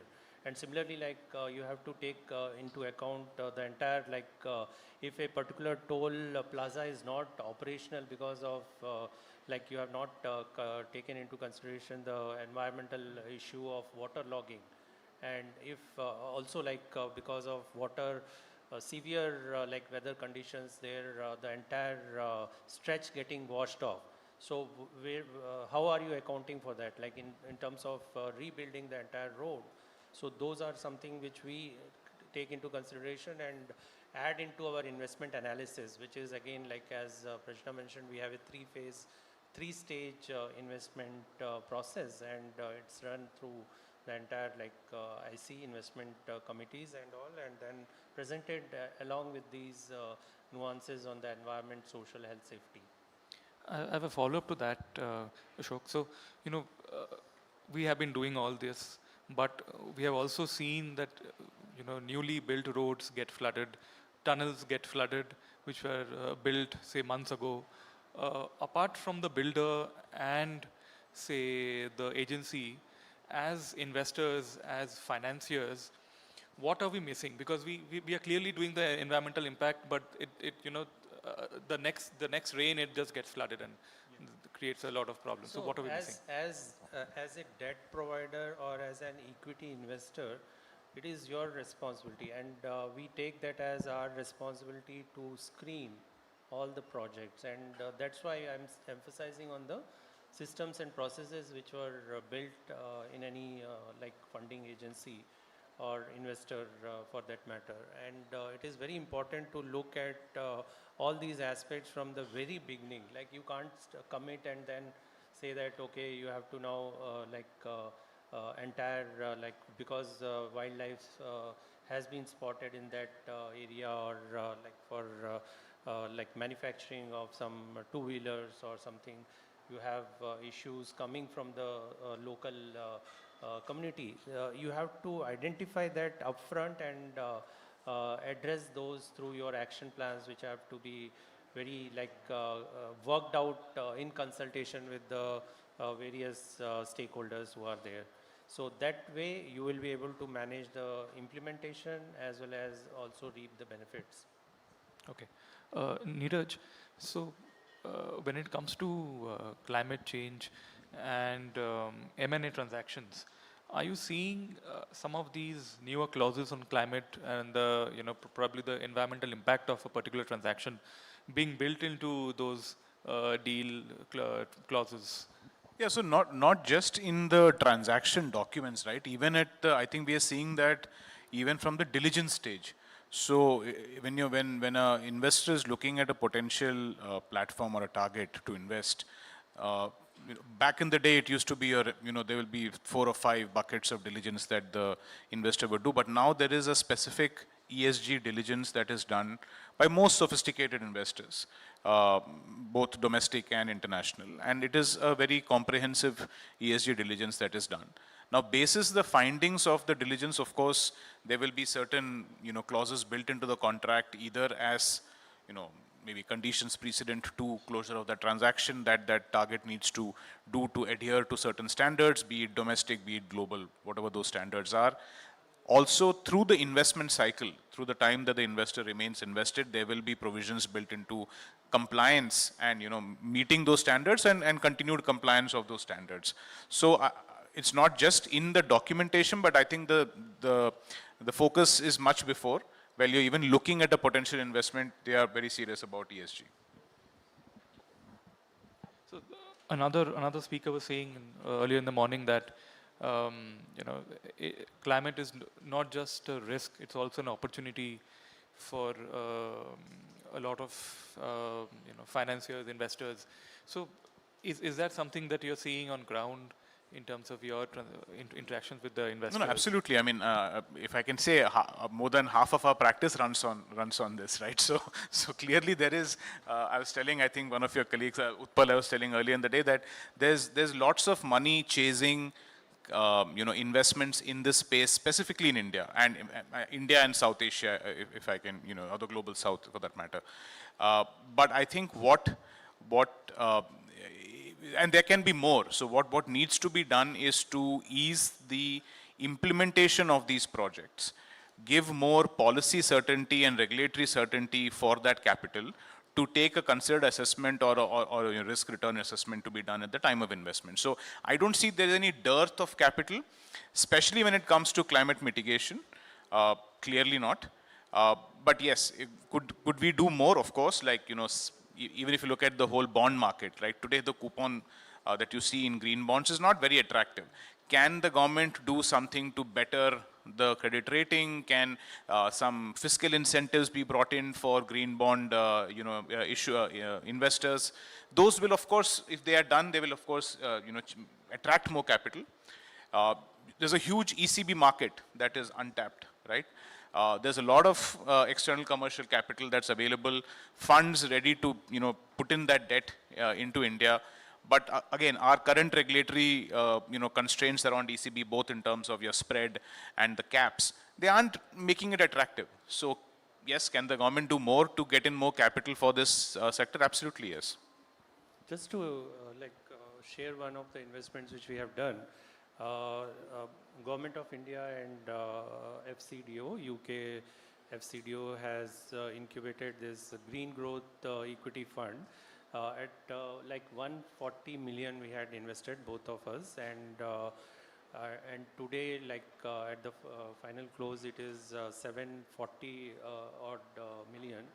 It's just like because it's one of the first climate business which has been created, and it's the largest climate fund in the emerging markets, and it has so far invested in 7 portfolio companies, and all of them geared towards the climate, resolving the climate issues and all.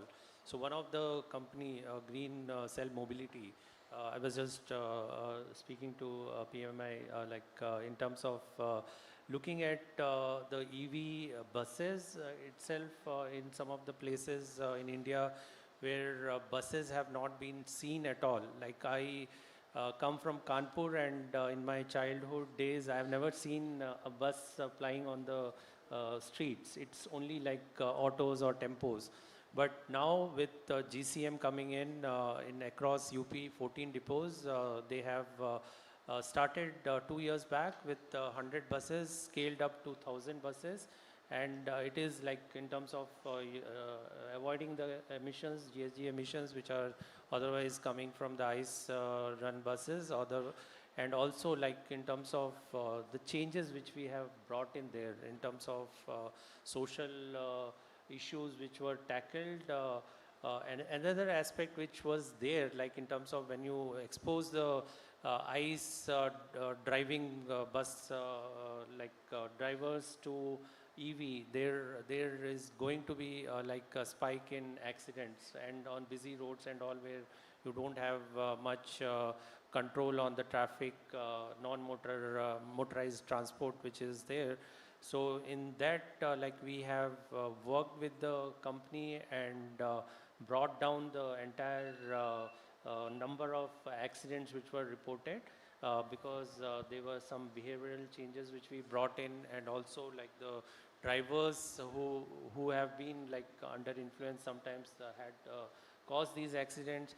So the flip side, the positive which has happened is like when we had interviews with some of the families of the drivers, they were reporting that they are very happy that money is coming back to their places. Otherwise, it would have spent on alcohol or something, and that's a good thing which is happening for many of these families. So that positive side on the community is something which these are benefiting a lot, these types of projects. Right. To Pragya, so how do you assess the environmental impact before you invest? And for companies that you have already invested in, what kind of handholding do you do for them to reach that goal? This is my favorite part of my job. So pre-investment due diligence is, exactly as you just shared, Neeraj, is, understanding. So philosophically, as a group, as an M&A team, our family values as a company are that we do not invest in carbon-intense business models. And this has been socialized across all of our, the deal teams that are out there scouting for new targets. They will just by default avoid carbon-intense business models to even start exploring. And we have a whole set of exclusion criteria, pornography, cannabis, tobacco, weapons. There's a whole set of exclusion criteria, including carbon-intense business models. So and definitely, there are other due diligence pieces that are built in, which are ESG linked, which is especially because all of our companies are digital technology platforms. Data privacy is a very big one, cybersecurity, ethical use of AI, for example, in food delivery business models, how you allocate orders, is there bias built in, for example. So a lot of due diligence happens pre-term sheet. And typically, we really just do a, conditions precedent, an agreement on these are the areas that you need to work on once we come in as an investor. So that then bridges to your second question on, how do we partner? We actually handhold our companies very much because we believe that total value creation is what we are aiming for. So it's financial. And if they are able to demonstrate measurably net positive value, both environmentally, socially, and then that will translate into financial value creation for them as well. And we support them from step one. A lot of our companies are startups, scale-ups, unicorns, who are then at some point, the North Star is, you know, an IPO listing exit. And for them to be attractive in any which way in the capital markets, ESG brilliance or demonstrating measurement and management is a most, it's the easiest way for them to attract capital or discounted capital, maybe very small discounts, you know, a few basis points sometimes, but it is the best way for them to, and we support them in starting their ESG journey, handhold them fully, all the way to helping them on listing essentials on ESG across various jurisdictions, whether it's the US, which is not very high criteria or bar. I think India has a very, very, very high bar with the BRSR and reasonable assurance expected on the reported data, which is interesting to also observe. Not stringent. Sorry? Not stringent. Well, yeah, well, it takes at least 4 to 5 years to get to reasonable assurance. And I think along with just chasing profitability and demonstrating financial value, it's a huge burden on the companies to, have to also get to reasonable level of assurance on their ESG data. And it's pretty deep level data. For anybody who's done BRSR reporting, you would be familiar with, for a scale up and a unicorn to actually have built out the processes. So we support them on that as well. In fact, we've just signed the Green Startup Pledge, and we're, on Friday we have a big workshop with all of our group companies, some of whom we share with you, to help them on their ESG listing essentials. Interesting. We'll open the floor for questions. Please raise your hand and state your name and institution, please. There.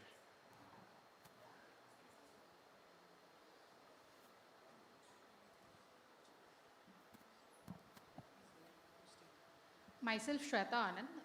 I'm working in DS Group as a sustainability expert. Prior to this, I was working in Adani. What I see that net zero commitment has become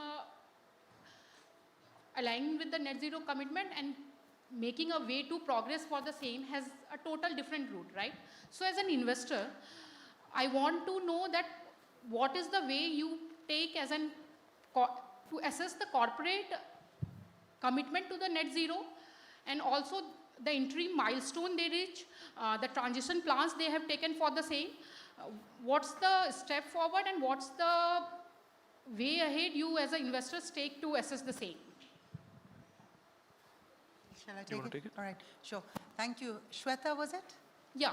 Thank you, Shweta. Thanks for the question. So, very, very, very good question, because it's super easy to make a commitment.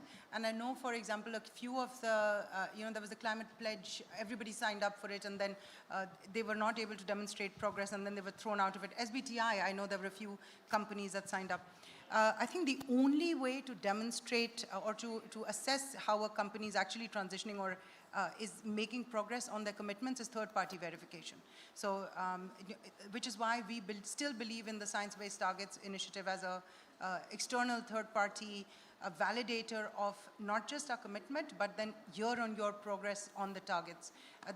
We don't rely on self-declared or self-proclaimed targets, and actually that's super dangerous because you can go in the realm of greenwashing. And therefore, really, third-party verification is the way to go, but not reasonable assurance. Great. Do we have any more? There.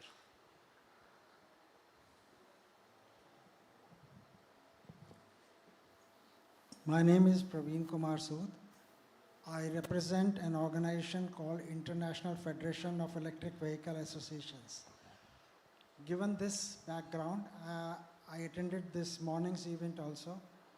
Today, if we are talking about electric vehicles, mostly because the visibility of electric scooters and electric rickshaws before that were there, and they are still going on the basis of their own cost economics.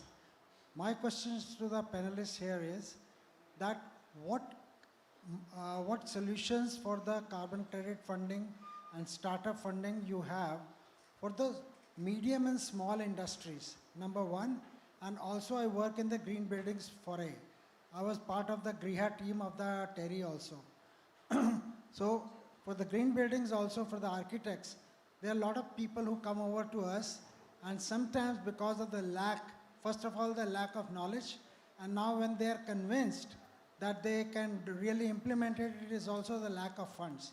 So I'd like to hear from you as, funding organizations or funding mechanisms, some kind of an advice, and maybe next time when the Mint does these kind of programs, I would like to connect to them the medium, small, and micro enterprises. Thank you. Thank you. Shiva. Sure. So I can go from the built enterprise, built environment kind of backwards. So from a built environment perspective, I think there's a lot of the emissions that are sitting on that front are post-construction and saying how can you actually drive efficiencies, where we've seen a lot of solutions come out, especially for larger footprint buildings, on how IoT solutions, so Internet of Things connected devices that can actually look at current temperature control, current efficiencies, and drive efficiencies through those value chains.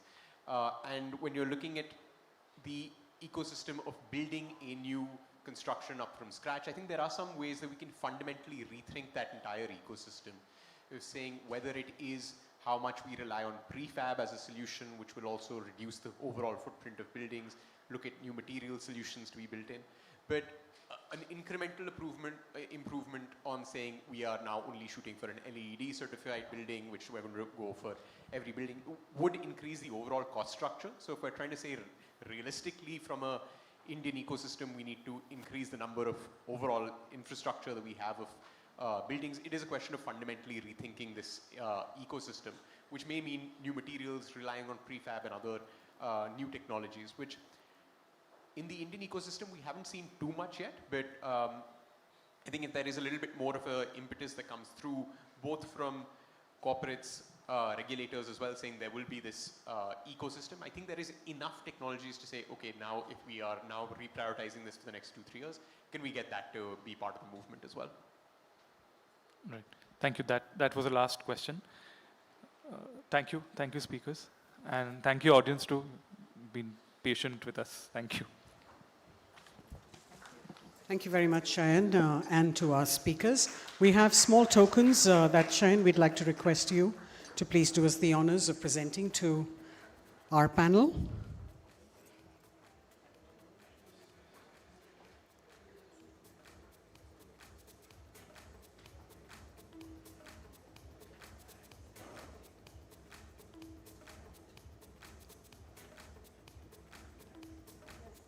And if we can get everybody to please just pose for a group photograph with your saplings.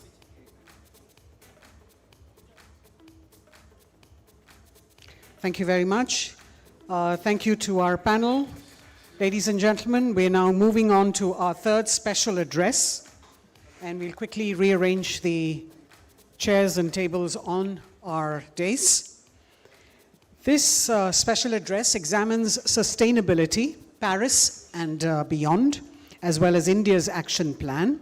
And we have with us the Inspector General of Forests, Ministry of Environment, Forests and Climate Change, Mr. Rajesh Kumar, who is a development professional with more than 26 years of experience in middle and senior management roles.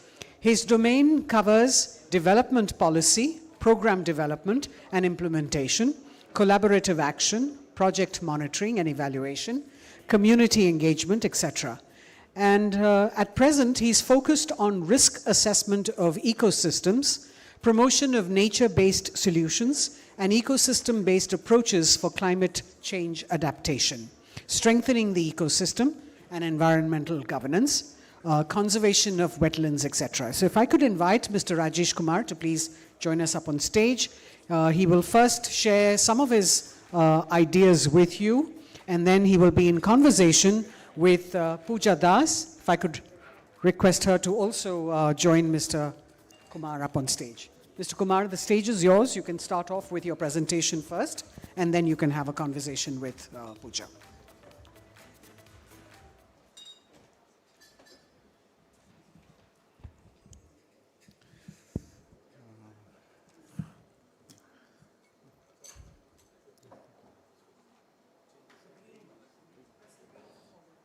Thank you so much.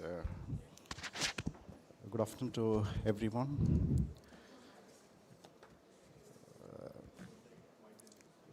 I'm asked to reflect on our actions beyond Paris, and particularly from the perspective of an action plan. I hope most of you must have been already familiar with what has been happening, because we have already our NDCs clear and have been releasing our progress through the economic survey reports. So this is nothing, something like a quite new thing, but rather a kind of reflection of what has been there, just for our collective appreciation. Next. So in the course of the presentation, I will be just touching upon the key trajectories and our NDCs and our long-term carbon development policy and its achievements. Next.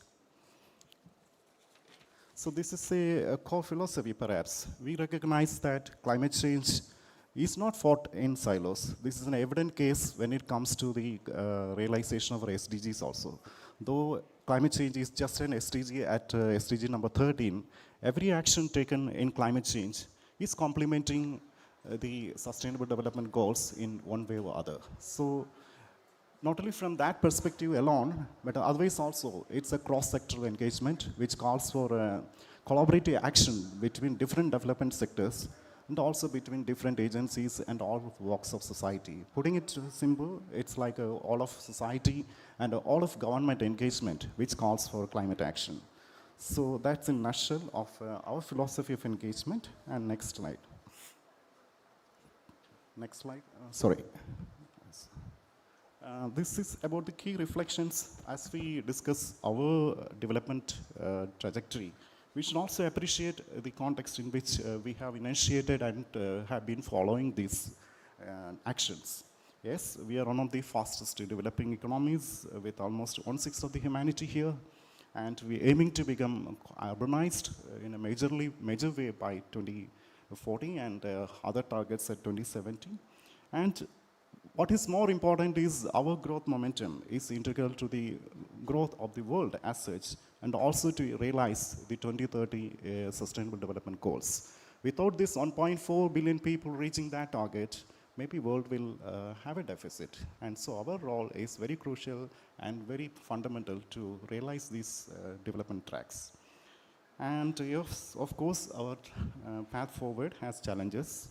And it has areas of confrontation with respect to resource availabilities and also to the philosophies followed, perhaps, when it is contrasted with the philosophies other countries follow. But then the bottom line is that our contribution to climate change has been minimal. This is a universal fact. Still, we are blamed for taking less action, but it's not that way found it well. Next. So the key trajectory which we have been tracking is that we are fundamental in our argument that India is strongly committed to combat climate change and making development choices that ensure our growth and development along a low carbon pathway towards net zero by 2070. This is the established trajectory we have set for ourselves. But at the same time, we also argue and recognize that climate change is a global collective action problem. And where the firm adherence to multilateralism in terms of technology transfer, collective action, and resource provisioning are very fundamental to realize these positions. And the very fundamental of principle of common but differentiated responsibility and respective capabilities will always guide the actions as well. That's the fundamental philosophy which have been guiding our actions. Now coming to limiting the global cumulative emissions within the global carbon budget is obviously the key aspect, which is in fact the critical thing which all of us across the world are striving to achieve to keep the temperature below 1 degree or max 1.5 degree. And India maintains that operationalizing this target will have to be based on equity and climate justice. Similar is a concern which I already mentioned about the common but differentiated responsibilities and also the historical context in which these challenges have come forward. So This leaves a pressure on development goals, but however, these have to be addressed and have been factored in our in our nationally determined contributions in the context of national circumstances, and while utilizing the space of development in terms of carbon space that's available.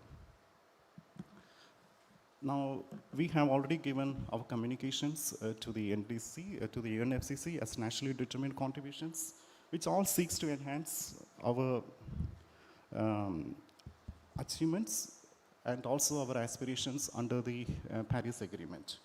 So which essentially hovers around a few key points, which is like reducing emission density of GDP by 45% by 2030 from 2025 level, and achieving 50% cumulative electric power from non-fossil fuels by 2030, and achieving our long-term target of reaching carbon neutral by 2070, and of course all complemented by the massive engagement and call for behavioral changes in our relations with the resource utilization through mission life, which is a non-committed but a behavioral call for action, which is there in the national determined contribution. So in our specific third national communication, which we submitted to the UNFCCC, we have committed that all those three major points which I just mentioned. At the same time, what we have to appreciate here is that 78%, nearly 75% of our emissions in our country comes from the anthropogenic side, and that too from the energy sector. And when we divide it further, nearly 13.44% is from agriculture sector, and 8.4% is from industrial side, and the land use side, including, I mean to say very precisely, like 2.34% is from the waste generated in the country. And of course, the land use sector also acted as a sink. So we have certain challenges, at the same time, certain potentials also, like our land use sector, particularly represented by the forest wealth we have. It's an incredible sink which we have and have to be protected, conserved, and fostered for saving our carbon space which is available for development. Now let's look at the development policy which is guiding us to take us forward in this space. Is our low carbon development policy, which is also a document which is quite available, but just here to reflect with all of us. And for 4.19 of the Paris Agreement, this is a document which gives our long-term low greenhouse gas emission development strategy. And it is simply based on the very fundamental principle of common but differentiated responsibilities and respective capabilities. And that too in the specific context of our country. And this has a mission mode approach, as already we know. We started the climate missions in 2008 with 8 missions, and now it has been expanded. And our National Action Plan on Climate Change outlines multiple strategies across the sectors like solar energy, water, waste, forests, sustainable habitat, and so on. And these action plans, the action areas, are converted into state-level action plans, which are called state-level action plans on climate change. And as of now, 34 states have their own action plans, which are periodically revised also, and then implemented with the help of various central and state sector resource assistance. And when it comes to our historical contribution, as we have been always saying that it has been quite negligible. Of course, our per capita is also quite negligible, but then we are blind for being the third largest emitter. But of course, that's a part of the development trajectory, which we have to force and forge in the context of our developmental priorities. At the same time, developing countries also need to take their own actions to become carbon neutral or net zero by 2050.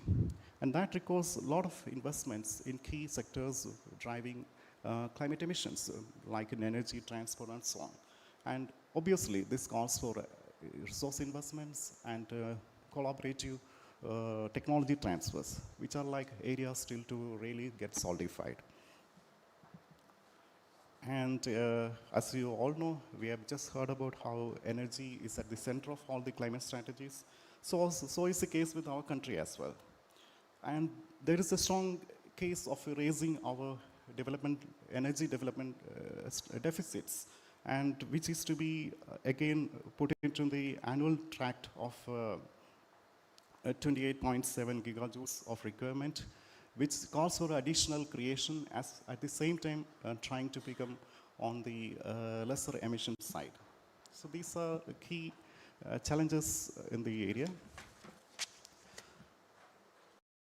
However, with these challenges, we have been forging, and we have become a kind of a powerhouse for a clean energy producing landscape, with a leader, being a leader in energy transition from carbon dioxide producing sources to renewable and non-fossil fuel sources, which is a clear story which all of us share and appreciate. And renewable energy capacity has risen, and we have become the fourth largest in the world, and the capacity expansion is also has been taking a considerable pace. And we have the ambitious target of reaching 450 gigawatts by 2030 as well. Now, when it comes to low carbon strategies for development, as per our national circumstances, the mitigation efforts are not just driven by climate-specific policies, but also by broader development choices, a fact which was narrated and shared already. At the same time, shifting to low-carbon development pathways, including access to different developmental resources like energy, security, all those key considerations are also sector-bound. However, we are not going to be bound with a sector-based mitigation approaches, because that maybe that will be rather at the kind of like a factoring in with the overall development matrix which we are pursuing. Now, coming to low carbon strategies for development, as per our national circumstances, we have the global and domestic context before us, which calls for equity and need for sustainable development. At the same time, we have the resources as well. So there are diverging arguments about it. But then perhaps the established position of the country is that we'll factor in the existing resources based on the national priorities and move forward while trying to be as close to the zero emission strategies which we can achieve. Now, towards building climate resilience, this is further a key area where perhaps our country needs an urgent action, because much of our landscapes are supporting most of the population. For if you take the case of commons, nearly 400 million people are dependent on the commons for their livelihood, or for their food, or medicine, or for their occasions. But these commons are increasingly getting affected by the impacts of climate change, driving their resilience to down, or maybe their quality of ecosystem services and products generated by them falling. So these are like concerns which definitely calls for an increased investment or attention on building resilience. So keeping all these things, we have the long-term development strategy, which is also a released document, which speaks about low carbon development for different sectors. Starting from the energy system, we have aligned the energy, electricity development, resource protections in consistency with the development, and forwards for integrated, efficient, and inclusive low carbon transport system, and adoption of climate-friendly planning and bylaws in urban landscapes, and decoupling growth from emissions and emissions from the different sectors in the economy, and so on. Now, coming to the energy again, refocusing it to the context, aiming a 40% electricity production in India from non-fuel sources by 2030 is the challenge, and perhaps we are very much closer to that, and we will be achieving it as well. and we have the results already before us. And this clean energy production goes hand in hand with the parallel efforts to reduce emission intensity of our economy by 30 to 35 percentage from 25 levels by 2030 itself. And key schemes of the government like Ujala and LED lamps and all, they're like driving this change in the field. For instance, the simple LED lamp scheme itself is reducing carbon dioxide emissions by 38.5 million tons every year, which is incredible. These are like some reflections of the actions happening in the field, but then when we put the things together, definitely the trajectory is quite delivering and is helping us to reach our commitments and goals. And now to summarize what we have achieved. We have successfully reduced our emission intensity of the GDP by 33% between 2005 and 2019, which is an NDC target itself for achievement, and we did it before like 11 years ahead of the scheduled time. And also achieved 40% of the electricity installed capacity through non-fossil fuel source. Just a point we just highlighted. And that too 9 years ahead of our target. And between 2017 and 23, we added nearly 100 gigawatts of installed electricity capacity, and of which 80% is from the non-fossil fuel based resources. And additional to that, we have been forging with other countries in our climate leadership for collective actions, and our setting up of International Solar Alliance, the Coalition for Disaster Resilience Infrastructure. These are like incredible global engagements which our country has been pursuing.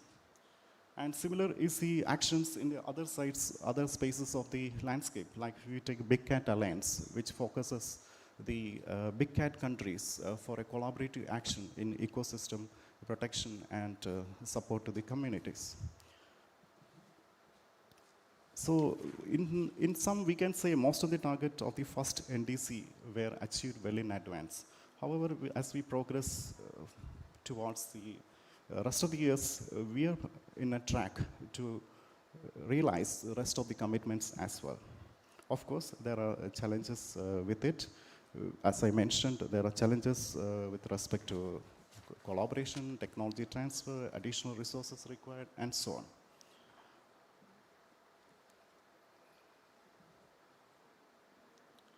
Again, this is a focus on transport network, as we did in the case of energy.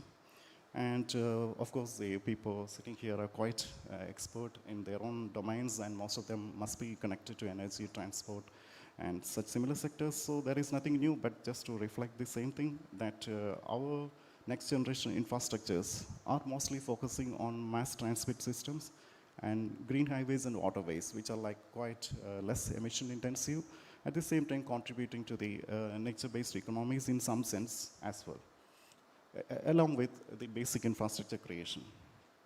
And the National Electricity Mobility Plan is yet another dimension, which is aiming to have 30% of our vehicles from the electricity, like electric vehicle side. So in summary, I would like to say that we have achieved most of our pre-2020 voluntary contribution commitments. Our policies and actions have been acknowledged to be compatible with the 2-degree centigrade warming target max of the agreement. And we have been consistently making ambitious commitments, which was also like reflected in the Honorable Prime Minister's speech in Glasgow. And we accordingly have updated the NDCs as per the requirement of Paris Convention as well, or at every 5 years.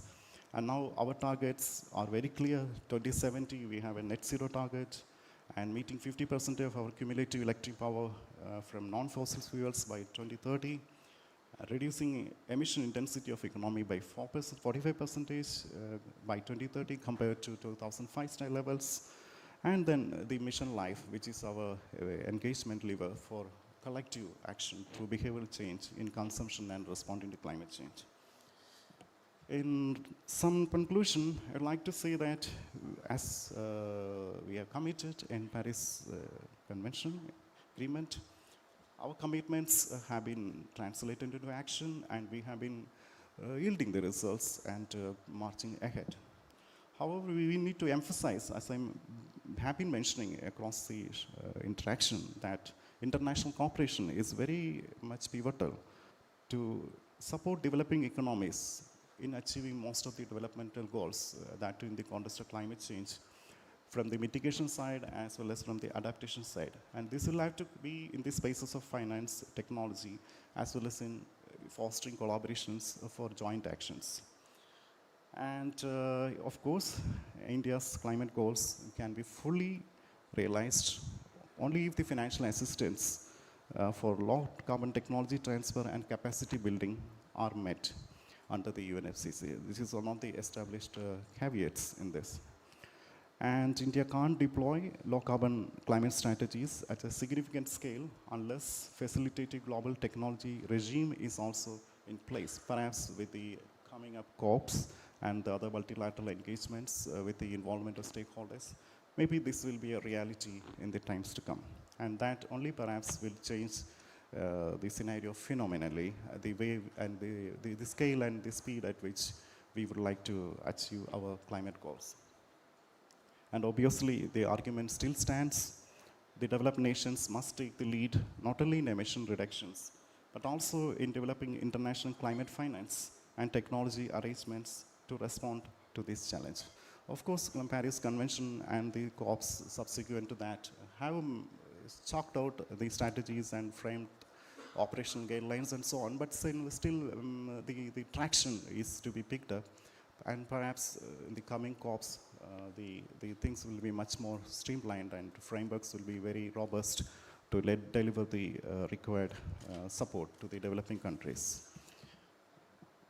Going beyond the commitments, we have already mentioned how we escalated our commitment levels from different NDC to NDCs. As a responsible global citizen, we have been active in our space and we have been taking the global leadership as has been established through the, as has been evidenced through the statements of our Honorable Prime Minister. And as I just mentioned, we have the International Solar Alliance, our flagship collaboration and coalition platforms.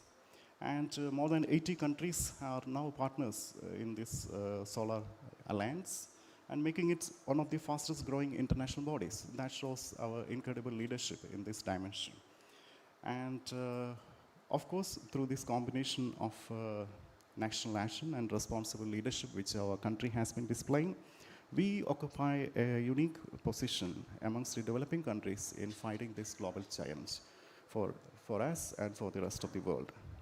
And we are a leader in thought and action on climate change, which is in a case established. And as a summary, I would like to quote that in the domain of climate action, every ounce of our practice is worth more than the ton of preaching. This is a clear case when it comes to mission life or in other engagements at climate action for mitigation or adaptation at local, regional, or national level. We are taking practical steps all across the areas, including energy, industry, transport, agriculture, and protection of green spaces in all of society journey to become a leader in climate action and climate ambition.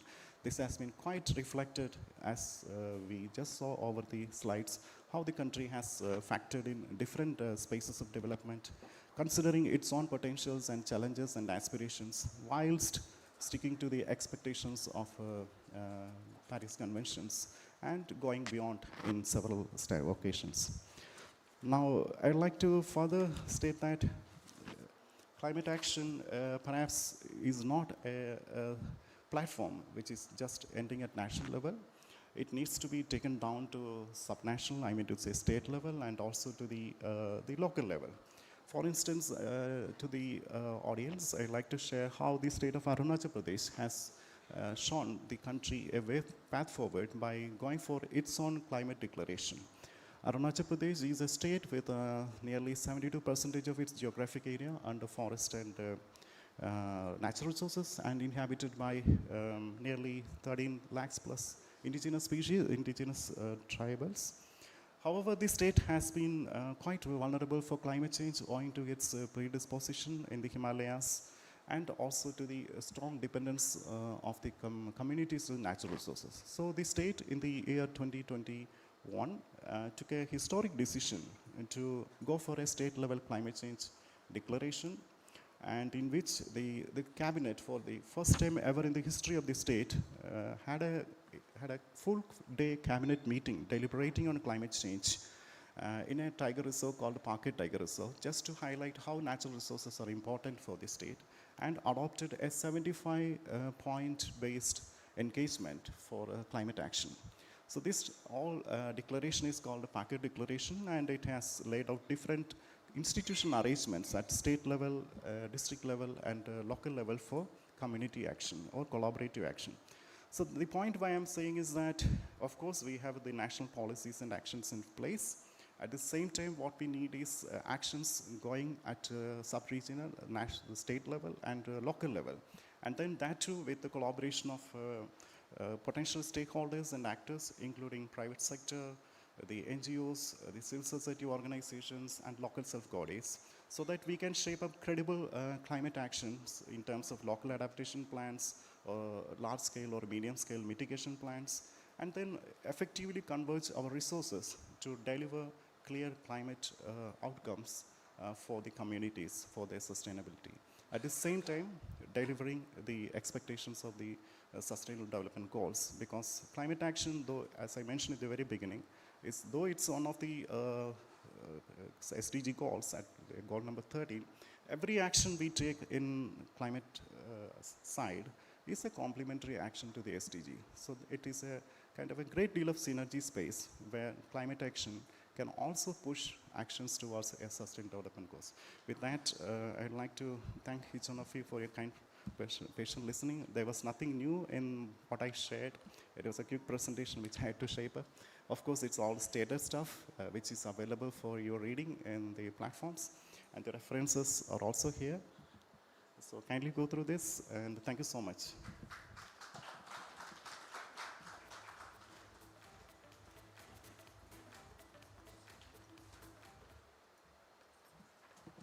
Thank you very much, Mr. Kumar. May I request Pooja to please present a small token to Mr. Kumar. He's taken a lot of trouble to put the presentation together and also share all the ideas with us. So we have a small token for you, and I know that you have a busy schedule and you have to go for a next meeting. So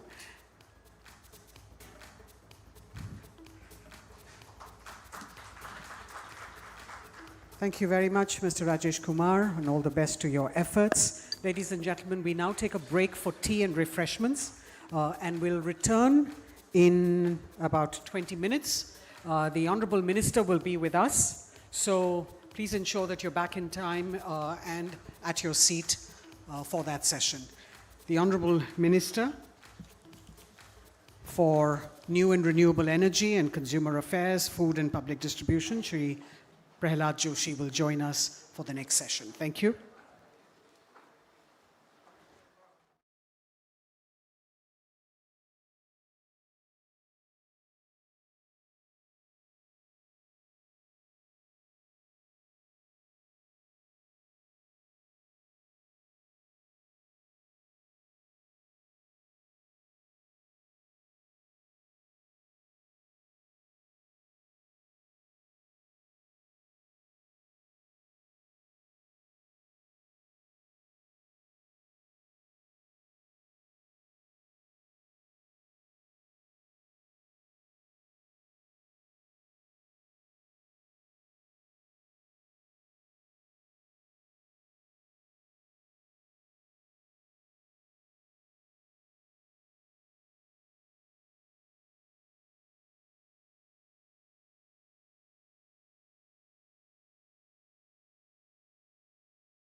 Welcome, ladies and gentlemen, to the ongoing Mint Sustainability Summit. We're now joined by the Honorable Union Minister of New and Renewable Energy and Consumer Affairs, Food and Public Distribution, Shri Prahlad Joshi. And we welcome him into our midst and are very keen to hear his thoughts. But to introduce him, I'd like to request the Deputy Managing Editor at Mint, Mr. Alokesh Bhattacharya.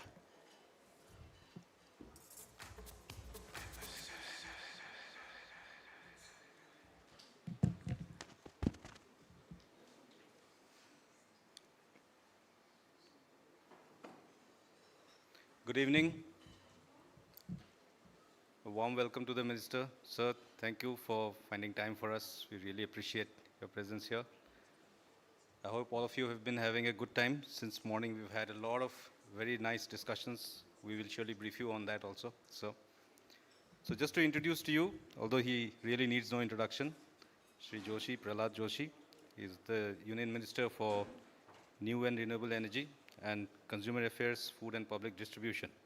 He is a Lok Sabha MP representing Dharwad constituency. He has been in public service for around 3 decades, a very long time. He is a 5-time Lok Sabha MP. Shri Joshi has held key ministerial portfolios including coal, mines, and parliamentary affairs.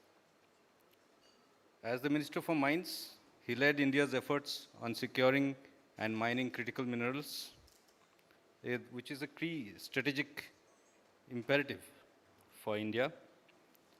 Under his leadership, domestic efforts to enhance India's critical mineral resources are on an upward trajectory, as critical minerals, as you all know, are set to play a key role in sectors such as green energy, clean mobility, defense, space, and many others. While he was in charge of the coal ministry, Shri Joshi oversaw key reforms in the sector, including opening up commercial coal mining, upping efforts to boost domestic production, and enhance the mechanization for green coal mining. It was under his leadership that India's annual coal and lignite production hit the 1 billion ton mark for the first time in fiscal 24. That led to adequate availability of fossil fuel and helped the GenCos meet the record power demand. As you know, there's been huge power demand thanks to the heat wave that was there a couple of months earlier. Shri Joshi has now taken up charge of the new and the Renewable Energy Ministry, which is a very key ministry at this point in time, one of the most important ministries. The ministry is at the forefront of sustainability initiatives in the country, especially in the areas of green economy, including energy. Also under him, he is also responsible for the Ministry of Consumer Affairs, Food and Public Distribution. There, Shri Joshi is ensuring that climate challenges don't impact the food security for what is now the world's most populous country. I thank you, Mr. Joshi, for finding time for us, and I would welcome you on stage. Please come and share your thoughts with us.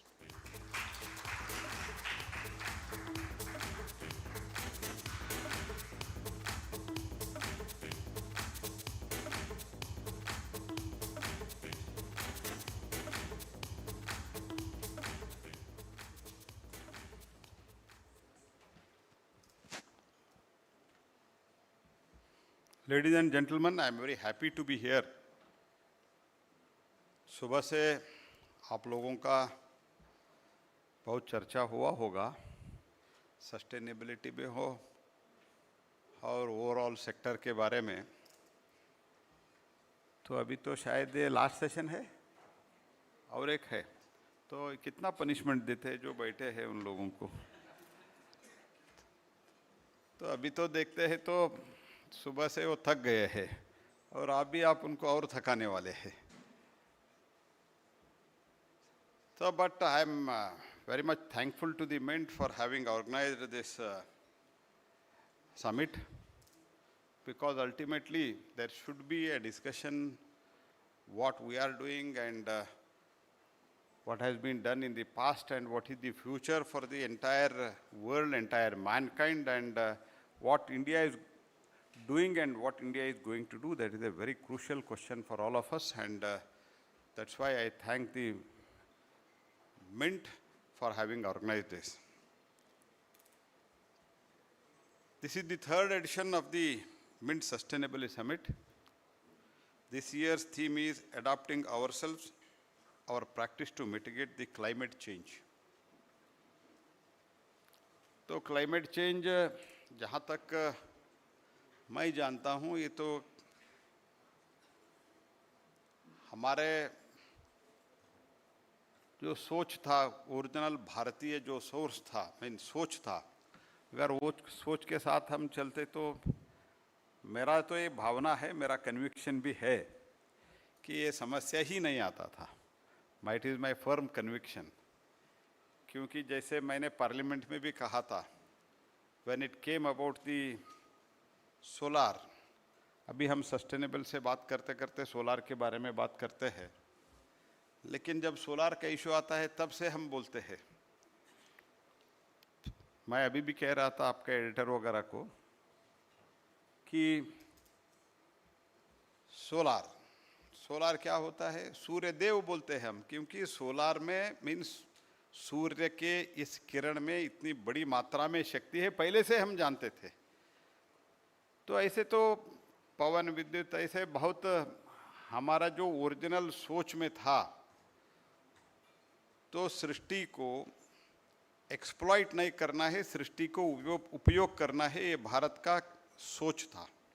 अभी भी सोच वही है. तो keeping that in mind, adopting ourselves and our practice to mitigate the climate change, ये climate change के लिए हमारा practice को भी हमने change करना है. I am delighted to be delivering the keynote address as the chief guest in this summit. Delighted because as the Union Minister of New and Renewable Energy, I am in the know-how of the government under Prime Minister Shri Narendra Modi ji, building a balanced energy ecosystem of the country. जैसे मुझे मेरा introduction के बारे में भी कहा, मैं पहला कोयला मंत्री था, तो कोयला उत्पादन डबल करके मैं तो अभी इसमें आया हूँ रिन्यूएबल एनर्जी में. I have come here in the renewable energy. तो कोयला तो it was around 560-570 million ton, and now it has crossed 1040 million ton when I left the coal ministry, and today I am here in the renewable energy. And also delighted because as the Union Minister of Consumer Affairs, Food and Public Distribution, I am leading the initiative to ensure the equitable distribution of the food to our people. That is one of the challenges even in the climate change also, because we all know what happened last year because of El Nino. But in spite of that, we could able to see that even the food inflation, comparatively, I am telling, it was quite well under control, दुनिया के comparison के हिसाब से. और उसी के साथ इस बार हमारा उसके बावजूद भी हमारा स्पेशली राइस प्रोडक्शन, जो पैडी प्रोडक्शन है, वो तो बहुत ज़बरदस्त हो गया है. शायद अभी सोच भी ये चल रहा है कि इसका डिमांड भी आ रहा है कि अभी हम नॉन बासमती राइस को एक्सपोर्ट का दो हमने अभी रिस्ट्रिक्शन करके रखा है, because last year El Nino वगैरह मद्दे रखते हुए वो भी हम डिमांड तो आया है, सोच चल रहा है कि इसको अलाउ करना है नहीं करना है, because we have sufficient stock today and even we can feed the other countries of the world also. And thirdly, I am delighted also because as India's former Union Minister of Coal and Mines, I understand how mining is imperative to the progress of our country, while the sustainable simultaneously moving towards the adopting the green economy. तो शायद जो हमने, when I was coal minister and mines minister, for the first time, under the guidance of Prime Minister, we have identified the critical minerals. The critical minerals क्या है? What are the real critical minerals? ये भी list नहीं हुआ था, अभी हमने 30 minerals को क्रिटिकल मिनरल्स लिस्ट में डाल के उधर उस क्षेत्र में ज़्यादा काम करने के लिए, माइनिंग करने के लिए, एक्सप्लोर करने के लिए हमने बहुत कुछ स्पेशल प्रोविजन किया है, because ultimately this cobalt, lithium, these are all needed for the sustainable energy also, green energy also. इसमें स्टोरेज के लिए लिथियम का जो है इसका बहुत बड़ा योगदान होता है, तो उसके लिए भी हम काम उधर शुरू हुआ है।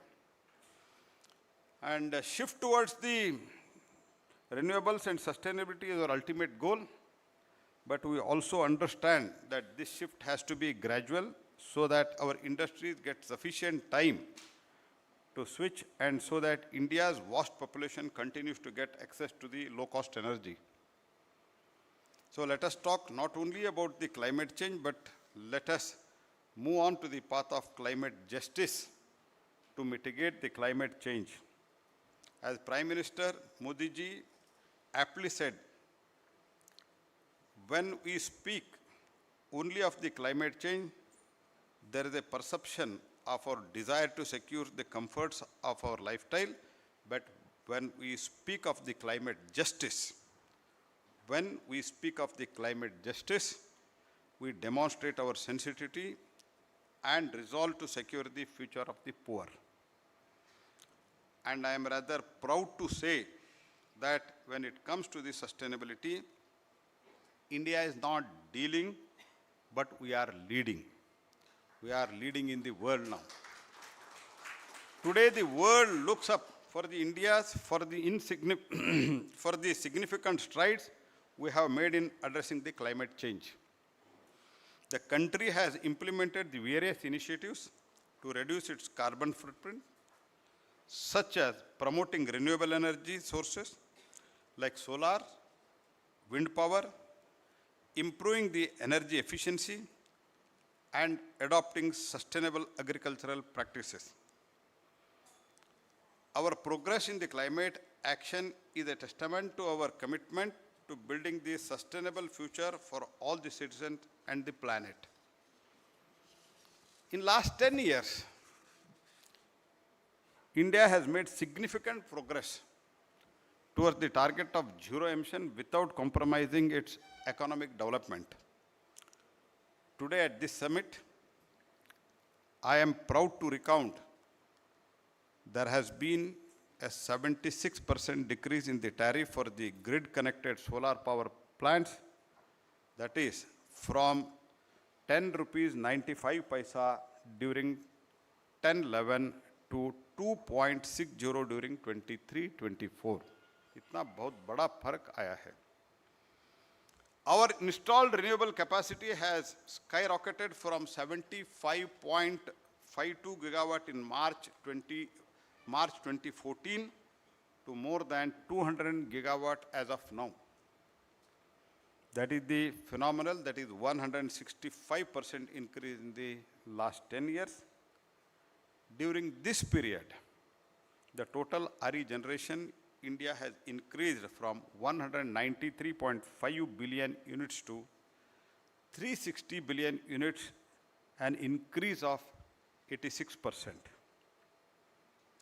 And let me assure you that if you find this past 10 years of impressive, the coming decade will mesmerize you even more. We are growing like never before. In fact, in the first half of 2024, 12.5 gigawatt of solar power has been added, which is 179% increase over the last year. In order to achieve our target of 500 gigawatt non-fossil energy capacity by 2030, government has taken several initiatives. A viability gap funding scheme for the offshore wind energy project has been approved with the outlay of 7,453 crores for installation of 1,000 megawatt offshore wind energy project. We are also implementing the National Green Hydrogen Mission with an overall outlay of 19,744 rupees.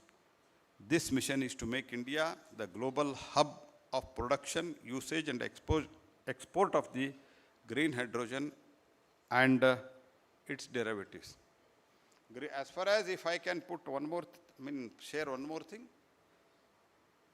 Green hydrogen में now जो western countries developed countries जो काम कर रहे हैं उसके साथ ही साथ भारत में उसी स्पीड में काम कर रहे हैं, ये मैं आपको आश्वस्त करना चाहता हूँ. We are doing and the people who are sitting who are from the that field that sector they are aware and we are trying to do this in the same speed what the other countries are doing today. National Green Hydrogen Mission is as per the vision of Prime Minister Modi. As he said, we have to move towards to zero defect and zero effect. Zero defect in production with no adverse effect on the environment. This is the policy overall. This is the sutra with which we are going ahead. So we are ensuring that our efforts towards the clean energy do not impact our competitiveness. And with the National Green Hydrogen Mission, we are confident of not only mitigating the climate change, but also moving towards the energy Atmanirbharata. By 2030, the mission targets to achieve at least 5 MMT million metric ton of annual green hydrogen production capacity. Along with this, National Green Hydrogen Mission will bring about the establishment of associated renewable energy capacity of about 125 gigawatt and 60 to 100 gigawatt electrolyzer capacity. Whatever the NGHM, the overall this viability gap funding, the NGHM we are giving, in that there is a very big component for the manufacturing of the electrolyzer also. So this amounts to avoiding 50 million metric ton of annual CO2 and an estimated saving of about 1 lakh crore of the import. This is the impact of overall green hydrogen, what we are trying to persuade, and which has actually work has already started. And in some of the cases also, whatever the process has to be completed, process complete करके हमने order भी दे दिया है. For our households, PM Surya Ghar Muft Bijli Yojana is a game changer. It is set to install rooftop solar panels and provide free electricity up to 300 units every month to 1 crore household. And our farmers,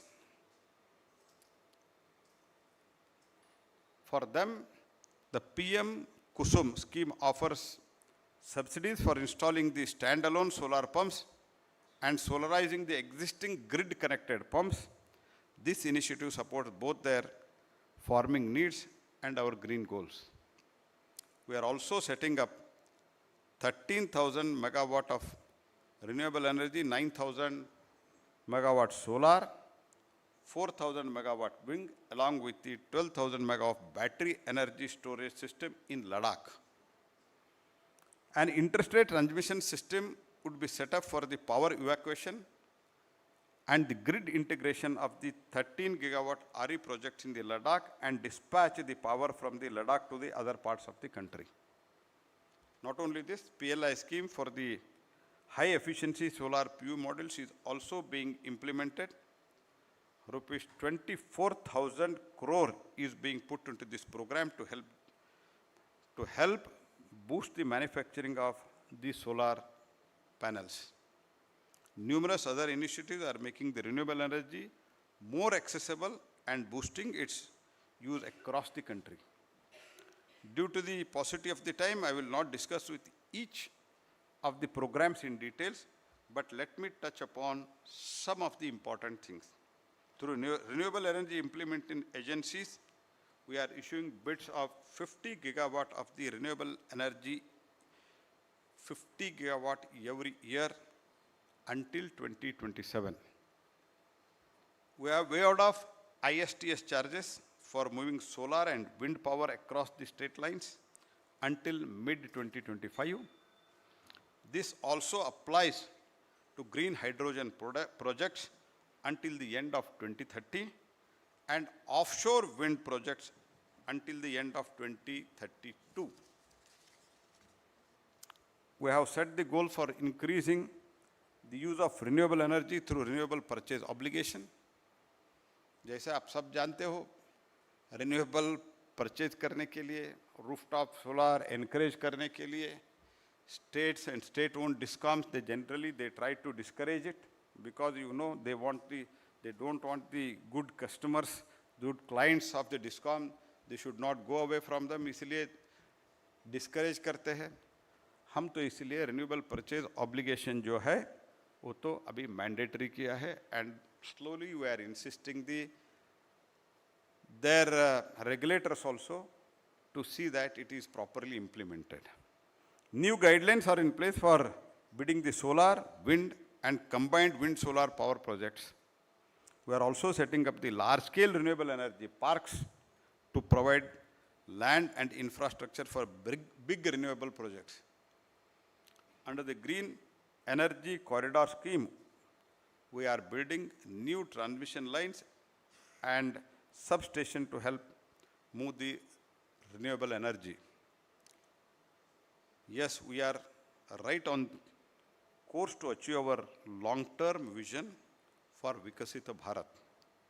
As India becomes developed by 2047, we are envisaging setting up of 18,000 gigawatt installed non-fossil capacity in the country with 25 MMT of green hydrogen production. There will be 200 plus gigawatt RE equipment manufacturing. Sector will provide 1 crore job out of all these exercises. We have set ambitious target, I know, but I am also confident that we will achieve them. Meeting the energy demands of one of the fastest growing economies in the world is not an easy task, but under the Prime Minister Modi, we have set up the pace of the sustainable growth for the green economy. The sector is going well and will continue to outpace other by becoming the major driver of the India's economic activities. In fact, I am happy to note that just like India's media and entertainment sector is innovating for the future, India's new and renewable energy is also transforming. Both the sectors play a crucial role in educating and enhancing the public awareness. As we know, the press can shape the perceptions and renewable energy through its reporting. Publications like Mint are doing a good job in disseminating information about the renewable energy advancement, policies, and environmental impacts. From the beginning, I know, from the beginning, if somebody has covered this sector, renewable energy sector, from the beginning, if an economic newspaper which has extensively covered about the renewable energy, that is the Mint, I can very proudly say this. In turn, the renewable energy industry also uses the media platform for gathering the feedback and extending the social acceptance of the green technologies. Both the sectors are influenced by and contribute to the innovation. The press continually adopts the newer technologies and the platforms like digital and social media, while the renewable energy sector is driven by technological advancements and the innovation in the energy production efficiency. So we are both working towards building the better tomorrow. With these words, let me urge that we continue to work in this synergy, providing each other with information, knowledge that will help our nation and entire planet move towards the sustainable future. I wish the organizer and the stakeholders success in your efforts to build and take New India forward. Thank you. Once again, I thank Mint Publication for having organized this summit. Dhanyawad.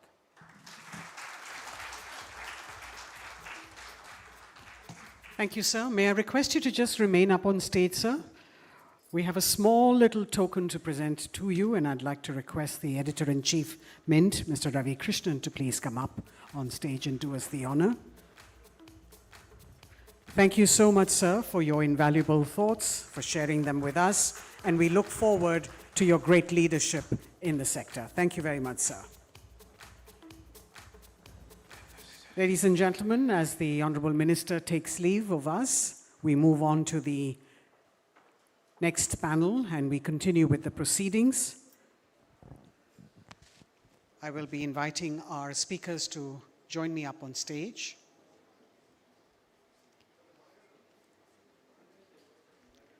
Thank you very much, sir, for joining us.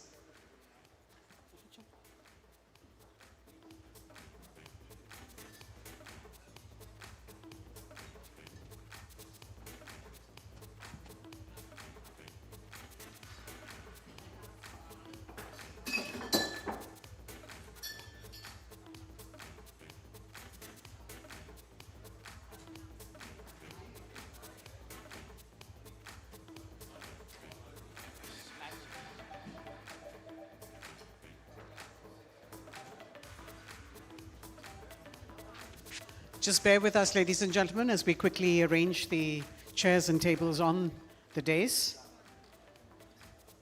The minister is being seen off outside, and then we'll have our panelists join us on stage.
को करते हुए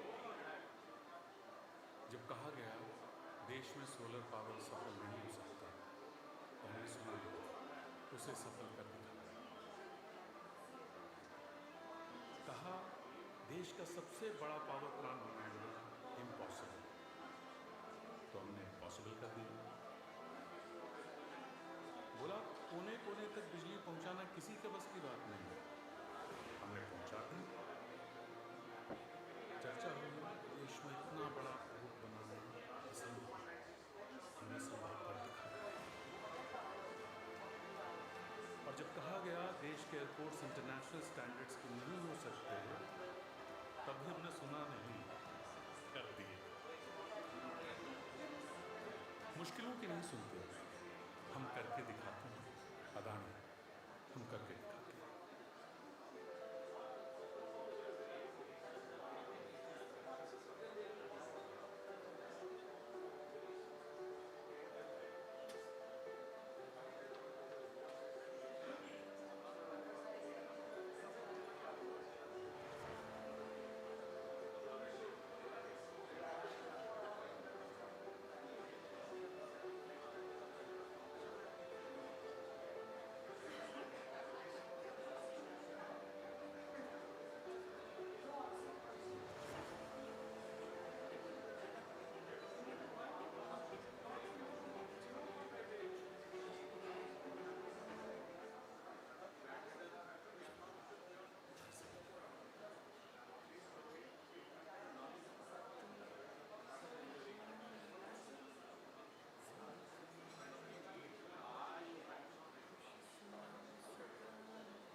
An apology, ladies and gentlemen. I know that we are a little delayed in our program.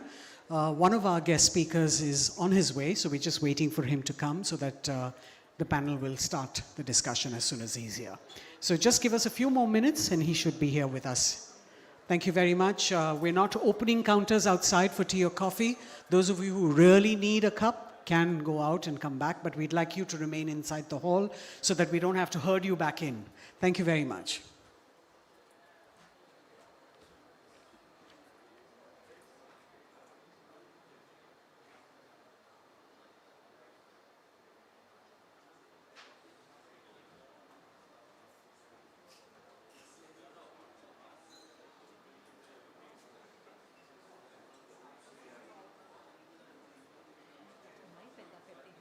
Bulb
Ladies and gentlemen, we now continue with the proceedings as we discuss the progress made in solar energy sector, waiting for the sun, the progress in solar. I'd like to invite our panelists to please join us on stage as I introduce them to you. We have with us the Chairman and MD of NTPC, Mr. Gurdeep Singh. If I could request you, sir, to please join us. Previously the MD of the Gujarat State Electricity Company. He has an illustrious career spanning over 3 decades in the power sector. He has launched a series of initiatives to sustain NTPC's growth and maintain NTPC's position as a leading global energy company. Today, NTPC, you'll be happy to know, is at the forefront of energy transition, and under him has started many initiatives like aggressive renewable addition, green hydrogen acquisitions, biomass, waste to wealth, CCU, global presence, and much more to transform it from merely a coal-based power generating company to a sustainable integrated energy company. We also have with us Mr. Manikan S., the Executive Director and CEO of Radiance Renewables Private Limited, Radiance as it's called. He has 25 years of extensive experience in infrastructure and execution of large transactions, both for private, public, and government sectors. He also has over 2 decades of experience in financial services across several companies. 3 years ago, he was chosen as the most powerful solar business leader in the Indian PV market by Solar Quarter. Mr. Rahul Tongia, Senior Fellow with the Center for Social and Economic Progress, where his work focuses on technology and policy, especially for sustainable development. He co-leads the Energy, Natural Resources and Sustainability Group at CSEP and is also active in broader issues of technology. Dr. Tongia's work spans the entire gamut of energy and electricity. Mr. Shivanand Nimbargi, MD and CEO, Ayana Renewable Power, one of India's largest renewable energy companies. He's an industry veteran with more than 30 years of experience spanning energy, transport, and infrastructure sectors. His extensive experience in the energy and transportation sector, along with his exceptional leadership skills, have earned him numerous accolades throughout his career. Mr. Shujoy Ghosh, Vice President and Country Managing Director for India First Solar.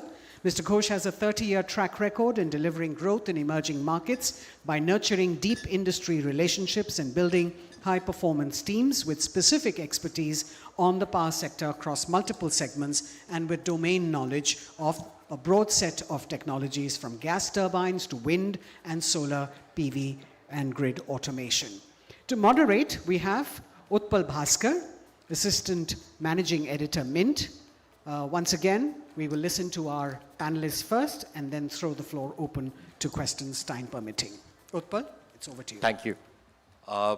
Thank you for the introduction of the panel as well. There couldn't have been a better panel to discuss this issue. These are absolutely I'm trying to find the right adjective for this. These are the big boys who have been leading the solar in this country. The trajectory which has Indian solar sector has taken is something which is phenomenal. Also, they are the active practitioners, except Rahul. Rahul is the one who's done a lot of work on the policy side of it. But also, this is a sector which has taken off like anything. The Prime Minister has been talking about it for a while now. Also, the kind of the numbers that have in gigawatt size scale numbers which are already out there. A lot of investment coming in, and I'll not take much of your time, given that I'm sure we are all been waiting to listen to them. I will put my first question to Mr. Gurdeep Singh. He has been at NTPC, India's largest power generation utility, has been leading the charge on that count. And so to say that the difference between an electron and a molecule is that kind of a difference that some companies used to call themselves a power company, some companies used to call themselves a hydrocarbon company. So how has that divide been bridged? And also perhaps something that you would like to talk about what you did at NTPC, given that one of the biggest IPOs is now coming off your subsidiaries as well. So but if you would like to please share your thoughts with the audience. Thank you, Utpal, for inviting. First of all, the caveat, let me take Jain before saying anything, that I will not be able to speak anything for that IPO because of the restriction which has been advised. But anyway, I think we all have studied in our school days that one form of the energy can be converted to the other form of energy. And energy is, electricity is also energy. Hydrocarbon is also source of energy. And the eternal source of energy is none other than the solar energy. That's what we are talking about. So I think if we just, because this session is for solar, how to harness the solar energy, which we had been using for ages, but in a meaningful way, to convert this into electricity or some other form, like including the heating and cooling or the other process, which can substitute some of the electricity requirement. So in my opinion, I think we should start I think the basic difference, what solar energy means, solar energy, not the electricity.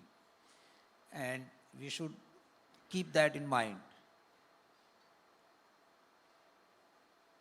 So the question what you have asked at NTPC, what we had been doing, as all of you know that NTPC was established way back in 1975, and we will be celebrating our 50th birthday very soon.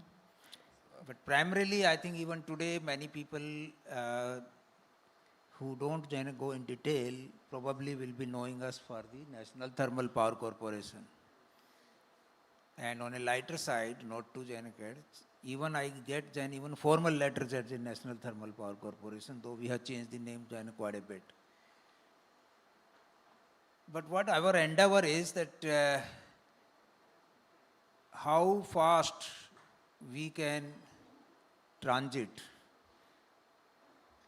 without the consumer knowing that what is the source of the electricity, what he is getting. Decarbonization and ultimately the transition to net zero is going to be the reality.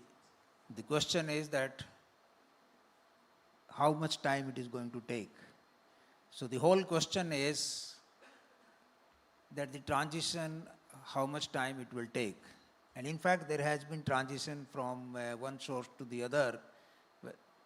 Before the coal was being used, I think it was a kind of wood which was being used, then the coal came, then the oil came, gas came, I think then and now we are talking about, and I think the nuclear, then we should not forget about that, but I think the session is for solar, so let's talk about that. So our focus is to go aggressive on the solar side, total and renewable, and in that renewable basket also on the solar side, and to create something like 60 gigawatt by 2032. That's what our stated objective is. Right. So what are you at this point of time, sir? What is the capacity? At present, as of today, we have solar of, I think, 3.5. And there is another around 7.5 gigawatt which is under construction, and almost on a weekly basis we are commissioning some portion of it. So will it be? There is another 20 gigawatt which is in the different forms of the advanced development, where the land and the connectivities which are being ascertained. So we are fully confident and geared to reach to the target of 60 gigawatt by 2030. In all probability, we will exceed by a good margin rather than only touching to the 60 gigawatt. Solar is going to play the major role in that. So whether it is coming in the Khavda solar mega this energy park, or it is coming in the this gigawatt size or the hundreds of the megawatt size across the country. And then along with that, there will be a pump storage and there will be battery storage and The whole value chain. and we are trying to develop our hydrogen hub at Pudimadka, where there was supposed to be a imported coal-based plant near Vizag, which we have the almost around 1,200 acre of land parcel, which we are developing then as a hydrogen hub, which is going to be the right location. And for that, we will require quite a sizable amount of solar energy and to go with that. What is the total, sorry, I can't help but ask this. What is the total capex that you're deploying towards this? See, the capex is going to be like, you can take the ballpark figure of around 4 to 5 crores per megawatt as of today. But in addition to that, there is it's not going to be the only solar, but the solar will be going towards the hydrogen derivatives. So what is the total corpus? The total capex what we have planned by 2032 is going to be upwards of the 7 lakh crore from today. 7 lakh crores. 7 lakh crore. Yeah. 7 trillion rupee. Yes, 7 trillion rupees. Will it be If you fair are- to say that if- you're the if largest? If you want to go into the trillion, yes. The 1 lakh is a trillion, but I think that's what. If you prefer, then let's go with No, the no, that's 7 that's very trillion. kind of you, but thank you. In that there is a substantial component of coal-based also. I have no hesitation to say that our energy needs, as we are growing faster, then our need for the 24/7 uninterrupted reliable power supply really requires some additional capacity. As you will be knowing that ministry has come out with almost around 80 gigawatt of the total capacity, additional capacity what we have to put by 2032, and we have the share of around 26 gigawatt out of that. Right. So which is roughly around 2.5 lakh crore will be going towards that, and the rest will be then kind of Right. which will be coming to this. Right. So now, so it will be fair to assume that you will be one of the largest buyers of solar energy. One, you're not only been setting up solar power projects of your own, you're also buying a lot of solar power from some of, I'm sure, I'm not very sure that either you guys, the rest of the panel here have been selling it to you or not. You are. You do sell power to him. So then to that, my question would then come to you, Mr. Nimbagi, is that are the days of pure play solar, pure vanilla bids are over? Because there is this, so there was a time when obviously the tariffs took a nosedive. Now also hybrid, RTC, also storage bids are now coming out. Where do you see this? Because obviously that the business case point has been proven. Solar used to be at one point of time a CSR kind of a opportunity in this country, but now has become it's absolutely the kind of a business that large wealth funds, sovereign wealth funds, pension funds, people have been deploying, state-run firms have been deploying money in this. Your views on that? Yeah, I think basically if you look back, way back in 2008-9, when we saw solar tariffs at 17 rupees, to now where we've come down to, that's what really been the backbone of driving the renewable energy in this country. But time has come now because the amount of solar penetration that we have today is actually leading to, daytime excess, and that's not really helping the grid. So end of the day, we need to make sure that the whole energy needs 24/7 are met. So solar energy part of it. So we have wind, we have storage, which are necessary now. So that's why in terms of the trajectory of the bids that we are looking at from the central agencies are more towards hybrid or, fixed dispatchable renewable energy or, round the clock. So these are the, type of tenders, because energy transition cannot be met alone by solar. We need, other forms of energy to be able to supplement and take it forward. But having said that, solar on a standalone basis has a huge impact in terms of rooftop or standalone, solution that is, getting penetrated. But I think we still have a huge opportunity there, where that can make a huge difference in terms of, standalone opportunities in terms of getting the solar energy. But in terms of energy transition targets per se, I think it will have to be a mix of it.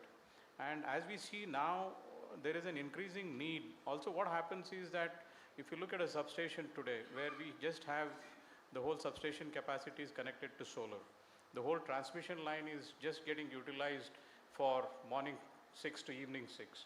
So now, we've been part of the industry, there's dialogue going on now, how do we enhance that? So the remaining capacity can then be augmented for wind or storage or any other forms. So one is that will at least, reduce the pressure on the transmission capacity. We'll be able to augment more transmission capacity with either utilizing for wind or storage and things like that. And additionally, I think in order to manage this, we are looking at substation-based storage projects and standalone storage projects.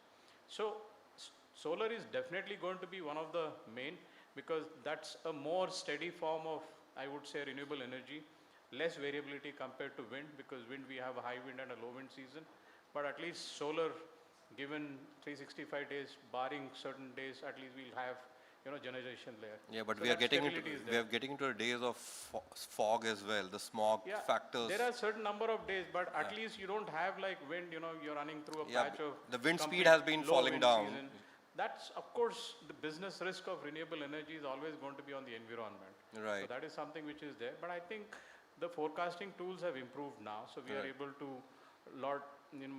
cover on the uncertainties and other things and have better, the models have been corrected. The future projections, are far more reliable now. And at the same time, weather, forecasting is getting improved in terms of managing the forecast. The modeling is much better today. Correct, Right. absolutely. Right. I would like to get Mr. Manikan in. In fact, and I'll come back to you on the funding part of it, because obviously, I'm sure, I'm not going to ask about your transaction which is happening right now. It is one of the largest transactions in the space. There are not many, ladies and gentlemen, there are not many large platforms now left in the country. My question to you is, so while we keep on talking about solar, and I've been, Mint as a publication have been reporting on this space for a number of years now, what is happening on the modules part of it, the basic building blocks of it? While there has been a move to develop the domestic manufacturing capacity, we still depend on, and it's pretty much out there that obviously without China, we wouldn't be able to build a lot of these projects. Domestic lines are coming up, but they are not as competitive. Today, if you want to go and, there's a premium that a domestic solar module will get. What are the challenges going forward? Because obviously there's a PLI scheme which is out there. So domestic manufacturers are getting into the act, but it takes time to build that kind of a scale. Your views on it? Thank you, Vipul, for that question. So I think the supply chain constraints in the solar industry has been well known for most of the people here.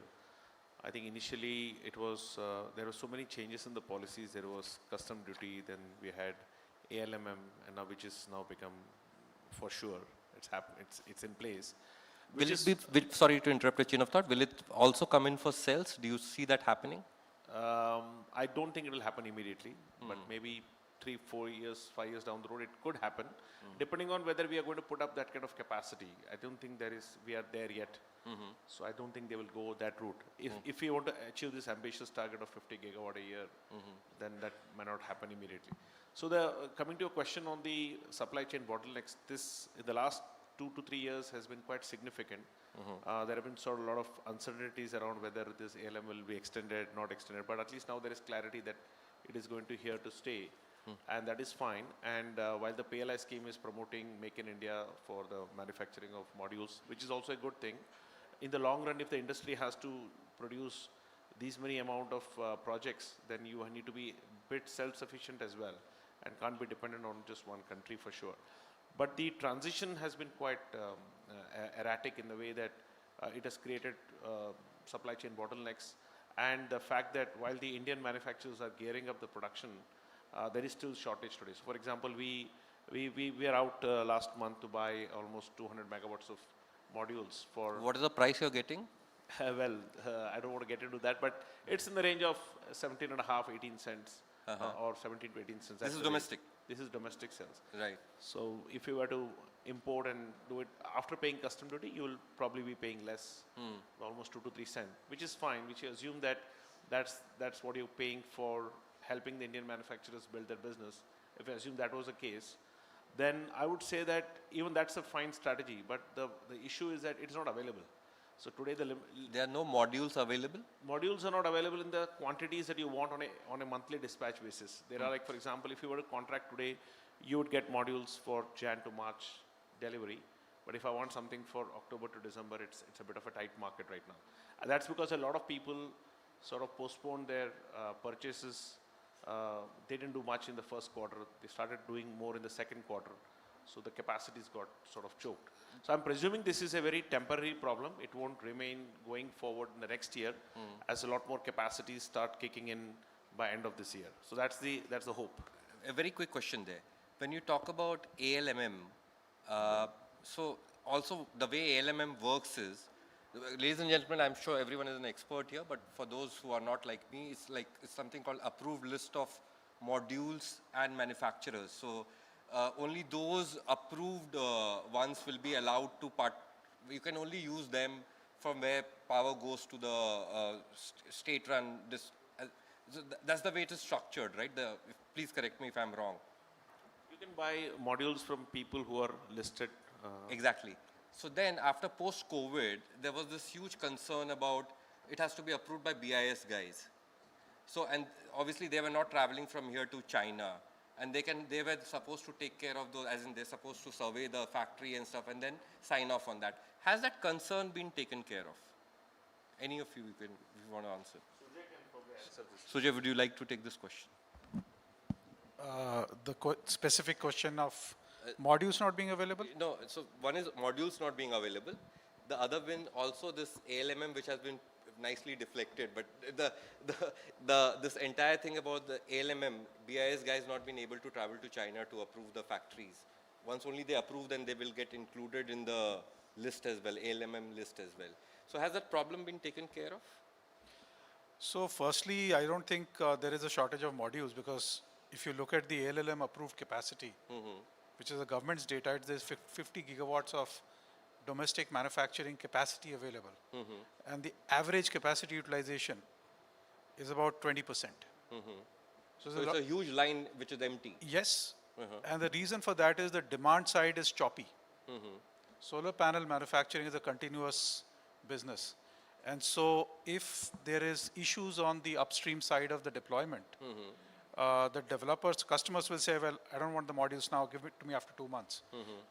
You know, either you build inventory or you underutilize the line, right? And it's a variable cost business.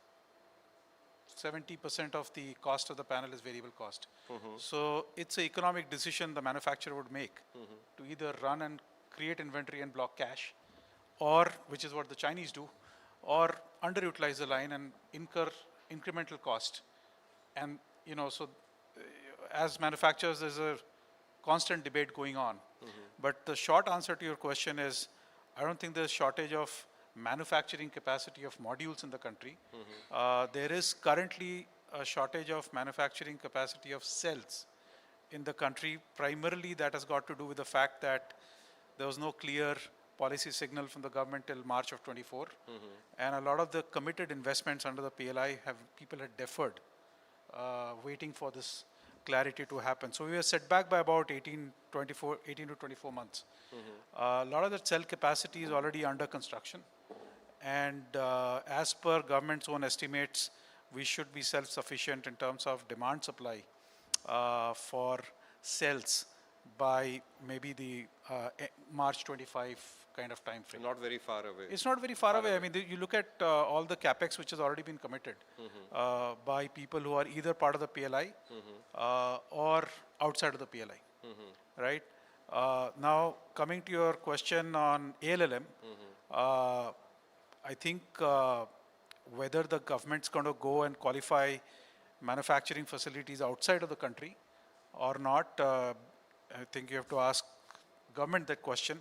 We have been asking that question to the government. My question being that was an overhang which was there. Has that been taken care of from an industry's perspective?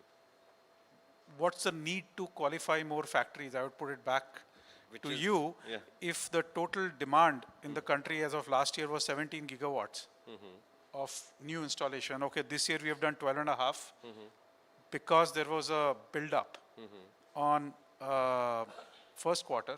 Right. people knowing ALMM is going to go away, there was a spurt of imports and a lot of capacity came up. But even if you take the trend and say, okay, you're going to do 20 gigawatts, right?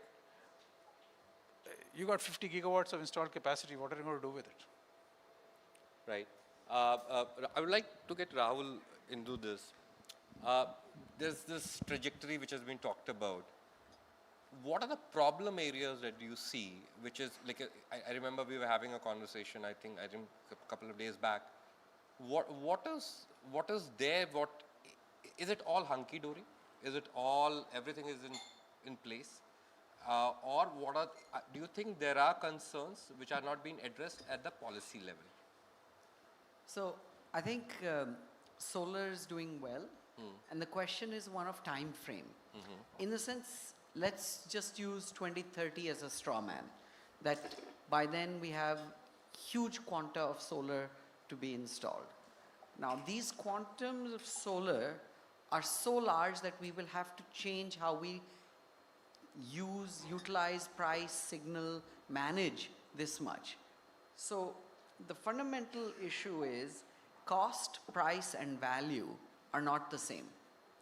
So just imagine, I mean, we see this worldwide, where you have negative prices on for parts of the year, and that's at quite modest volumes of RE.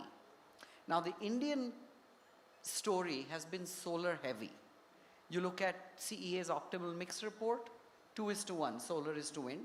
You look at the RPO targets, you reverse do the math, you find out they're even more than 2:1. You look at our actual growth, it has been lower for wind than the targets would have wanted. Part of the problem is we are valuing things only on an LCOE basis, levelized cost of energy. So we don't look at the portfolio costs or value proposition that different sources will give. The second then, of course, is the time of day problem. So let's assume we do have, whether we hit 280 gigawatts of solar or more or whichever by 2030, we can't use all of that. So we're going to be in a particular situation in a couple of years, not today, not by 25, 26, 27, in a few years, whether that's 28, 9 or 30, 31, doesn't matter. You're going to be surplus heavily for parts of the day and still struggling to meet the evening peak. So that's the next problem sort of which solar faces. It's not a solar problem, it's an ecosystem problem, which is the buyers of your electricity. The weakest link, quote unquote, that people talk about for this entire chain is the discoms. So one, you've got the financial issues on the discoms, which obviously impacts developers, paying on time, etc. Hasn't the discom issue been, it used to be a big problem. Has it not been resolved to a certain level? It hasn't been resolved. Things have improved in many stretches.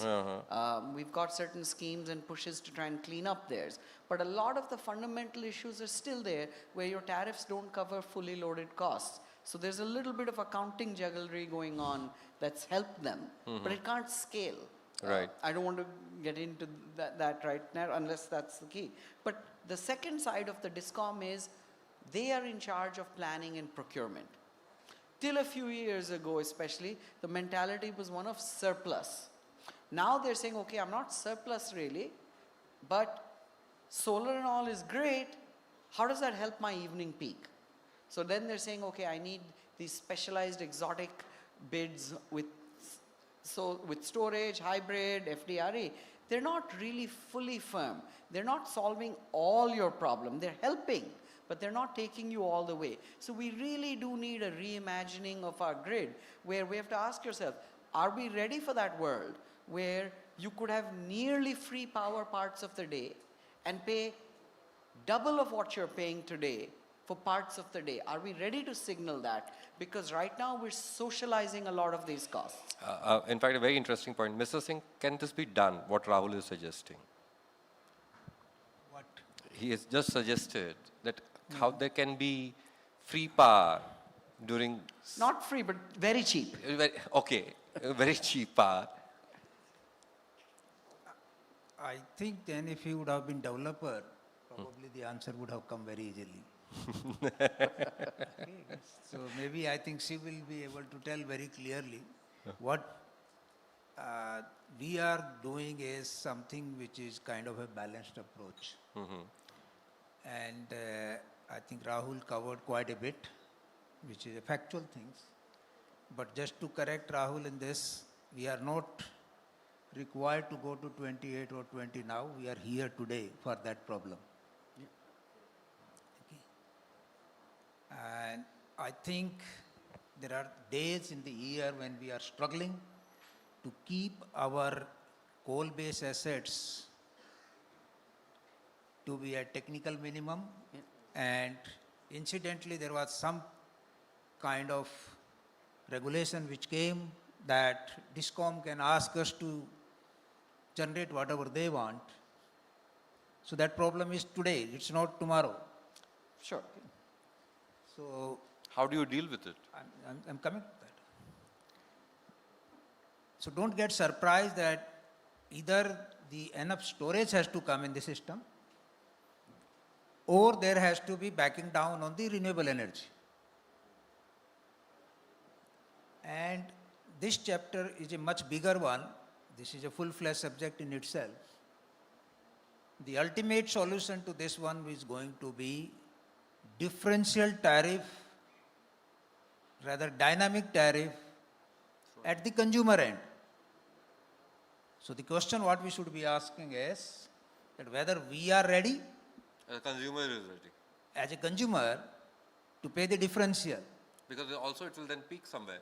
Absolutely. So when we are coming in the evening, when we are switching on our AC, whether we are ready to pay for more than 10 rupees or 20 rupees, and if we are during the daytime when there is enough solar and there is nobody at home, whether there are some people who will be able to enjoy that at a kind of almost negligible cost. So there is a huge requirement for the load shifting. The demand side management is going to play a major role in this. Are you suggesting change in office hours? I think after working from home, that question is easily answered. Right. Okay, if the listening to if the differential tariff starts coming, I'm sure that the people will start finding its own solution. The other one is that we are recovering the total cost from the consumer, which is tilted towards energy side rather than the capacity side. So we are not really charging the actual capacity charge to the consumers. And that really incentivizes many of the consumers to use for some time of the year or some time of the day at not only at the connected load, but even more than the connected load. So, if I will not be wrong then if I just request the people present in this hall to calculate what is the utilization factor or what is the PLF of your connection. So we ask the power plant that what is your PLF, but we don't ask the transmission line that what is the transmission utilization factor of the transmission line, or what is the utilization of your connection. You have taken 10 kilowatt or 15 or 20 kilowatt, but you are hardly utilizing only for 10% of the time. Very eloquently put. And if that is the case, that if you want the power on demand, then you should be ready to pay the premium for that. True, true. And I believe that is one of the major things which is required. As a country, we are ready for it? Why not? Okay. Has there been some movement on this, some forward traction? I'm not in a position to say that, but I think people like you and the conferences like this probably will go in a long way to create this awareness. And I think there was a mention about the rooftop solar, which is, in my opinion, the Kusum and the rooftop solar are two very good schemes. Why hasn't it taken off then? again, I think the consumer tariff, the rooftops were put by the people who were trying to avoid the highest rate, number one, and the segment, let's say rural segment or another segment which probably could have easily put some, they were getting the electricity at a kind of much cheaper, or then kind of, there is no incentive for that. But I think the PM Surya Ghar Yojana should be able to push this very aggressively. Right. And that should help in a long way. The best part what is coming out is the battery prices are coming down very fast. So if there are 2 cycles, if it can be utilized, I think the Gujarat bid is around 3 rupees 70 paise or 3 rupees 80 The paise, latest something one, like that. Yeah. And if you plan your energy consumption in a way, that means you can have your energy source at, let's say, 7 rupees at a renewable power when you desire. If it is 2 hours, 3 hours, not 24/7. True. So those kind of things will start coming in. And what Rahul was saying about I think the Discom health is, all indicators are showing it is far better than what it used to be. But that does not mean that we have achieved forever. Kind of, it's a work in progress every time what we go along. But the beauty of the solar and the renewable is that it is distributed in nature. So while for industry it should be kind of the major solar parks, and the storage, what rightly mentioned that about the transmission line, I think she mentioned that, the transmission line, how we can utilize for more number of hours, same, the line load factor. And for the domestic consumers, there can be a rooftop which is really providing. I think this is a great opportunity for us.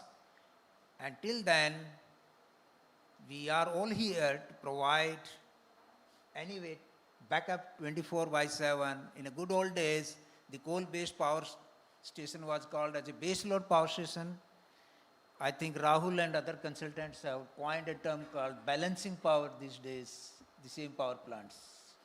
So this is what is coming out, but rest assured that all the policy makers and the people who are at the helm, they are working hard in this direction to provide 24/7 uninterrupted power. That's True. it. Obviously. And you should be ready to pay for whatever the faster transition means, little higher premium. Thank you. Right. Very eloquently put. Also, given that the political, as in, for any great idea to actually succeed, it's also about how politically acceptable that idea also happens to be. Also, given that electricity is such a point, it's a political, it has become, many a times what has happened, it has become a political slugfest around electricity as well. I wanted to ask Mr. Nimbargi this question. The funding part of it, obviously the money coming in. We keep on hearing about these billion-dollar checks being written. Do you think that interest is still there, or it is kind of being petered down? Because now people are also, investors have also become a bit much more very savvy. They understand this market very well. Gone are the days when you needed someone, because obviously the early market risk have been taken care of. It's a very proven case in point. Do you see that, because we see some of these names, which while they have been scouting around for a long, they have never made that kind of investment. I'm not talking about the CDPQs or the RDRs or the CPPIBs of the world.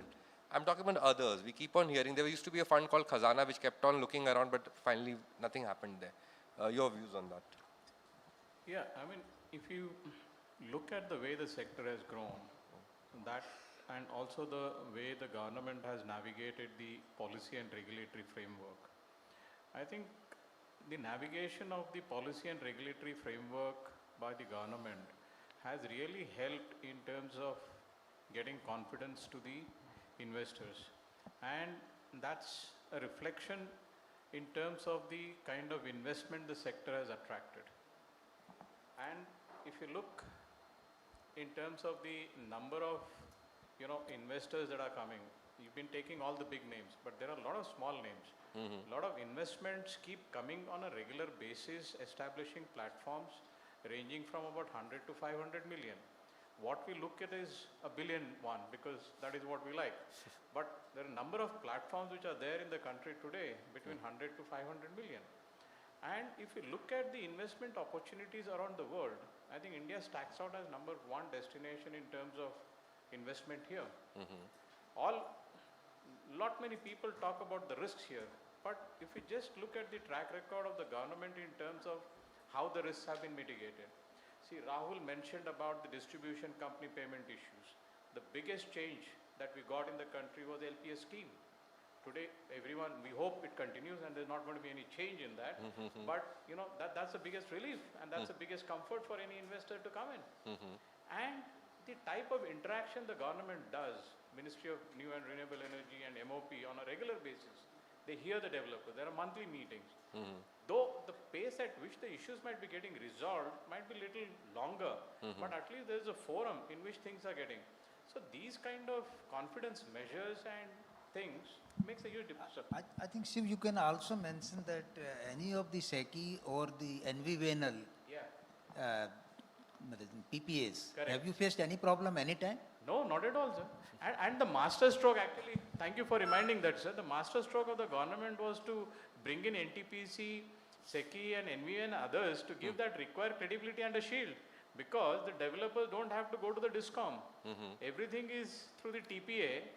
That gets taken care. So where will you get around the world a 25-year PPA, fixed tariff and assured and everything else? True. But to which I have a question.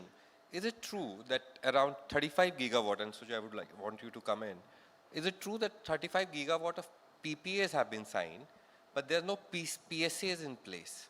So there is going to be some challenge in this, right, as I mentioned. So that is getting addressed as we speak. Okay.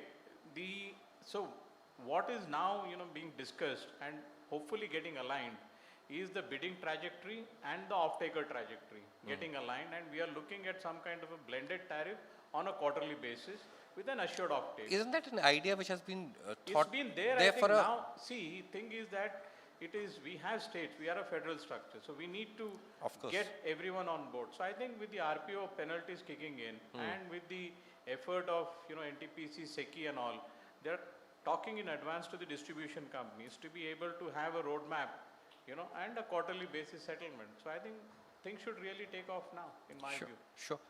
Your views. Just one point I wanted to add, Utpal, on your solar manufacturing was really, I think as a country, we need to focus on innovation and technology development, because we might build the capacities, but we are not, looking at the way the technology is really moving up. Yeah, because by the time unless and until we don't at least catch up with what is happening on the technology at the same pace around the world, the cost will not be there.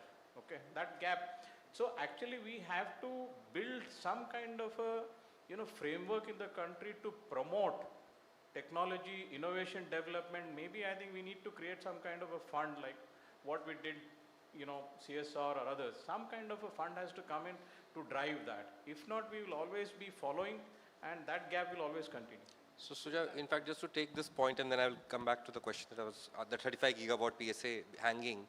So what is this delta between the aspiration and ability that we have? So I think China has built overcapacity, 4x, 5x of what they need, right? And they're using that to monopolize the supply chains. That's a very clear strategy they have. If you do a very objective assessment of the published cost of Chinese companies, they are nowhere near the low price which Mr. Manikan is talking about, because they're dumping, right? Jinko's published cost, 1Q24 is 15.7 cents all in. They're selling at 9 cents in the global market. They're selling at 27 cents in the US, and cross-subsidizing with a lot of covert subsidies being given by the Chinese government to them, free interest for one. So if your debt cost is 0, 3% IRR is fantastic, right? How many people are going to invest in manufacturing at 3% IRR? Nobody. So I think the answer to this is you have to have a very clear policy signal from the government instead of flip-flops, right? Once and for all decide if you're going to link the energy transition with supply chain jobs, which I think is required. How will you get 1 crore jobs, if you don't link the 50 gigawatts with domestic supply chain, right? And this has to be looked at in a 15, 20-year view and not a next 18 months view.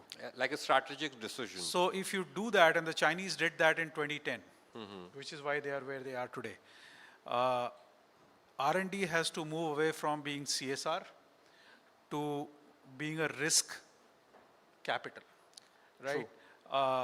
MNRE is taking some steps now, recognizing the need that, US has IRAs, India has their domestic manufacturing ambition, Australia is coming up with Future Made in Australia program, 22 billion Australian dollars. If everybody tries to create more of the same, this is never going to work. True. So the short answer is yes, you have to look at technology which has not been commoditized and scaled up, which you can commercialize in, let's say, markets outside of China with all of the government support which is coming in towards domestication of the supply chain. The way to do that is to first think about R&D beyond CSR, right? There has to be a very structured academia industry connect.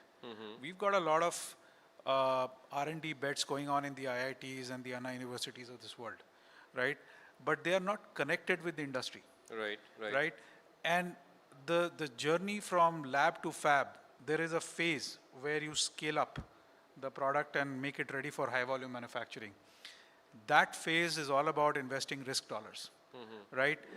That's where the government has to step in to some extent with matching, support from the industry. And I'm glad to tell you that MNRE has come up with a program where they're looking at tandem perovskites in solar specifically. In the similar programs, I think in batteries also, where they are bringing in money, giving it to somebody like IIT, and then asking IIT to bring in the industry.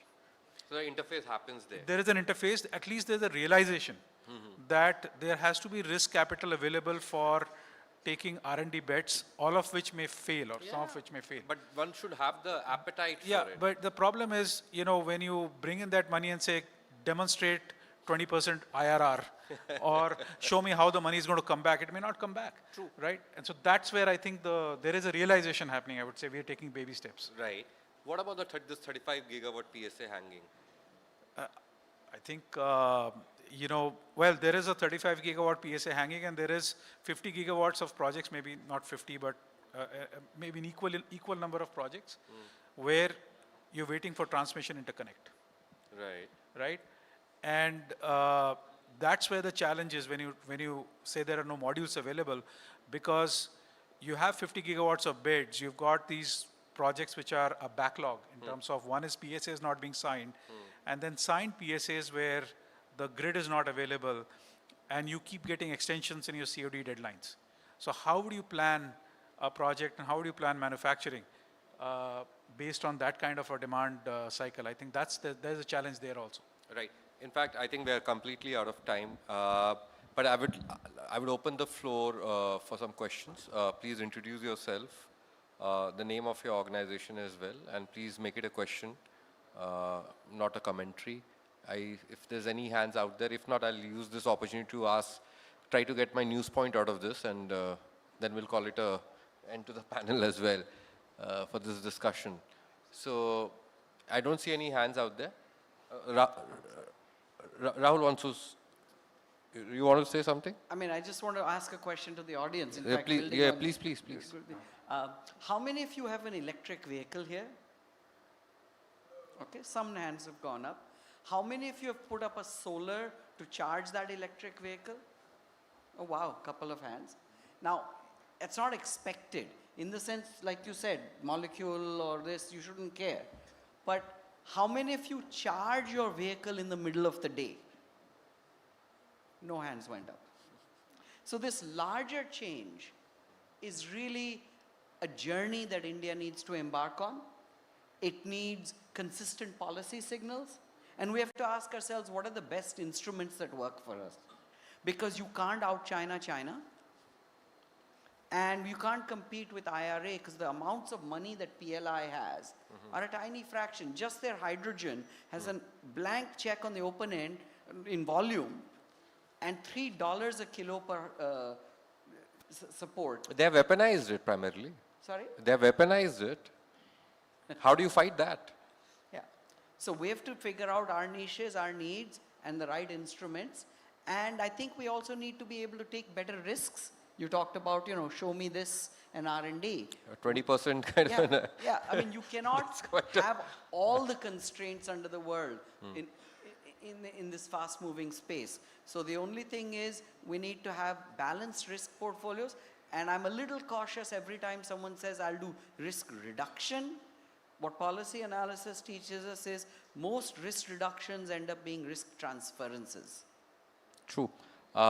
In fact, I really liked this conversation, given that you guys have given me enough ideas to occupy me for at least next week. Thanks a lot for taking out time for this. And thanks for your erudition. And with that, we bring this panel discussion to a close. I would request the panelists to be here for a small memento. And thank you, everyone. Thanks a lot. Thank you very much, Utpal.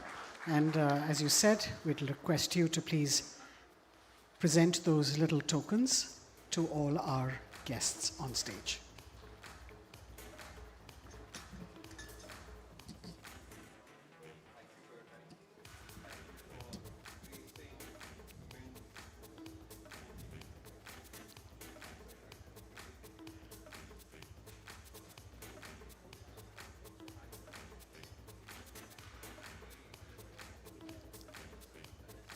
Utpal, please join them for a group photograph.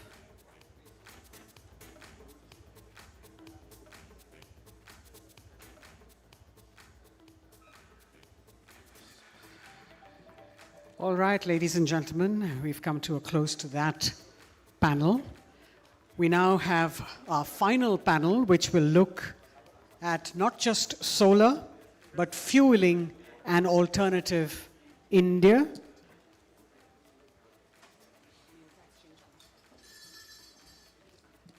Once again, we just quickly make the changes on the dais and we move on.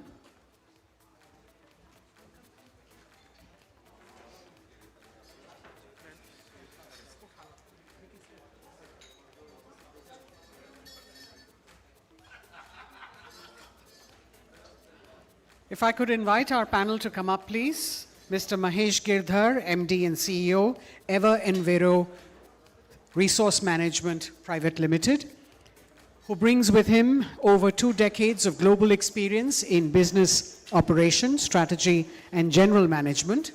Prior to joining Ever Enviro, he held the position of President, Crop Nutrition Business at Deepak Fertilizers and Petrochemicals.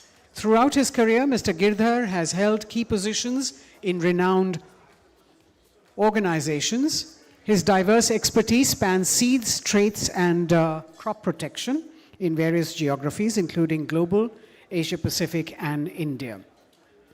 We have with us Mr. R. Narayan Kumar, Chief Business Officer, Inox Wind, with over 30 years of experience in renewable energy and telecom sectors. Mr. Kumar is a result-oriented dynamic leader with a strong track record of accomplishments in several startup, high-performance, and turnaround organizations. As the Chief Business Officer at Inox Wind, he leads the marketing, sales, business development, regulatory functions, and establishes the brand presence across markets. If I could request our guests to please take their seats. Our third panelist, Mr. Debi Prasad Das, is the Executive Director, India Energy Storage Alliance at Customized Energy Solutions. He has over 9 years of industry experience working with global clients in various capacities. He's also involved in policy recommendations for the energy storage and EV roadmap for India. To moderate this session, We have Rituraj Barua, Special Correspondent Mint. And once again, ladies and gentlemen, this is our last panel for our day-long summit. So we hope that you will be participating enthusiastically and have your questions ready for the last part of this discussion. Ritu, it's over to you. Good evening, everyone. So, yeah, let's start off. Thank you to all the panelists for joining us here. To start off, I'll start with Mr. Kumar. You have been among the major players in the wind manufacturing segment. So, as a panel is about an alternative India apart from solar, how do you see the trend in terms of wind energy so far? This segment has been there in India for a few decades now, but compared to solar, it hasn't picked up as such. There's a renewed emphasis on the policy front for that. But how do you see the status of this wind energy segment right now in India? Thanks for having me here. I think you could say that the wind was the earliest pioneer in terms of renewable growth, and it started in the mid-80s, and up until 2010-11, wind was really going at a very, very fast clip. And if I remember right, I think we had already achieved about 15 to 18 gigawatt by then. But subsequently, when the solar prices started reducing, and when there was a sustained thrust from the current dispensation in terms of promoting solar, wind had to take a backseat, and so much so that by 2017, when there was a sudden policy shift from the feed-in tariff regime to the reverse auction regime, the wind was practically taken out of the blades for the next 5 years, and the industry went into a deep funk. So after that, the government realized that, and the developers also realized that only just by relying on solar, it's not really going to help. So that is when we have seen that, wind has taken its true and important place in all of these auctions, whether you're going to take the FDREs or the multiple other types of auctions, WSH and things like that. So without wind, I mean, the whole concept of decarbonization or migrating to pure play RE segment is, inconceivable. And happy that, for people like us in the wind industry, for the last couple of years to see that wind is getting back to some level of its primacy and its importance as it is due. It's heartening, and we only hope and pray that this trend continues for the next few years before offshore also comes into play and we really have the entire value chain fully tuned up. You talked about reverse auctions, so that was fortunately done away with by the government. But again, there were concerns of rising tariffs because of reverse auction not being there.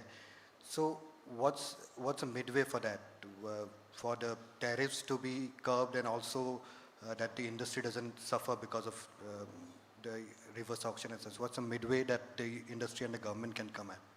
I think more than a midway which the government can suggest, the industry itself has moved to the midway by more and more CNI projects, and they have decided that they would much rather prefer to set the agenda by themselves and have know what their purchasing power is in terms of prices, and then moving ahead. But jokes apart, I mean, if you look at the overall structure by which the reverse auction scenario is playing out now, while it's technically gone, it is still there. When you look at a PSU reverse auction, PSU tenders, all of this is reverse auction. The only thing which has gone away, as we were just talking before we entered the hall, is the capping of prices, which was there earlier. Now it's gone away, and now it's more of a market discovery mechanism. But again, you have a scenario where if the prices go above 3 rupees 30, 3 rupees 50, then there is a resistance from the discoms to sign the PSA. So it becomes a whole vicious cycle rather than becoming the virtuous cycle which it was intended to be when it was first announced. Right. So, Mr. Girdhar, you are in a space which is, despite it, we have known it for some time now, but it has not grown as such, CBG. So, we have seen policies like Satat and also blending mandates coming in. Why do you think this the segment hasn't taken off? EverEnviro, it in itself has made progress along with few other companies, but why do you think the segment hasn't taken off despite few of the policy measures being taken? So, I mean, we are listening to solar discussion, right, and the energy discussion before. I must say that CBG sector in the country is about 10 to 15 years behind that. from a maturity perspective. We are still a nascent industry. First, let me answer that what we are doing, and I'll come to what is the gap in the industry. So we have already set up 5 projects of large scale in the country. Our largest project is in Indore, which is converting organic waste, city solid waste, into renewable natural gas, which is a perfect replacement for CNG or PNG or industrial use. So from the perspective of CBG as a renewable natural energy, or renewable energy is proven that it is a perfect replacement for CNG, for PNG in industry. Right? So from the product perspective, we are able to actually meet the requirement of the consumers. We have already operating 5 plants, and we have a production capacity of 25,000 ton CBG per day. And we're setting up about 40 more plants with a total capacity of 250,000 ton per day, per year, as we speak today. Now, biogas is not new. Biogas is there for last 50 years.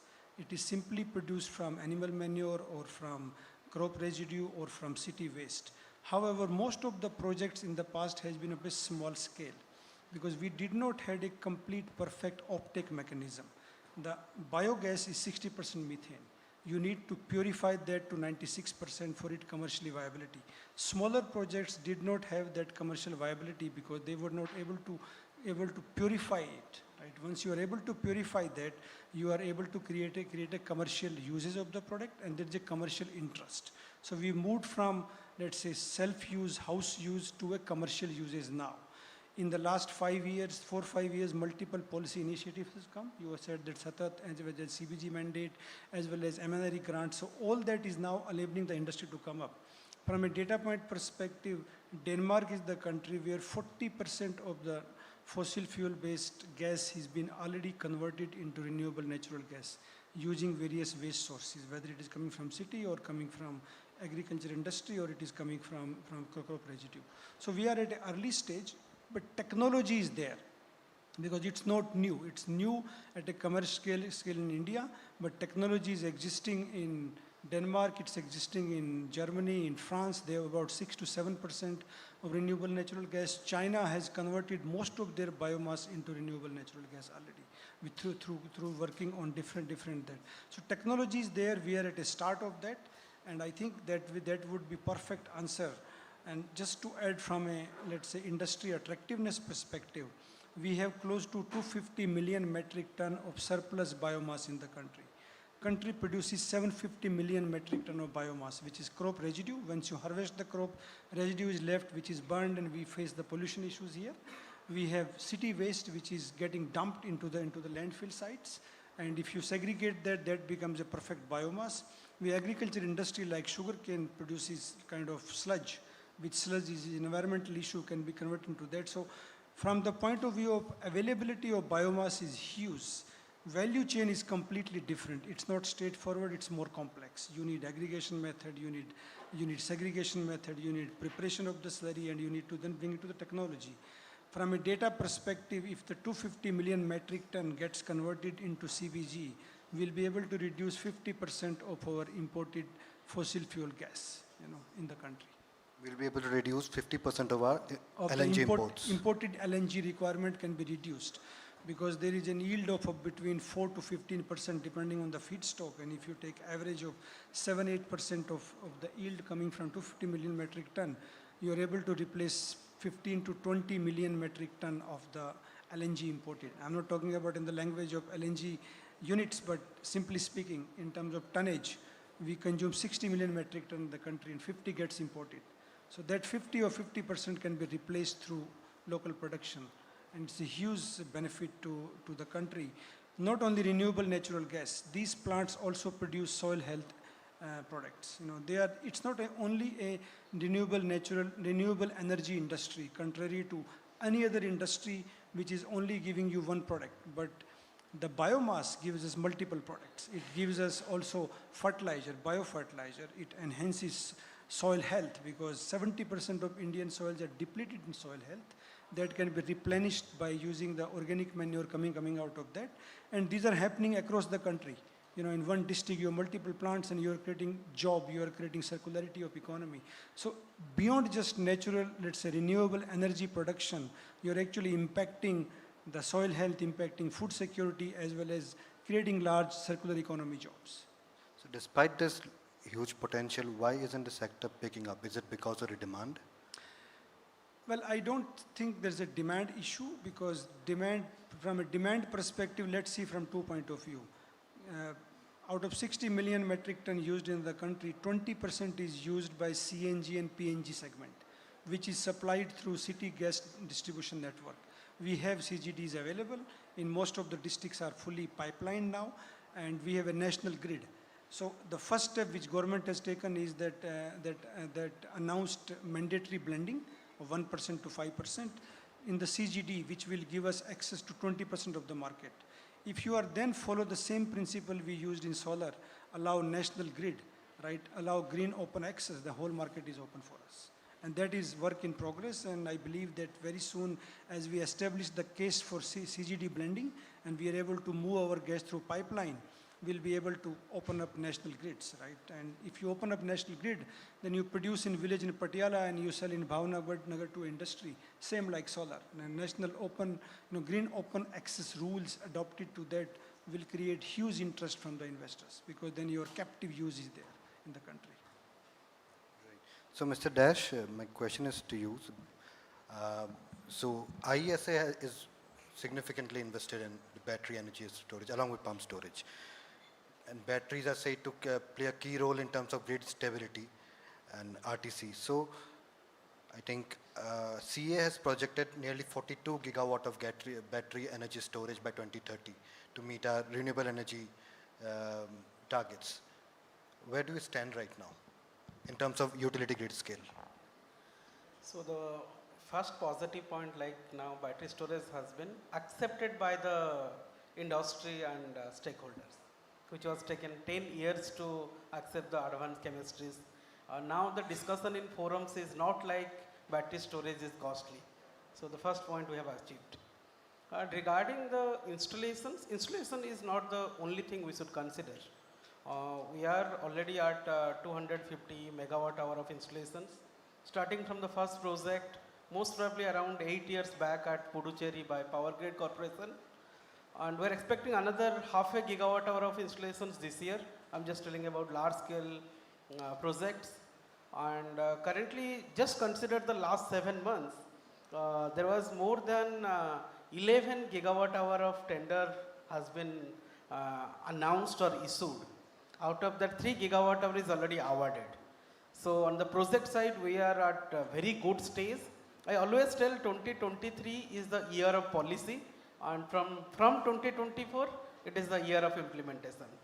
Last year in the budget which was announced, now it is in reality, around 3,760 crores has been announced for viability gap funding for the 4 gigawatt hour. National Framework for Energy Storage by MOP has been announced.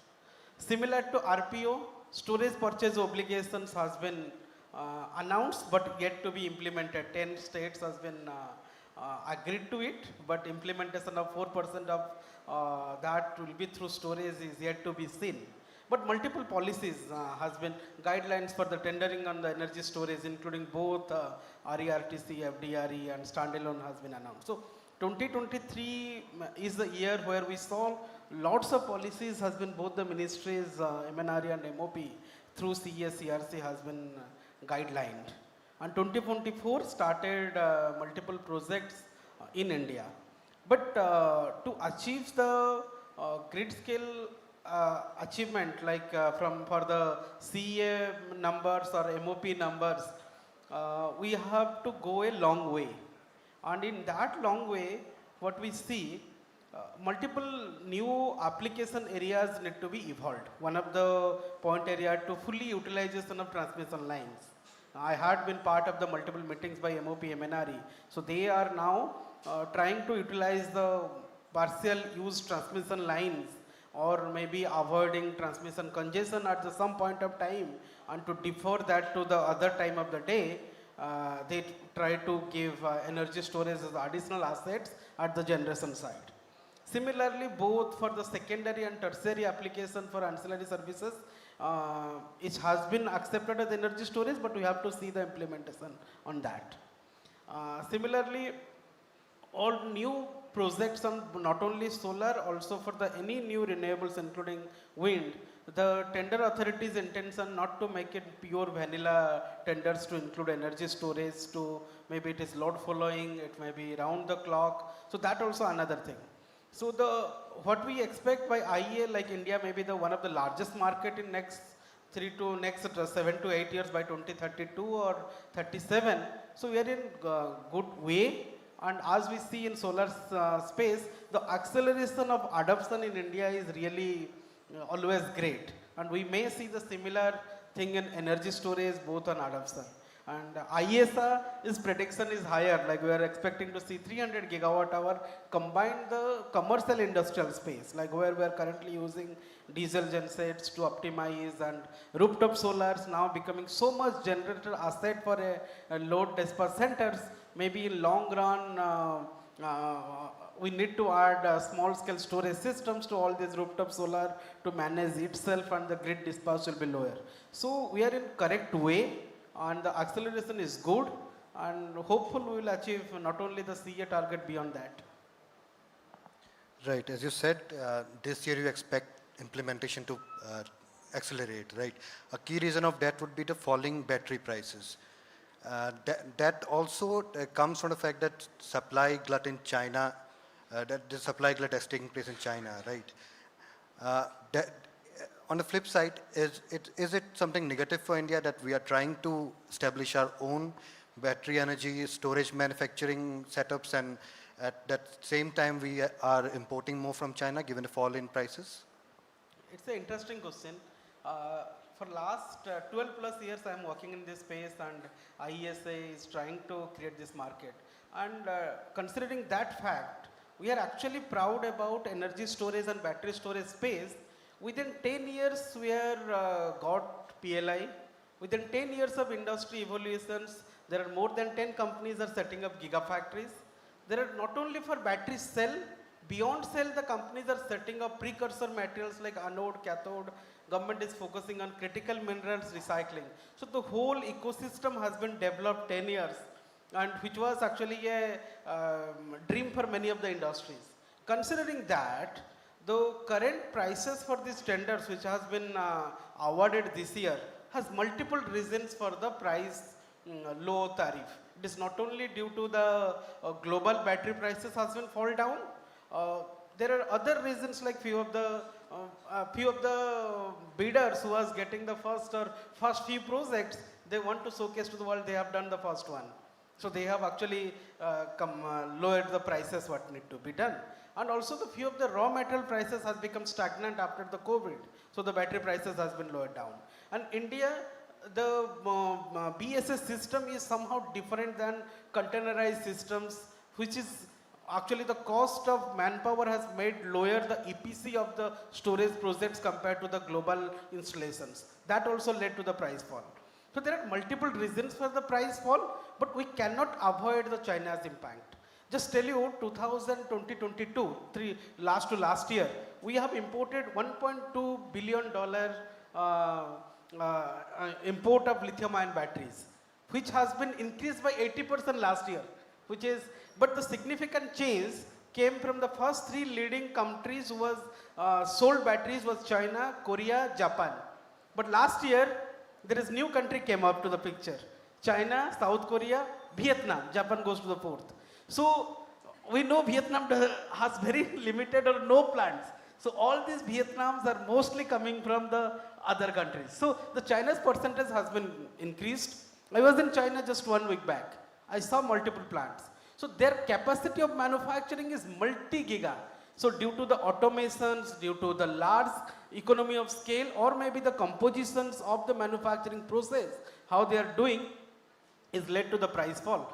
We are hearing the prices like $40 to $60, $70, which is per kilowatt hour for the cell price, which is actually the very low from our expectations too. So the prices has been fall down, and due to the same batteries are used for multiple applications. It is not like we have a different, very highly different batteries for the EV or stationary storage.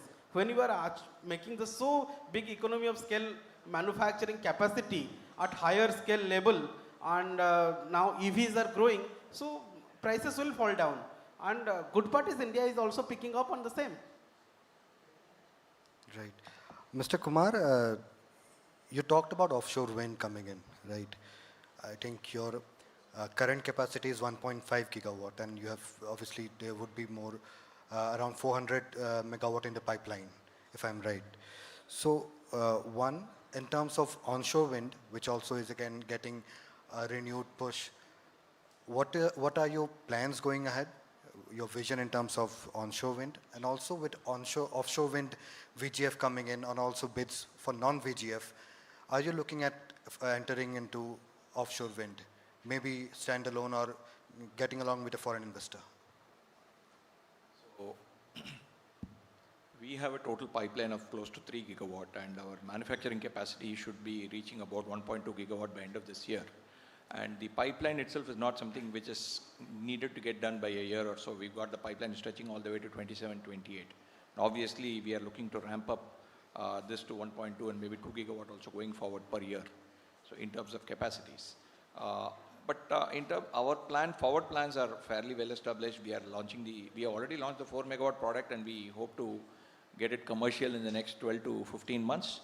And we are also looking to see whether how much of value add we can do on the current 3 megawatt pipeline, because my expectation and the market expectation is that the 3 megawatt pipeline, 3 megawatt product will be a workhorse for the next many years for the Indian market, because our technology adoption curve is much, much poorer compared to the rest of the world, including countries like South Africa, which have already transitioned to 4x on the onshore side on a mass scale. Whereas now we are slowly migrating to 5 in certain pockets, because the use cases for 4 and 5 megawatt turbines are very, very limited. There are transportation challenges, and if you're going to look at 5x product, which is typically being launched in India, is a class 2 product, and it can only be used in specific geographies like Havda, where it is currently being set up. Then there is a clear lack of policy on repowering, where states and the MNRE are at loggerheads with each other, with pretty much like many of the policy initiatives. So our goal going forward is clearly focusing on the onshore side. Offshore, we have not given much thought to it as of now, and I don't believe that right now the economics, because the technology itself today is in the hands of a coveted few, the tier ones, and also some of the Chinese who have already gotten into a big way. But from our perspective, we are looking to focus on onshore wind and try to keep improving and adding value to both the customer and also our bottom line. That's the way we are looking at. Progressively going to 4 megawatt and see the use cases. And as the market evolves, more sites open up, and as use cases come up in the green hydrogen space and the decarbonization space, and it grows up. So that is where we are looking to see whether we can pivot into offshore at some point in time, but certainly not now. Are you not too hopeful of the offshore segment, given the cost-intensive nature of the business? See, my personal opinion, after having spent a lot of time in MNCs doing some amount of offshore work, India, can we still sustain the cost of offshore wind, which is typically going to be about 3.5 to 4x the cost of onshore wind? So if you are going to look at the levelized cost of energy, it will be, by the time the first kilowatt hour is generated, it could be today's equivalent of about 12 to 13 rupees per kilowatt hour. And is that going to be affordable? And what are the kind of quantities is going to be reaching? Critical mass, typically offshore projects make sense when you have 5, 7, 10 gigawatt. 1.5, 2 gigawatt is just, tip of the iceberg. And as you know very well, once the volume picks up, that is when the fixed costs keep going down and the manufacturing capacities increase, whereby the overall cost keeps coming down. So VGF, which has been announced, is laudable, but it's just a drop in the bucket. And I don't know. We have to see how the bidding happens for the seabed bidding, sea blocks, and how much of interest is going to come up from offshore developers. There are people who had set up shop in 21, 22, 22, 23. In anticipation of the tender trajectory being at a much faster pace than what it is today, they've all gone back. Tata's had also tied up with RWE. So some of those things have not materialized, because I think there has been a tinge of disappointment in the European developer community, especially at the way the trajectory has gone on and the slow progress. Plus even the VGF trajectory was announced recently. So implementation is typically not something which we have seen to be one of the strong points in terms of how these auctions and how these reverse auctions are conducted. So, time will tell how that is going to work. That would be my answer on this. Yeah. Mr. Girdhar, in the CBG space, how has been the scenario in terms of investments coming in? And also, I wanted to ask specifically, what would be your investment going to the 40 upcoming plants that you have planned? Two questions there.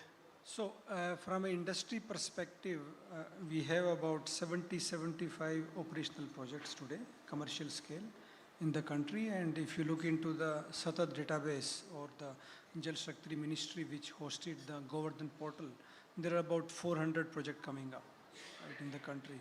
Now, each, let's say, ton per day production, you require anything between 6 to 8 crore per ton of production capacity. So let's say we are setting up in the next 3 years a total production capacity of about 600 to 700 tons per day. So looking at an investment plan of upward of 5,000 crore. A timeline for that? Pardon? Any timeline for that? In the next 3 years, till 2028. 2028.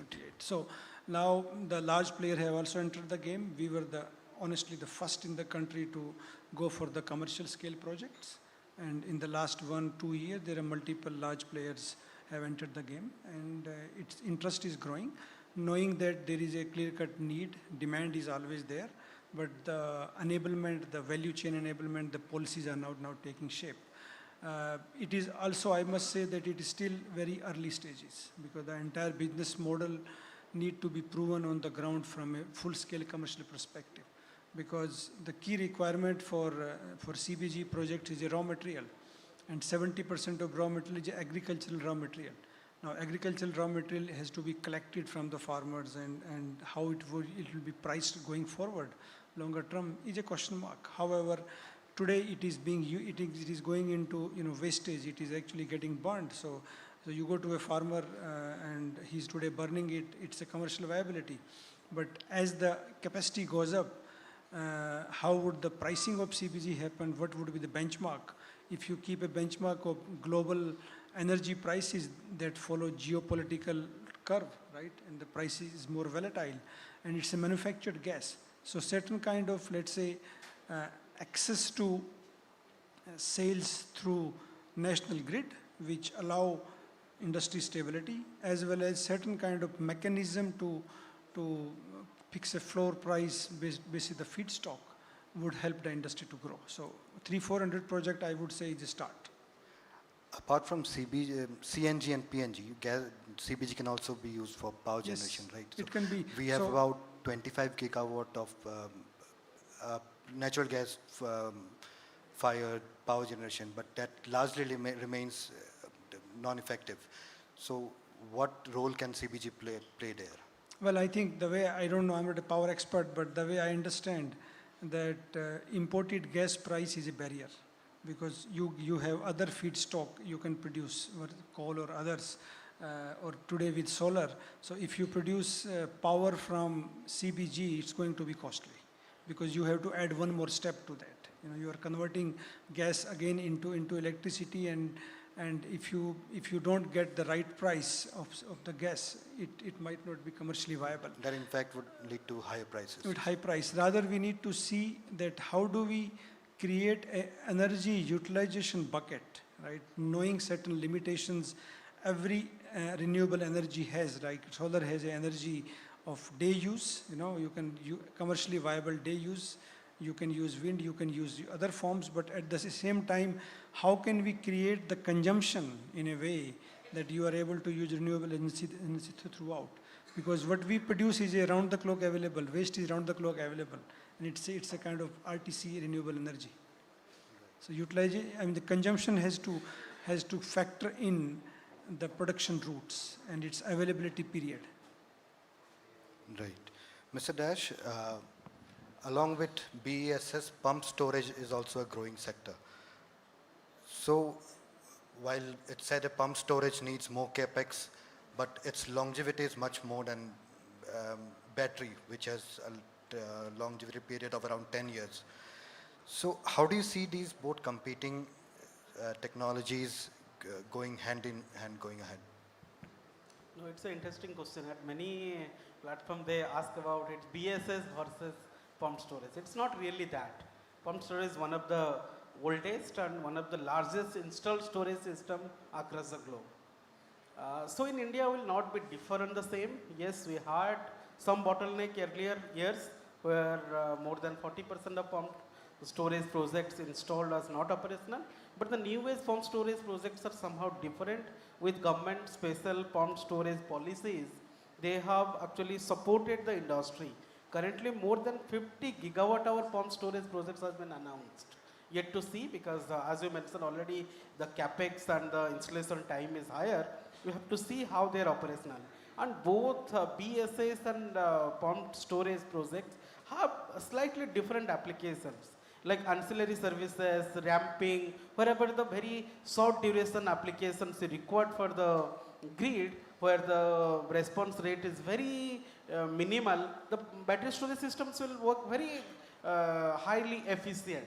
That doesn't mean that pump storage cannot work. So it is efficient. Similarly, for the shifting applications like solar, or maybe you can store for a long durations, energy storage for pumped hydro storage is cheaper.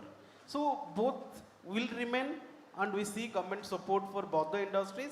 And as IESA, we work on both the space, like Greenco, Adani, and many other companies are now actually leading the pumped hydro storage projects in India.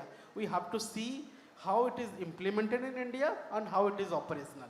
The efficient operation of pumped hydro storage is also critical. We have to monitor that. So we see in long run both the technologies will be there in Indian application, considering the different application areas for the grid, and the investment is happening on both the space. And not only pumped storage, I just want to add more. Pumped storage is one of the mechanical storage. So other mechanical form of storage like gravity storage or maybe flywheels or compressed air, we have already started seeing the pilots across the globe. And it is also not only tried across the globe, in India also the companies are trying, like Energy Volt, Enervolt, Energy Dome, or maybe other companies that are trying to enter Indian market to do the pilots. We may see in future such mechanical storage will have maybe a little pie in the storage spectrum, but they will also be in the space. Thank you, Mr. Dash. So we have already run out of time. Let's open up for the audience. Any questions? We can take a couple of them. One question there.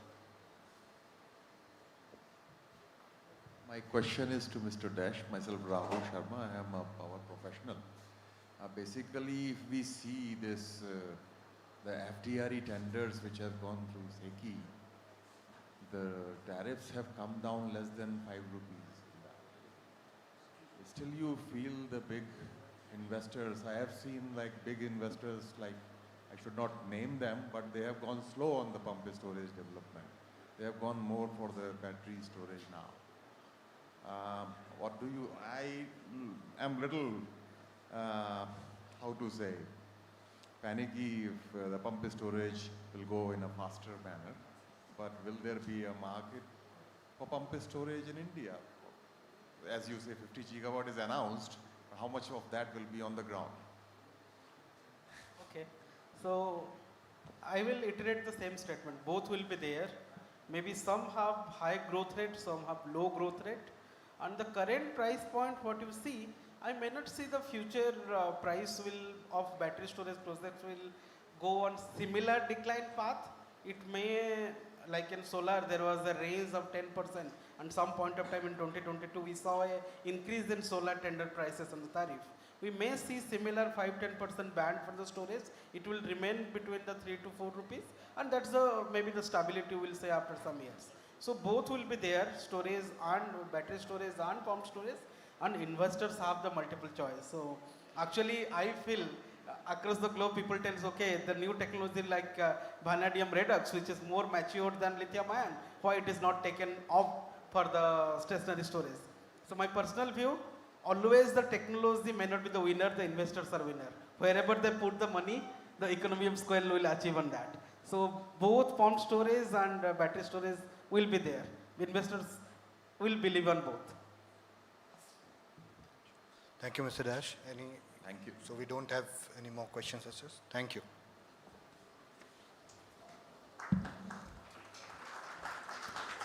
Rituraj, if I could request you to please present small saplings that we have as tokens of appreciation to our 3 panelists.